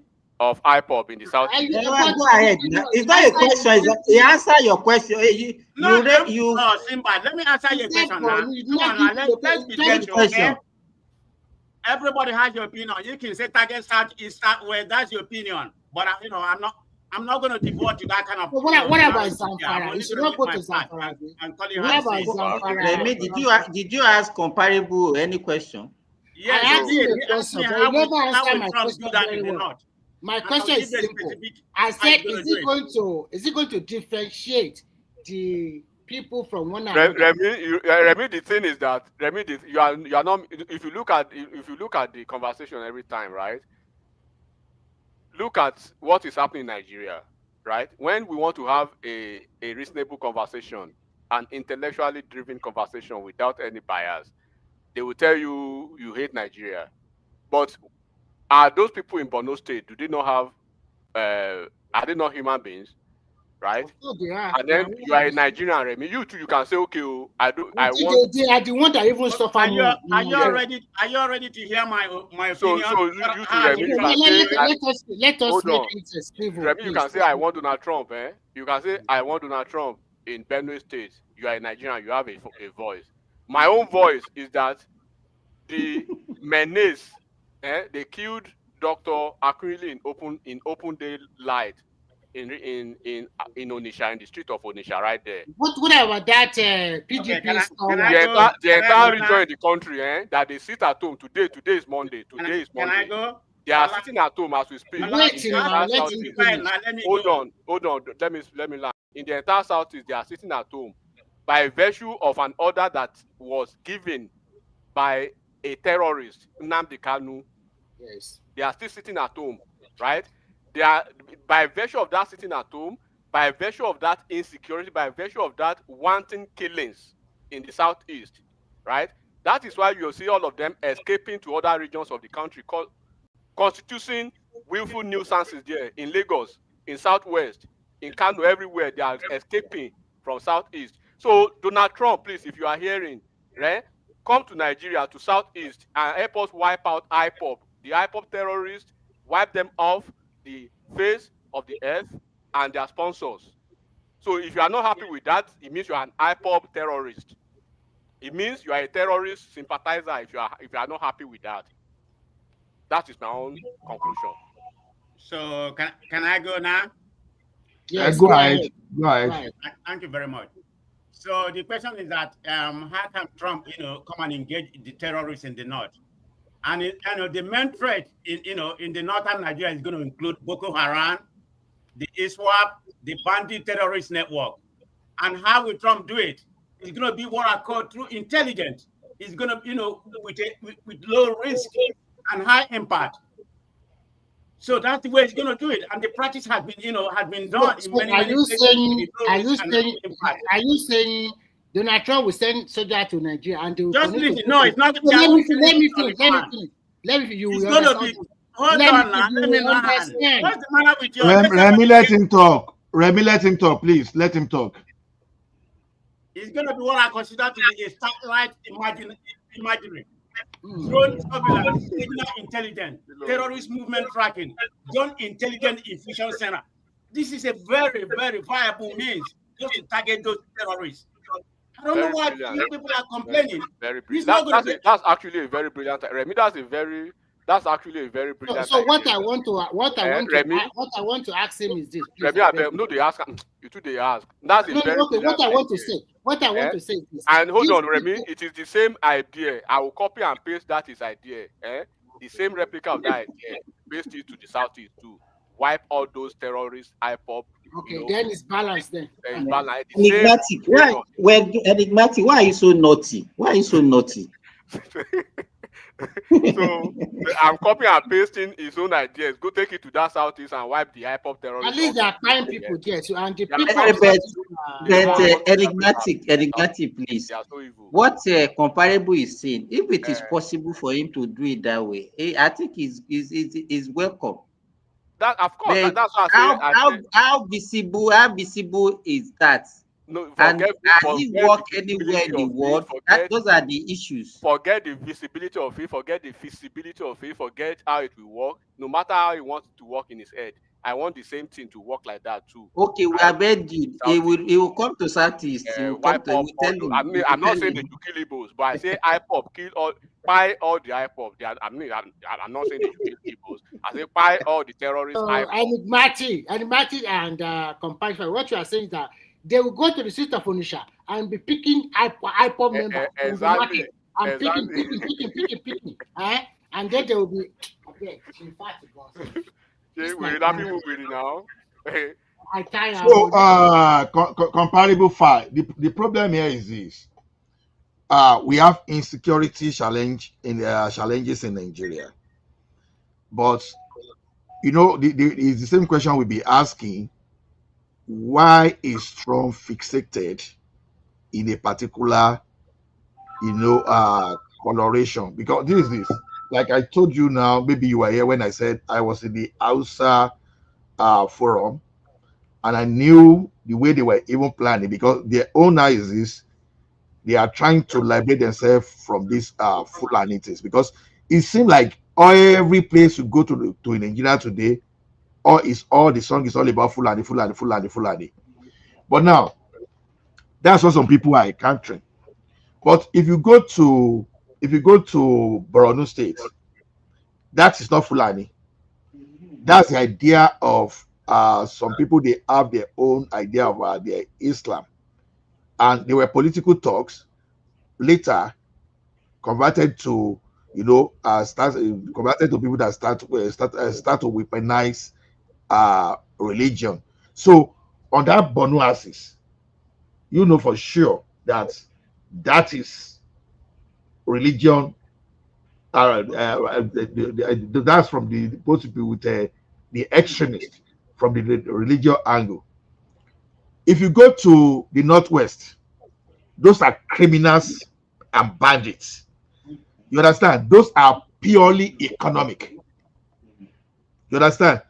Even when you come to the north central, it is both of those people that want to grab land and those people that are there to combination of land grabbing and economics.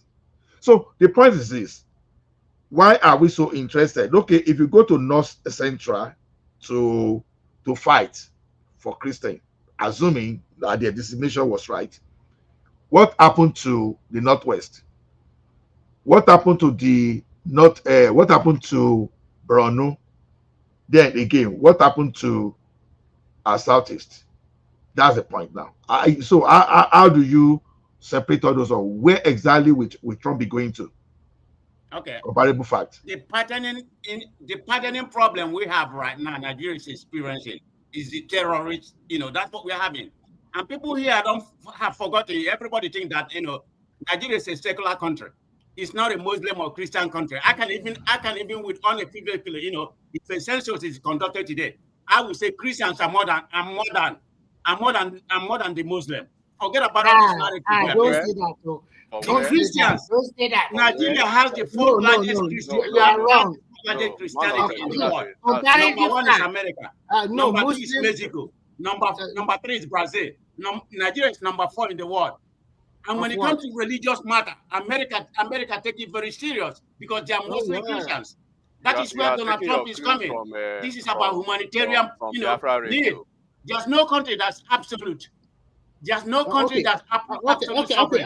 Comparative fact. Let's look at it this way. That is the angle under the Religious Freedom Act that Donald Trump has the right to come in. I think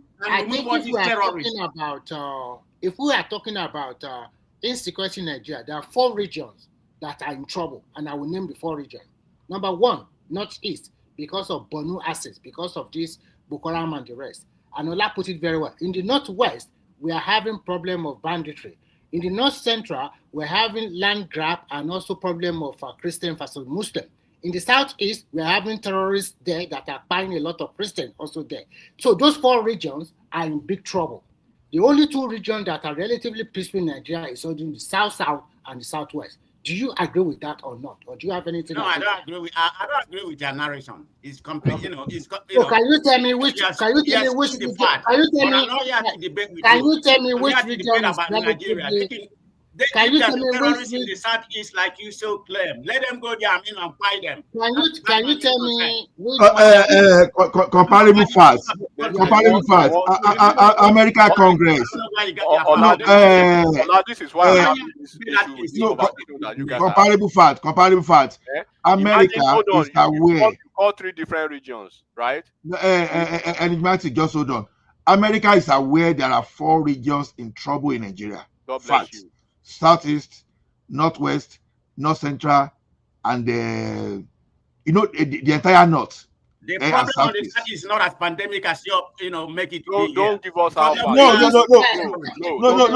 No. Forget about DBR, but America said IPOP, they are violent separatists. The IPOP situation has been happening 10 or 20 years. Can you see now? Because of the IPOP. So Ola, I think you see why every time the Christian genocide going on in Nigeria. Ola, you see why every time. Very delusional. Ola, you see why every time when I come. Okay, hold on. You see my position now, right? Ola, right? Can you see my position? No, I know. See, comparable facts. America only pick one. You understand? Only pick one. And those one is the why people are curious. But there are 4. America acknowledge. There's no 4 region that is volatile. That is, hold on now. Americans they acknowledge that there are 4 areas of trouble in Nigeria. The dead. Let's pull out the data of violent death in the last 2 years or 3 years. You can see that South is very comparable to South. Why are you defending South? Why are you defending South? So you're just making noise. Why are you defending South? Reality. Comparative fact. No, go and search for Mike Arnold in the X space and go and listen to all those areas where he has spoken. There was a guy that was. Sorry, 1 second.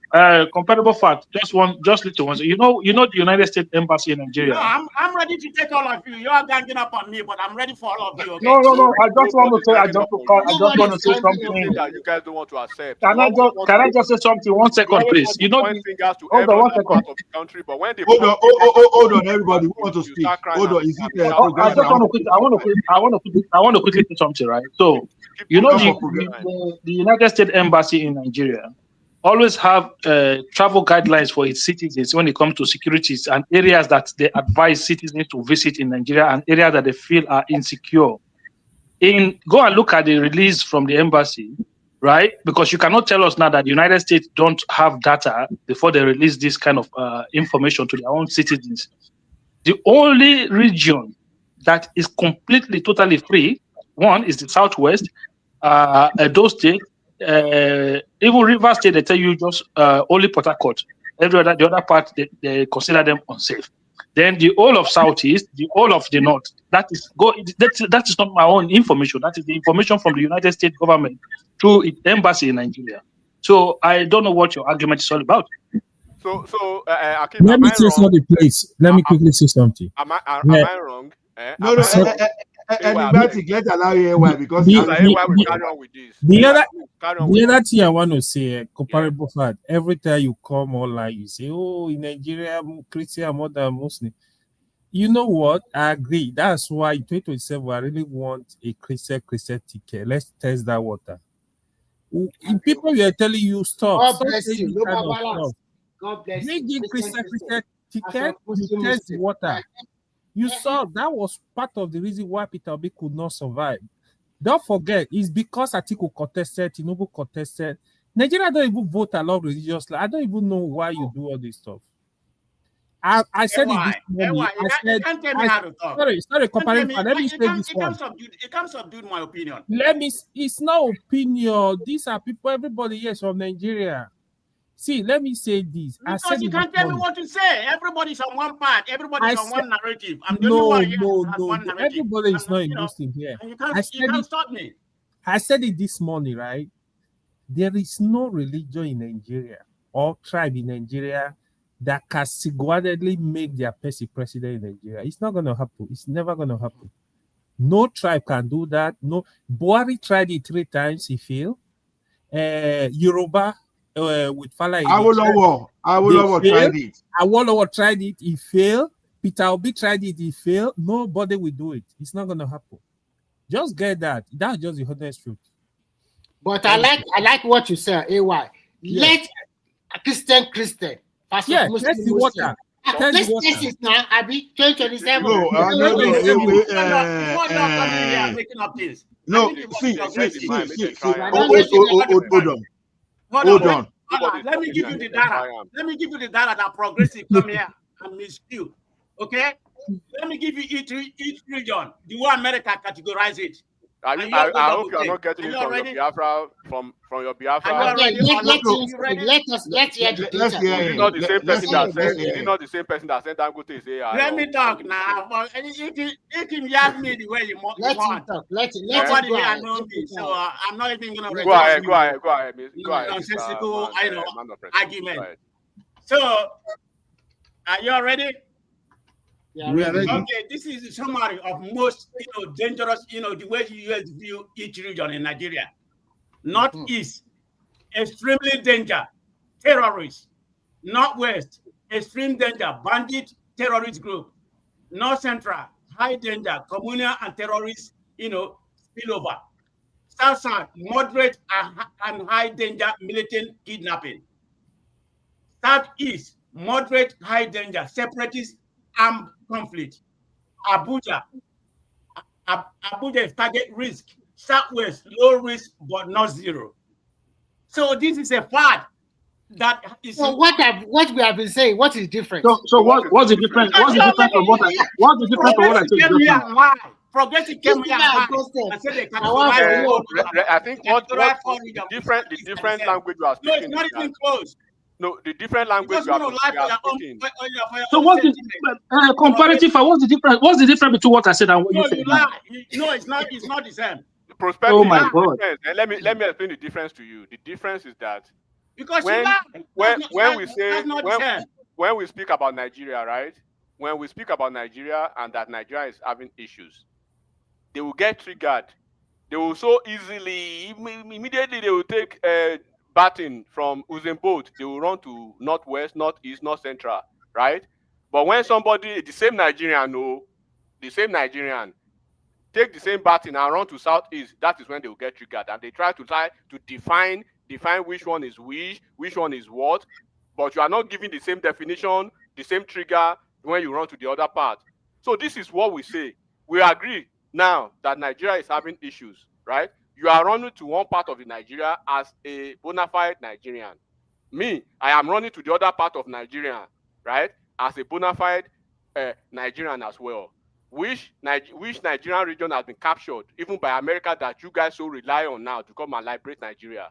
And I say the same America, as you are clamoring for America to come and liberate your friends and your families and your people, and this Nigeria is so much love in the north. Me, I'm clamoring too that the same America should come and liberate my friends, my family, my people, and the South that I love so much from the menace, from the wanton killings of the IPOP terrorists in the southeast. Tell me, anybody on the platform, which region in Nigeria now is sitting at home? Today is Monday. Tell me the region that is sitting at home. Which region? It's Abuja. No, it's Zamfara. It's Zamfara. It's Abuja. They're sitting down. So, and then who made such order for them to be sitting down? And if you violate that order, what happens? Not to go to work. So, and then if you violate such order, what happens to you? Comparable facts. Let me tell you something. Do you know that Benue and Plateau they want to go to? Do you know that it's not even on their list?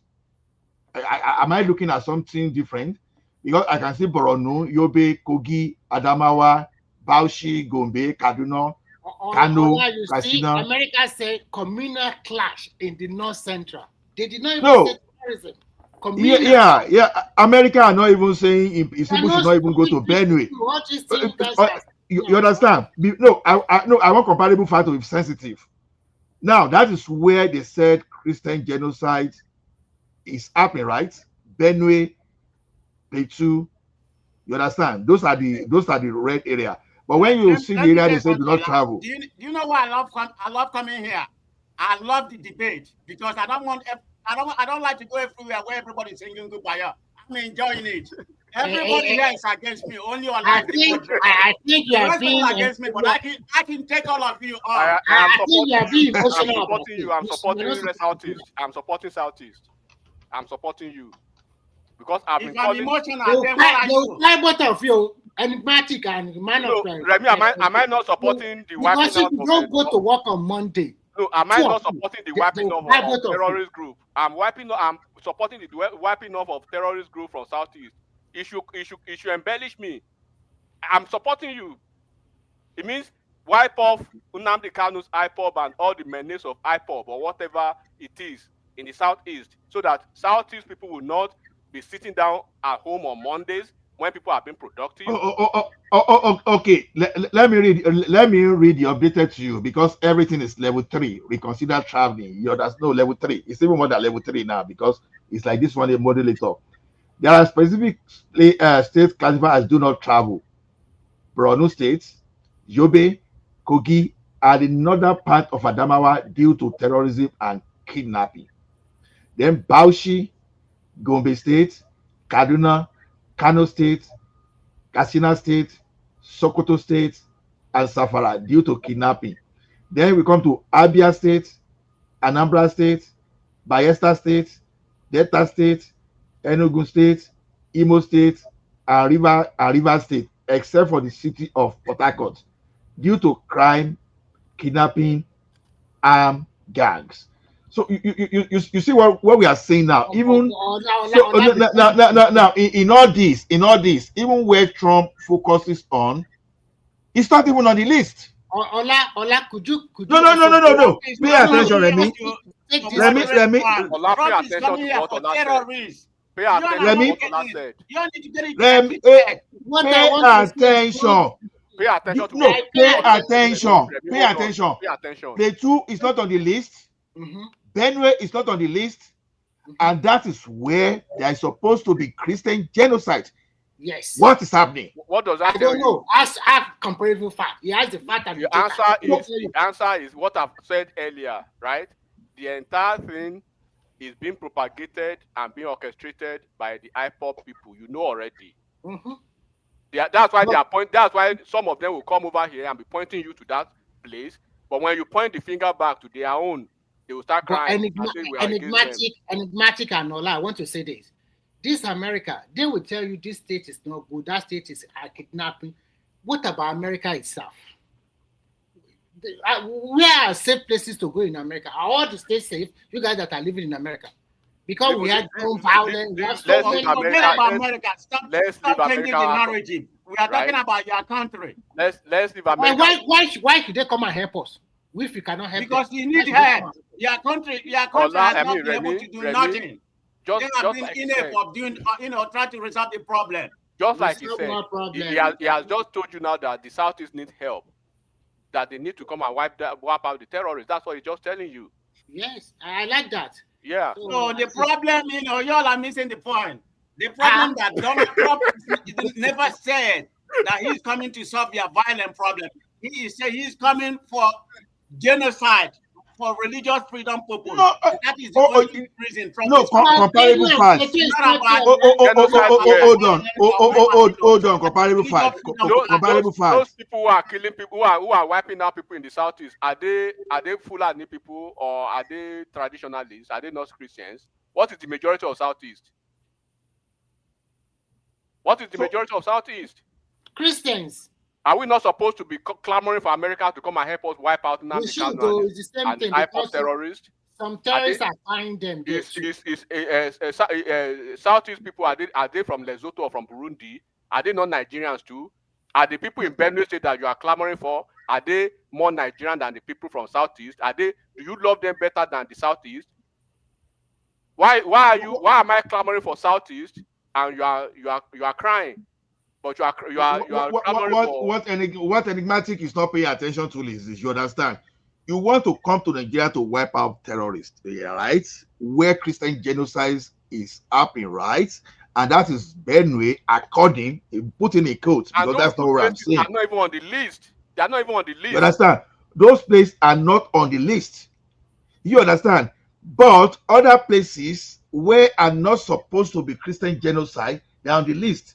So that's why I'm asking they you. want to drive the political narrative with that, and we are ready to drag it with them.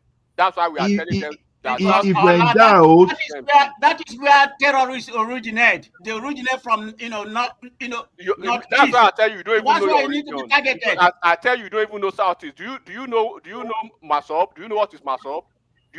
Have you ever heard of Masop? Do you know Wazurike before he handed over to Nnamdi Kanu and transmitted it to IPOB?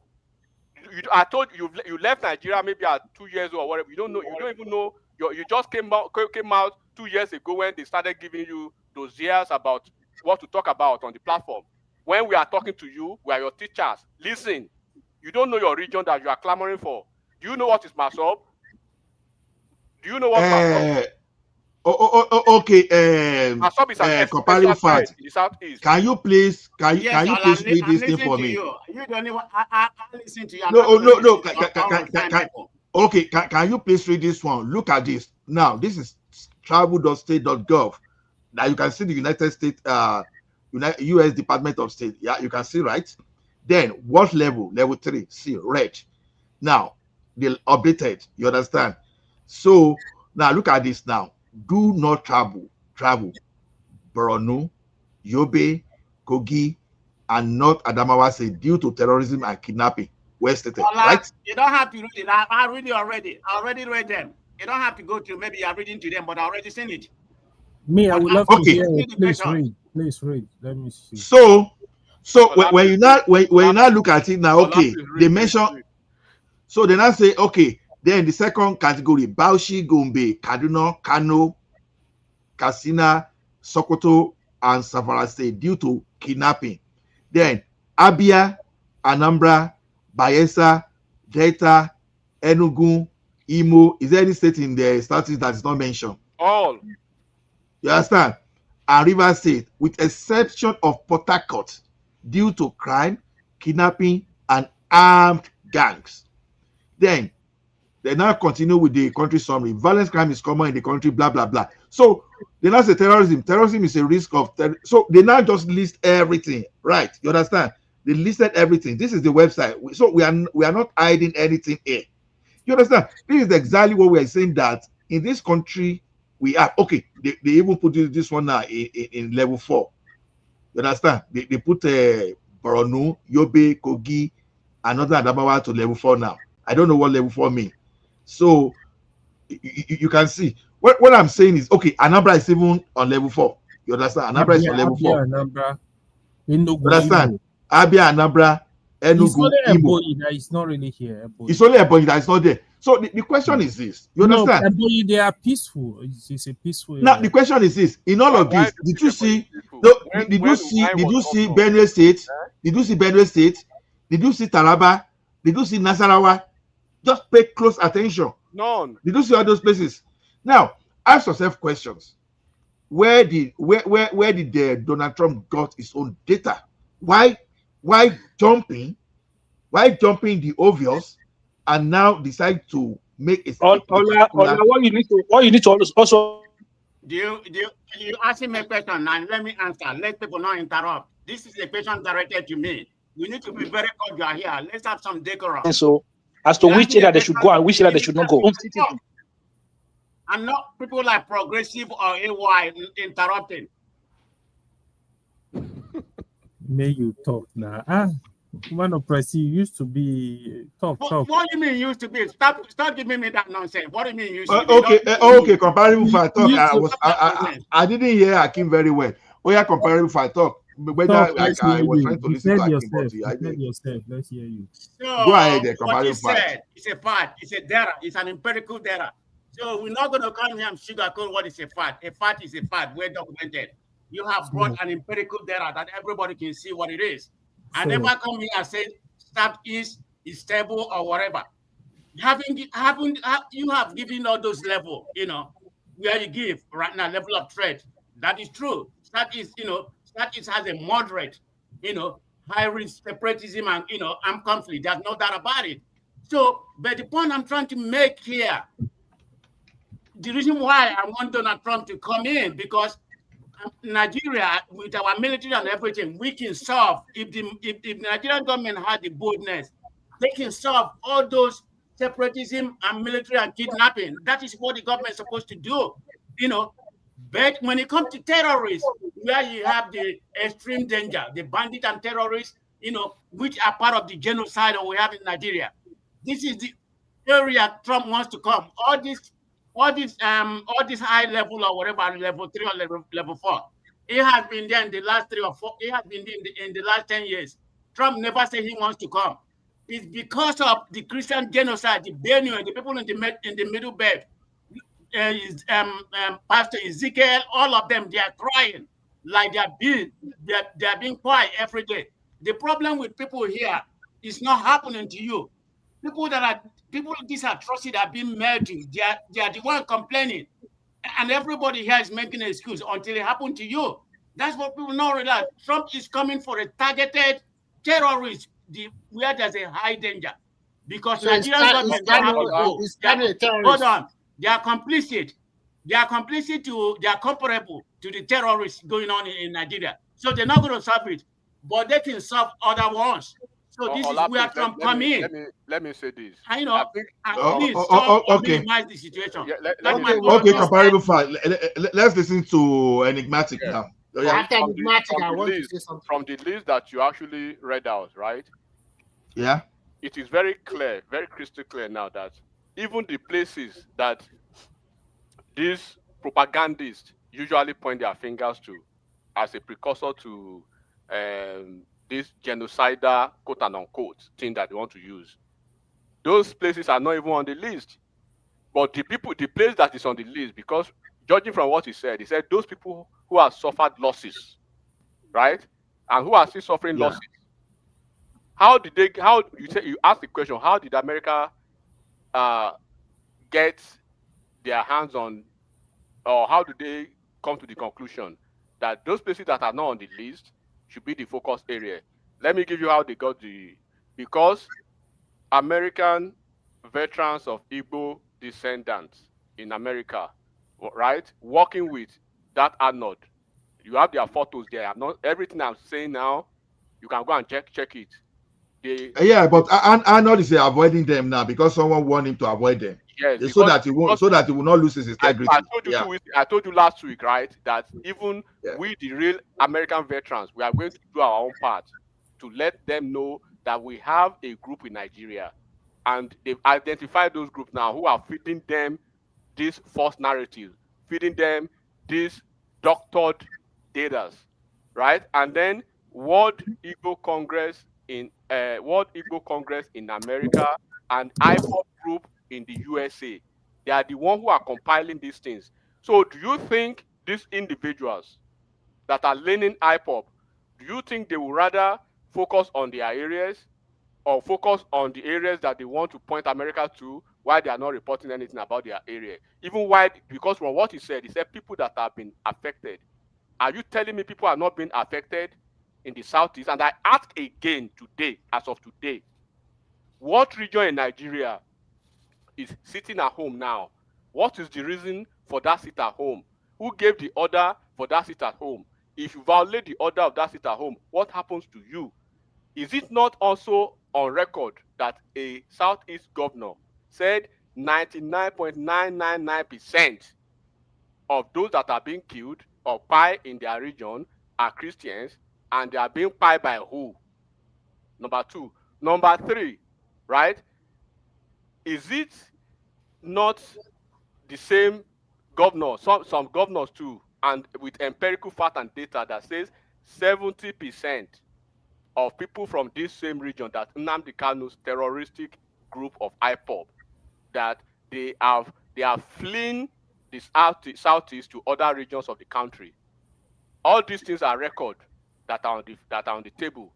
But when you read out the list of the states, that genocidal clause, quote and unquote, none of those places that they want to continue to point you to are on the list. But there are places, their own place that is on the list, these groups that are submitting these false narratives, they excluded their own people. Why? Why did they do that? So does it mean the lives of their people that are being killed amounts to that life of a frog or a chicken, and the life of the people they are trying to point you to, right, is a golden life? that should be protected and theirs shouldn't be protected. So this is why we say some American veterans too, because these people, they branch out completely from the American veterans. They now call themselves American veterans of Igbo descendant. They are the one, they have their pictures. Immediately when that news came up, they pasted themselves on social media, thanking Donald Trump, thanking this Arnold, and Arnold is running from them now. There is other one man that is running from them now, the lobbyist group that they've been paying. Is it not on fact that they paid $20,000 to Elias, Abi? They are the Elias. They're all running Elias, from them now because they know that these people are just hyper people. Let me add something actually. Man. Let me Go add ahead, something. why? Yeah, what is actually surprising me, the way comparable for carry this matter, they said he's the one. He's not a fan of Trump anyway, but apart from that, what you guys are saying, I think in Nigeria we lack emotional intelligence. Honestly, I mean, in the East, the killing has reduced a little bit. But when this thing was very tough, where ESN and IPOB were slaughtering people in the East, I never see comparable for complain like that too.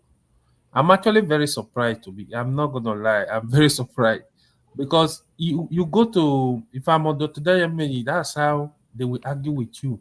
No, the people killing people in Southeast, they are from South. They also speak Igbo. I'm like, what are you talking about? You see people speaking Igbo with guns, you are still questioning where they are from. Some will say, oh, it's Fulani. We deceive ourselves. Again, for me in the north, I'm not even saying people are not dying. People are dying, but from every part. This is not, I will never believe that this is a religious thing. It's both Muslim and Christian that are dying massively in the north. I would really love the government to put security, but let's not reduce all this. Me, I don't even find it interesting reducing all this discussion. Everything is religion, tribe, kini. Yesterday, the man that was under the damages, I don't know if any of you listened to that man. Spurious allegations. You see, he was full of hate, talk a lot of nonsense. It's like Christian never ruled Nigeria. Wait a minute. Are you talking about yesterday? Hold on. Let me finish. Is it yesterday? I just want to get it right. Are you talking about yesterday? Hold on. I gave them the fact later. I said, listen, you are even looking at it from religion. I said, from 1999 here till today, Christian has actually ruled Nigeria more than the Muslim. Apart from that, from 1999 to date, we had 13 chief of defense. Only 3 are Muslim. Only 3. Then I asked them, I said, are you saying that this chief of defense will sit down in security meeting and said, like from what the man said, oh, the government are involved. Are you saying the chief of defense will sit down on a table, a Christian, you will sign, you say, go and kill my people? Or you are saying that Obasanjo sat on the table, or Kulo sat on the table and said, yeah, go and kill my people? I say, people just, they want to divide the country at all costs. Why are you making it look, even this Tinubu government they are accusing is Muslim ticket? Go and check the government. Did you hear Muslim complaining? Christians more than Muslim From the security, from the economic team, go and check it. To me, I don't want to dwell on this, but when they dwell on it, I'm like, Tinubu Muslim Let me finish you know what AY just 1 did? second. AY just painted Hold on. Hold on. That's their narrative. Hold on. Tinubu Muslim ticket is purely politics. Nobody can prove otherwise. It's purely politics. If you know politics in Nigeria, you will know it's purely. This is not the first time, but they just look for any way. Even like I said it on the other time during the Biafra War, when the president was Muslim, the president was Christian, the vice president was Christian. They still accuse people of religious fight. So I'm tired of the discussion sometimes. Okay, in addition to what you just said, let me add my own. The way I see it is this. I look at it from different regions. When you go to the Northeast, more than 80% of the people living in the Northeast are Muslims. And when this insurgents or this terrible human being started buying people, you cannot tell me, I repeat, you cannot tell me they are buying more Christian than the Muslim there. That's a capital lie. And when you go to the Northwest, the same thing. In the Northwest, more than 90% of them are Muslims. And if these people are also buying people, you cannot tell me they are buying more Christian than Muslim there. That is not attainable. And when you go to the North Central, when you look at the total population of people living in North Central, we can say 60% Muslim and maybe 55% Muslim and 45% Christian. Because there are some 4 states in that North Central that are predominantly Muslims. I'm talking about Niger, Kogi, Kwara, and Niger. I'm sorry, I'm Nasarawa. Nasarawa can be 55 to 45, maybe 55% Muslim and 45% Christian. Maybe in Plateau and Benue, we have more Christian, maybe 60 or maybe 65% to 35% or 25% Muslim. So when you now look at everything, you see that they even buy more Muslim than Christian when you put everything aggregate together. So all these things you are coming here, the genocide, it's not bullshit to me. It's not working. Beyond what you just said now, in the entire southern part of Nigeria, right? We do not have a single Muslim governor. The entire governors in the south. God bless you. This is a region of 50-50 Muslim Christian. They are all Christians. Did you hear them complaining? In Christians. Even in Tinubu's cabinet, there are more Christians in Tinubu's cabinet than Muslims. There are more Christians than Muslims. So let's go there if you want to play politics. If what you guys are saying is that APC did the same thing, you to go and coordinate yourself and do it and see if it take you to Aso Rock. If it takes you to Aso Rock. On that Tinubu Shetima, this thing, it's clear. Those people that know me, I initially move against it, but later, I just realized that because to me, I will have to be honest with you. I did not want Shetima because of what happened in Borno. No, not even the Muslim ticket I'm talking about. They always want to tell you APC, Buhari, all of them in 2014, they went to US to use Christian genocide. So they want to create their own Christian genocidal narrative too. And I'm telling them too now, okay, you too now, right? You are using it. You are using the Christian genocidal. Use that to take you to Aso Rock. Let's see how far you present your candidate. Okay. Now, see, let me break down the problem of Nigeria. This thing, you understand? There are 4 groups now, categorized to 4 groups. Now, in the Northeast, we have Boko Haram and ISWAP issued in Northeast. Those people are full terrorists. Like I said the other time, they are mostly cannories.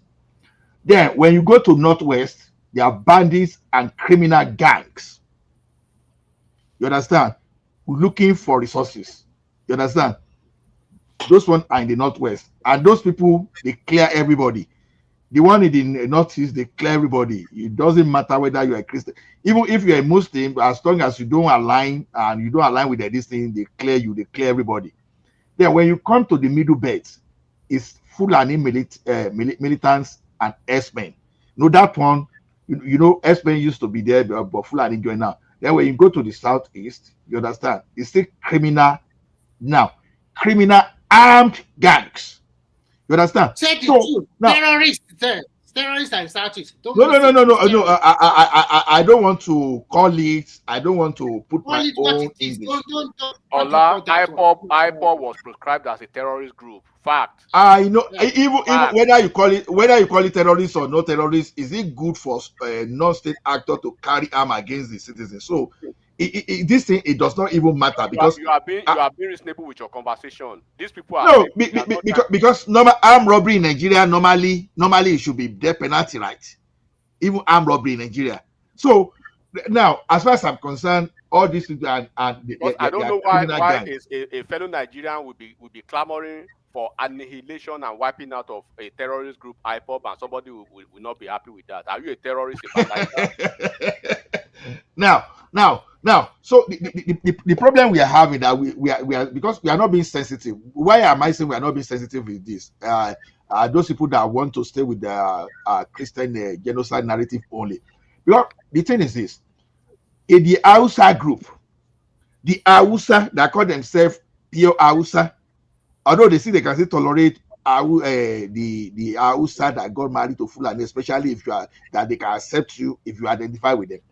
Now, they are telling you, they are even telling the people that they should discard whatever Islam that the Fulani are bringing to them. That they want to tell you categorically that these people, they don't even believe in Islam. They are just using it as weapon. Go online, you will see. You see, go online and Google and come and tell me. I can even give you some links. This is becoming a serious thing. If you go to Express now, you will see them hosting meeting. They're animists. You're right. They're animists. They're not Muslim. Most of the Kawahadis. Yeah. Hausa people are telling you that they be practicing Islamic before this guy. That these guys, they are not Muslim. That they just key in. They key in. They speak your language. They are not going to share your language, yo. They key into they speak your language. They speak Hausa. You understand? That they will now the religion that you know. They say, oh, you have to do it this way. And the thing was so done on them that they fell for the indoctrination. You understand? To the extent that they overthrew the kingdom and installed the emirates. Now, you know they've been trying to do that in Southwest, where they are sending their radical, well, what kind of those two crook radical clerics to the Southwest. And Southwest say, I'll be saying that don't bring these people to us at all. Because whenever they want to identify with you like that, whatever you have on ground is what they are going to use against you.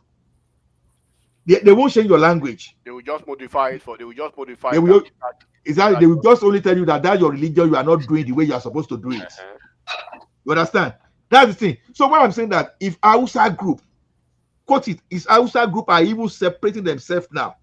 That's why I'm saying we need every reasonable Nigerian to gather together and force these extremists out. It's either they done too completely and we overthrow them from, and we never allow them access to power. See, I'm in support of what those Hausa people are doing, because they are doing this in such a way that don't even wait till these people will come and give them the Fulanis. Right from the process, we want Hausa people to even be at the top. We want Hausa governors. We want Hausa local government chairmen. We want Hausa National Assembly rep, State Assembly rep. I'm in total support. But this guy, I say, okay. Then vote for Atiku. Vote for Atiku.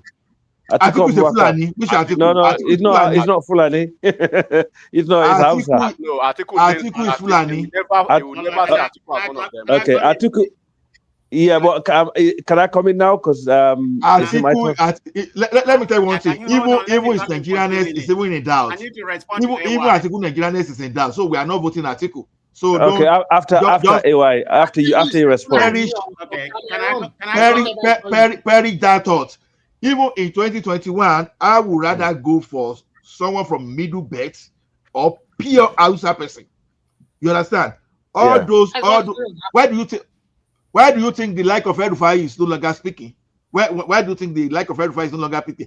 El-Rufai wanted to hijack Buhari the political machinery, and Buhari, unfortunately for El-Rufai, gets El-Rufai a very big blow by coming out and stylishly, indirectly denouncing, you understand, repelling El-Rufai, you understand, coupled with the rumor of this recent coup. I just see El-Rufai now moving around. Do you know what? Do you know what? Based on my personal experience, okay. Can I come in now, please, just for 2 minutes, Ola? Just for 2 minutes. Okay. I think you've been speaking, but if you wanna go, you can go. I'll come after you. Okay. Thank you very much. I'm gonna respond to Ewa, then I'm gonna make a point. I watched the man we have the guest we have yesterday on Dr. Dame. Normally I don't go in here on Sunday because Sunday is my family day. But I was there on Saturday. The guy that came on, Mr. Ezekiel, a pastor in Benue State. Everybody has seen on the video, crying about the genocide going on. It's just kind of very insidious and disingenuous for AY to come here and accuse the man, speaking on the point like he's, on the point of Gumi. That's exactly what AY just did here. Okay, I'm gonna call you out. That's exactly what you just did here. Oh, how did that accuse you? Can you say my tongue and saying there's no genocide going on? The fact is that there's a genocide. I can give you a figure from 2019 to 2023. There's about 16,000 Christians killed compared to only about 6,000. What is the source? Tell us the source of the figure. You're going to come here and say there's no genocide. Tell us the source. They are from any data to dispute what what the Western country has compiled. What is the source? Yeah. Well, what is the source, man of press? Give us the source of the data. Go to the NGO. Go to humanitarian, go to religious. Hold on.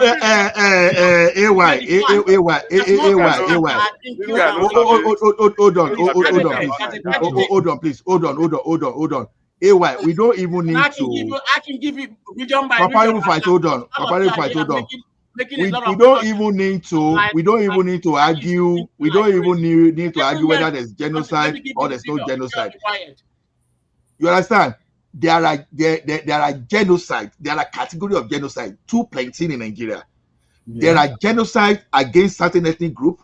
Yeah. There are genocide against Christian, and there are genocide against some people because, in fact, there are genocide against traditional belief. Traditionalists in Kwara State. But what we are saying is this: if we have like about 7 to 10 categories of genocide in Nigeria, the question is this: why picking interest in one? Why don't we? Because all those genocide are terrorism. Why do you have to sit down on a particular definition? That is what we'll be asking you. So are you saying? Hold on. You want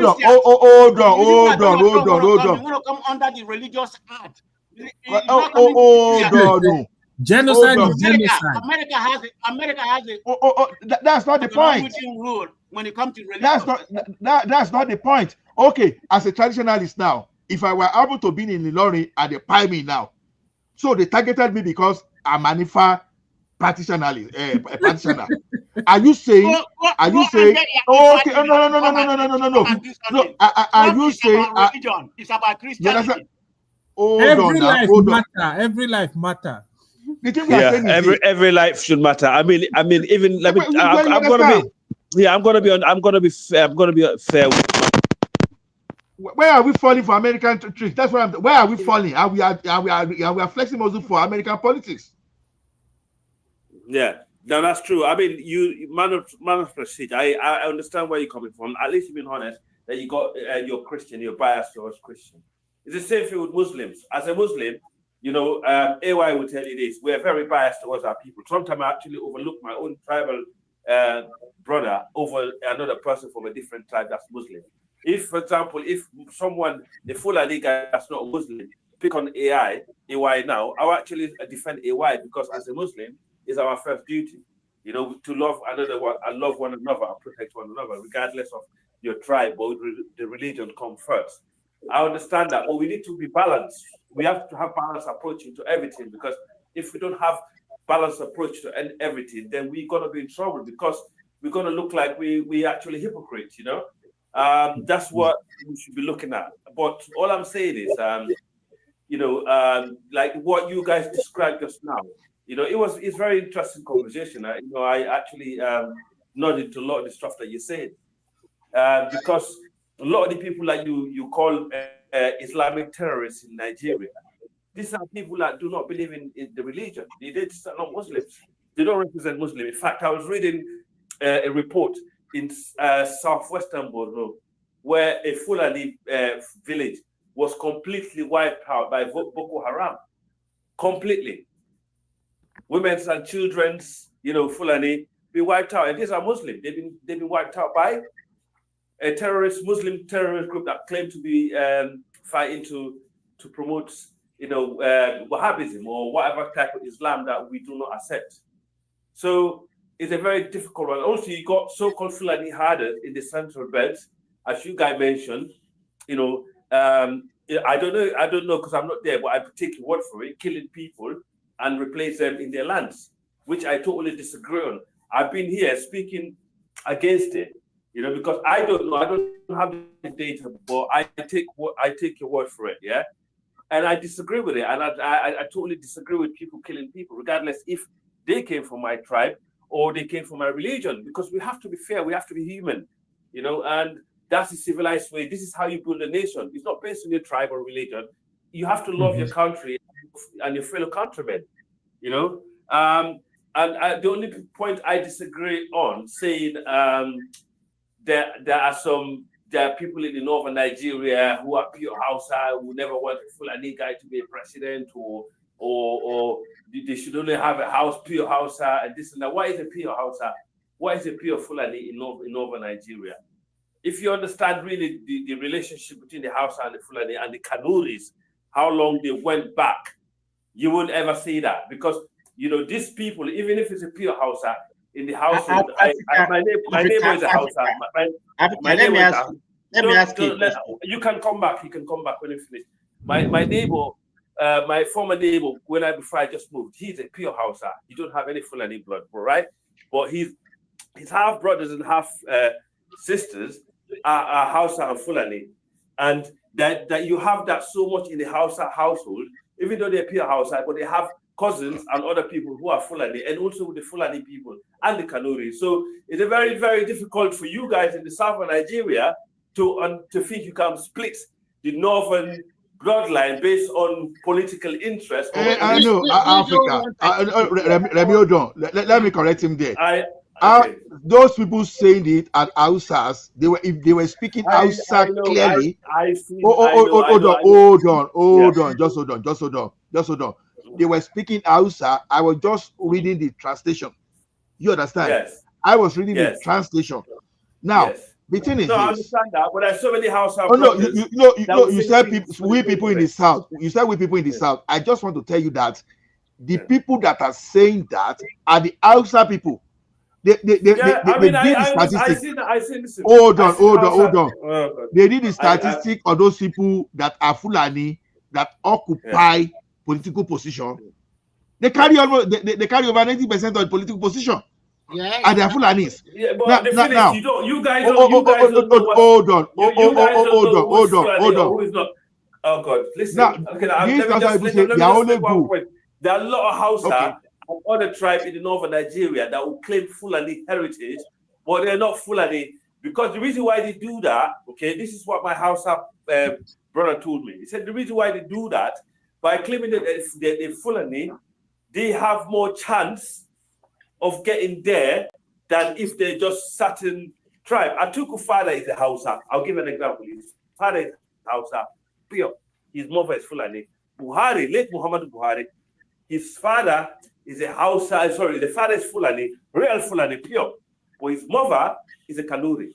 Okay? So nobody will probably told you this before. But Buhari is half Fulani. No matter what you're going to say here, we all know that when we talk about political power, in the northern part of Nigeria, especially northwest and northwest, the Fulani hold the sway, and the Hausa people, because they are not. Let me finish. They are not as educated or exposed like the Fulani. So they are. That's not nice. Let me finish. They have been having the power for a long time. So it's now that things are turning around for the Hausa too. They are also craving for the same power because they are the majority. So you can't blame them for talking or doing that way. I did ask the same thing. You're also using the religion. You're also using the religion to also buy most of them because most of them are defenseless, like as against the Fulani that have people that are in power that can support them. So you can't blame them for crying. No, I don't blame them at all. I mean, I don't blame them. I don't blame them. I don't blame people for having their views. People should be able to have their views, regardless whether it's right or wrong. But all I'm saying is, when I speak to my brother, who is a pure Hausa, right? He's the one that told me, because I asked him, I said, I hear a lot of people in the south of Nigeria defending you guys against Fulani because they said, you Fulani, came to the territory and this. He said, all these people, that the reason why they're doing this, they're saying it, is not because they care about Hausa people. Someone need to mute.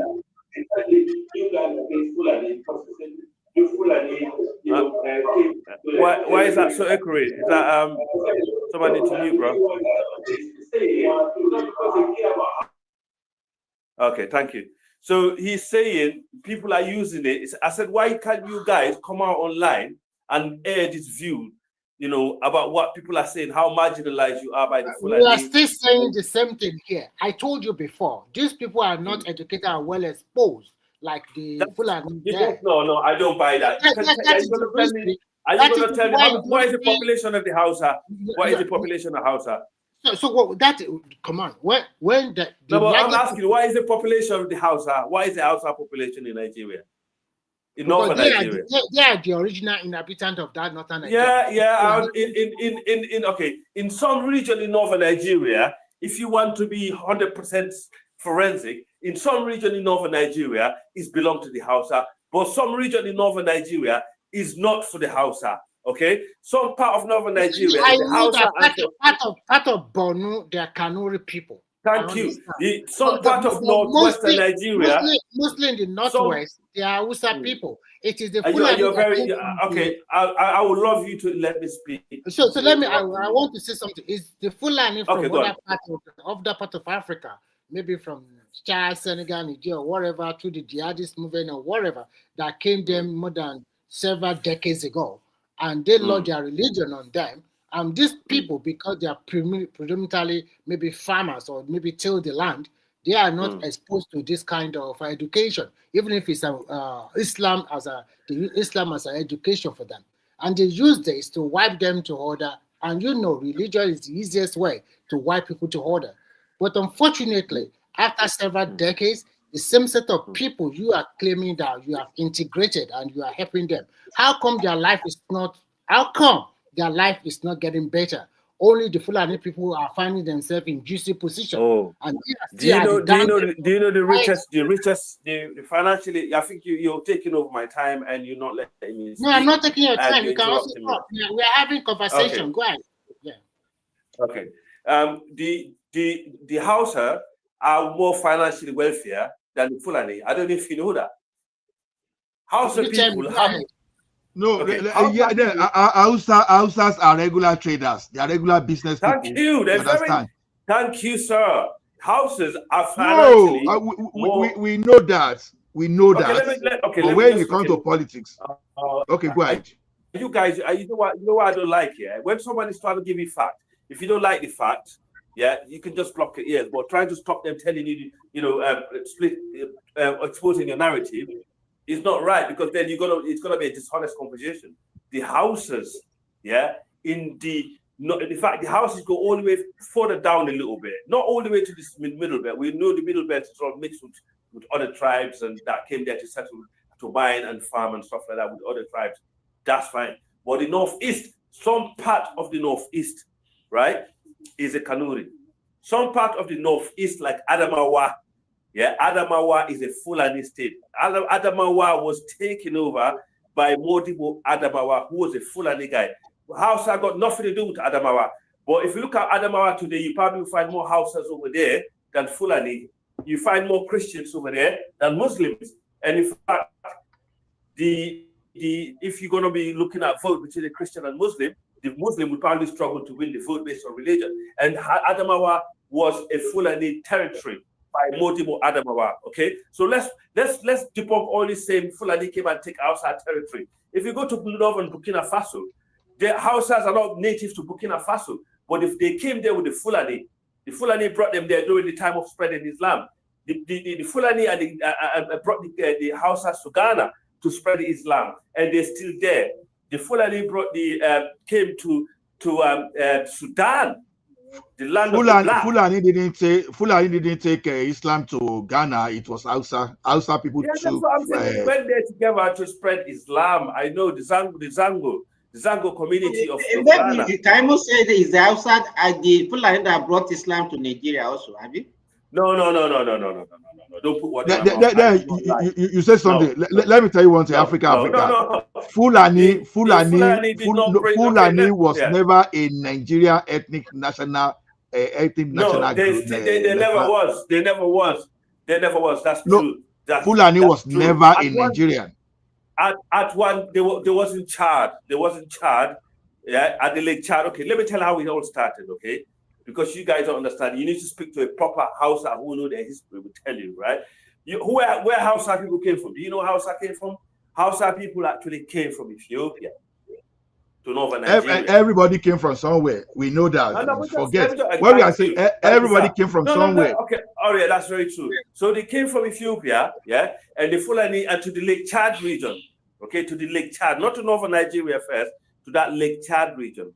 So the Fulani and the Hausas and the Kanuris, they have been in that Lake Chad region around the 14th century, right? And that's around 14th century. If you look at the average Fulani and average Kanuri and the average Hausa in that region, you will not differentiate how they look, how they are genetically, because they've been intermarrying for a long time.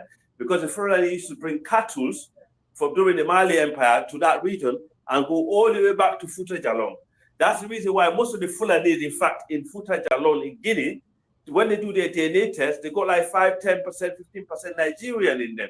And they wonder how do you have this? That's because of that intermarriages that was going on between the East and the West, from far west to the Lake Chad region. So just to debunk that. So that's the reason why they have this ancestral link. When Danfodio came to Nigeria, the Fulanis already been in that region. Danfodio did not bring all the Fulanis with him. So that's just a lie. He came there on his own to teach Islam, because the type of Islam that was followed in northern Nigeria was already washed down, because the kings or the rulers of the northern Nigeria, the houses, were enslaving their own, the Fulani and the Hausa and the Nupe and all this group of people that you have in the north, yeah, and they was treating them badly. And in Islam, AY will tell you, in Islam, as a Muslim, you're not allowed to slave your own Muslim brother. You're not allowed. So these are the things that Danfodio came in and actually trying to stop. And the Hausa king did not like it. You think this guy is a threat to me, because these farmers were working for free. They've been overtaxed. They've been enslaved and stuff. Anyway, let's cut the crap, right? So if you take all the, like most of the tribes you see in northern Nigeria today, right? There's a big bunch of them who came from the west and the way you call Nigeria Republic and Mali, who settled in northern Nigeria as we speak. And then you got the Hausa, and you got the Nupe, you got the Kaduris, add to that, you got the Fulani that adds to that.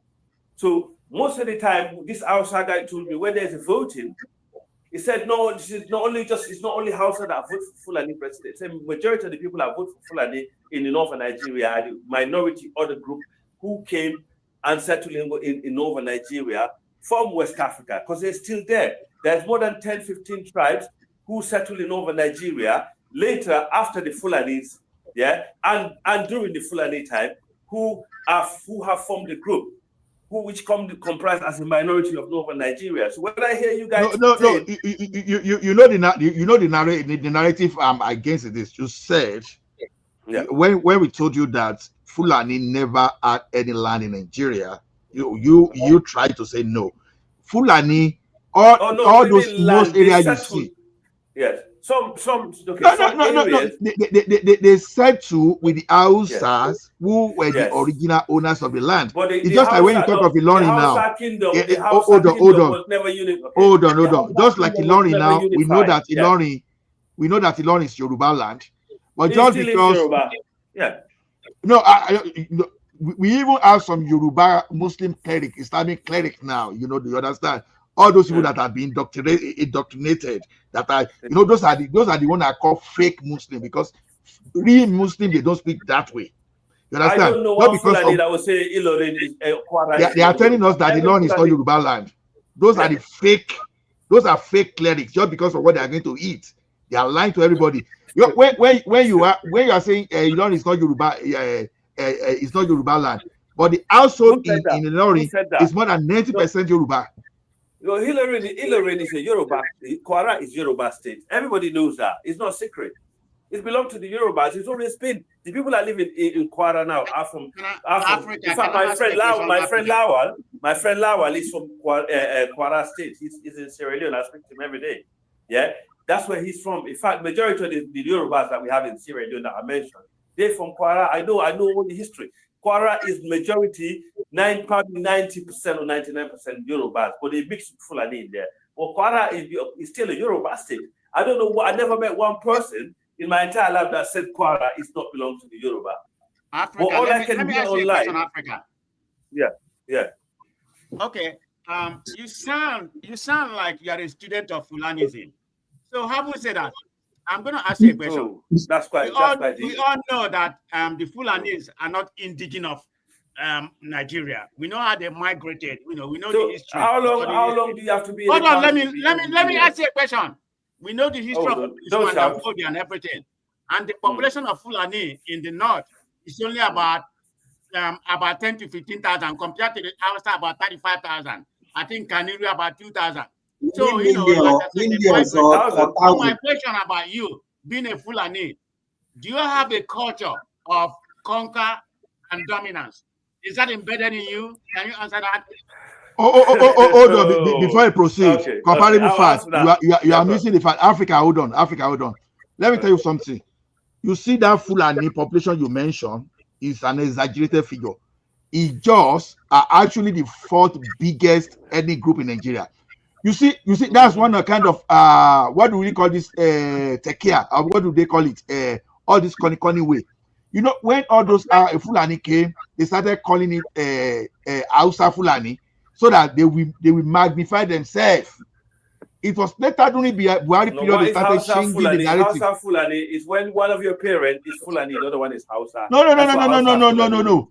They use that thing as politics. That's not like that. It's not. They just combine the two tribes together. It's not as if so that they can amplify themselves. That's not what my Hausa brother said to me. My It's Hausa not brother said actually. Tell us the story of our country more than us. no, but he's You a understand? Hausa. He told me I learned a lot from him. Do you know what Africa? Do you know why I love the Beavers and this NIVM, all this kind of thing? It's beginning to reveal a lot of things about the data fraud in that country. Yeah. You see, during the election period, they used to bring people across the border, you understand, to come and vote, and they will claim. That is why you will see that Kano is more than Lagos. Is that not wonderful? Is that not a surprise for you? I don't know about all this political. Kano, all of a sudden. No, go and look at every other country. You understand? Interland versus coastal area. All of a sudden, Interland. You understand? You I understand? want Africa to answer my question, please. Okay, Ola, okay. I mean, I don't know. I can't really go into that. I don't know about your place. To be honest, I'm not really that. The only thing I can tell you that people that I know that's actually pure Hausa, who actually sometimes me and them sit there and listen and laugh about some of the things that's been said in Nigeria. You know, they find it really interesting. They find it very cringy when other tribes claiming to fight for their cause, like they're actually disabled, when they actually are the biggest ethnic group in Africa, and also they have very highly educated and very wealthy group that spread through the continent, and people claiming to be really caring about them and actually trying to defend them when they know their interest, where their interest lies. But at the end of the day, right? You know, I don't know how bad the Fulanis in Nigeria are, but for some reason, the last time I done my research, and according to my Hausa brother, in fact, he blamed the Fulani. The number one thing he said to me, he said, this president that you have in Nigeria now, he said, I blame Fulani because he said Fulani Hausa would never ever vote Tinubu. I said, why? This is how I know Atiku is not Fulani. I said, why? He said, majority of the Hausa voted for Atiku in northern Nigeria. I said, why? He said, because Atiku father is Hausa. He said, Hausa would never vote for Yoruba people. I said, why? He said, because we don't trust them. He said, they're not trustworthy people. And this is when Tinubu just got elected as a president. I said, no. Hold on. I'm interested. Let me just finish. Was there any group of the parents that said that? I'm interested in He said that my Hausa ex-neighbor, I speak to him every time. A lot of the stuff I learned about Nigeria is from him. He said, us Hausa will never ever trust Yoruba people. We will never ever will do that. I said, hang on a minute. I said, but Obasanjo was Yoruba. I said, because I grew up with Yoruba people. No matter what people said about them, it never sink into me. You know what? Because I grew up with the Yoruba guys. Even now, as I speak, my best friend I grew up with since as a child is Yoruba Ola Adetayo, Adekule. All these guys are my best Yoruba friends. We go out, party, grow up together, eat food together, come in my house. Africa, let me quickly correct that for you, please. So your friend has been giving you lamba. Ask your friend. In Nigeria, right? The vote coming from the north, they are not usually differentiated. To be honest, when the north. No, but I understand that. But what he's saying is, it's not correct. It's not correct. Okay, maybe. Okay, that's fine. Hausa Fulani, like I said, it's very hard now to really split split them It's not across possible. line. It's It is not very, possible. very difficult. If The you other can thing, split them, do it. you go to some family, for example, some Hausa Fulani, some. It's even hard to see somebody that is pure Hausa, pure Fulani. Is becoming much difficult. And mind you, we have a lot of minority tribe in the north too, right? Like Kanuri, they are not really minority. Kanuri, they are occupying almost 2 states, yeah, Borno and Yobe. They occupy these 2 states, majority. That's why their governor is always from Kanuri. But we have other minority tribe. I think the language, right, was able to capture everybody in the north. That really kind of like form some level of unity in the north. So it's really easy for Hey, them why you're so to. spot on, because my Hausa Yeah. brother said, he said people think Yeah. Fulani have conquered the Hausa. He said, well, Yeah. you don't understand. We Yeah, it's people. If you don't understand it, is very tricky. We are actually more divided in the south than in the north. In the north, they can easily line up for one person in the lecture. But in the south, yeah, Igbo are on one side, Yoruba on one side, South people they are on one side. So it's very tricky. So sometimes people that's just say, because of religion or AY. AY is religion. You know, when it's because you know that me and you as a brother, you know, especially you as a we have a lot of soft spot for one another as a Muslim. This is how the Northerners think. They would intermarriage, you know, because for example, as I said the other day, in Sierra Leone we have 2 major tribes in Sierra Leone, but you will not find I would say oh, it's out. If we have forgotten one thing, his friend is just giving him so much. It was the colonials that made this thing easy to look like that for the Fulani, and you have forgotten that. Africa is dropped. See, AY. Like I said, I encourage everyone to visit all those. I'm talking now. Oh, sorry. Then AY, you are saying it's difficult for them to know whether who is Fulani. That's what you are saying is not true. They know themselves. They know themselves clearly, very clearly. They know that. So I'm talking of. So why are you saying that it's very difficult for them to differentiate between Hausa and Fulani? Or you are just saying it to shoot whatever. No. Let me tell you why it's difficult. Majority of them, for example, I have a lot of friends from the north. You will see the mother is Fulani, the father is Hausa, the grandmother is Fulani, the grandfather is Hausa. Let me ask you, how many of that do we have in the south that you see even Yoruba, Igbo? People intermarriage between us now, but we don't because of that one now say this is Hausa Igbo, Abi Yoruba Igbo, or Yoruba Igbo, or Yoruba Igbo. Yeah, it's still different, right? Don't forget the Yoruba Igbo intermarriage is it become very common. Let's say in the past 20 years, it's becoming more common. But mind you, if you still see that mother, I usually feel like it's majorly on one-sided. Let me tell you, the reason why that make it look like other tribes gave up to the Fulani is because they were in power at the early stage of inception of that country, and the other tribe gave up to them because that is the only way they can get up. That's the only way they can get to position. That is it. It's not as if they don't know themselves. It's not as if they don't know themselves. Someone just cut me off. If you don't want me to come on the platform, just nobody cut you off Africa. Nobody cut you off Africa. I think your network. Yeah, nobody cut you. I'm the moderator and I didn't cut you off. I know that for sure. No problem. Maybe maybe you're a Fulani from Africa. For Africa, before you proceed. No, let hear you. Africa, let me give you one guarantee. If I'm moderating here, I don't cut anybody, even those people that abuse me. Anybody here will know. Even those people that insult me, I don't call them. I can just give you warning, so nobody will ever cut you off. No problem. Thank you, sir. It's not, nobody can even cut you, or they can only take you to backstage. Nobody can remove you from the platform. So and you are not backstage.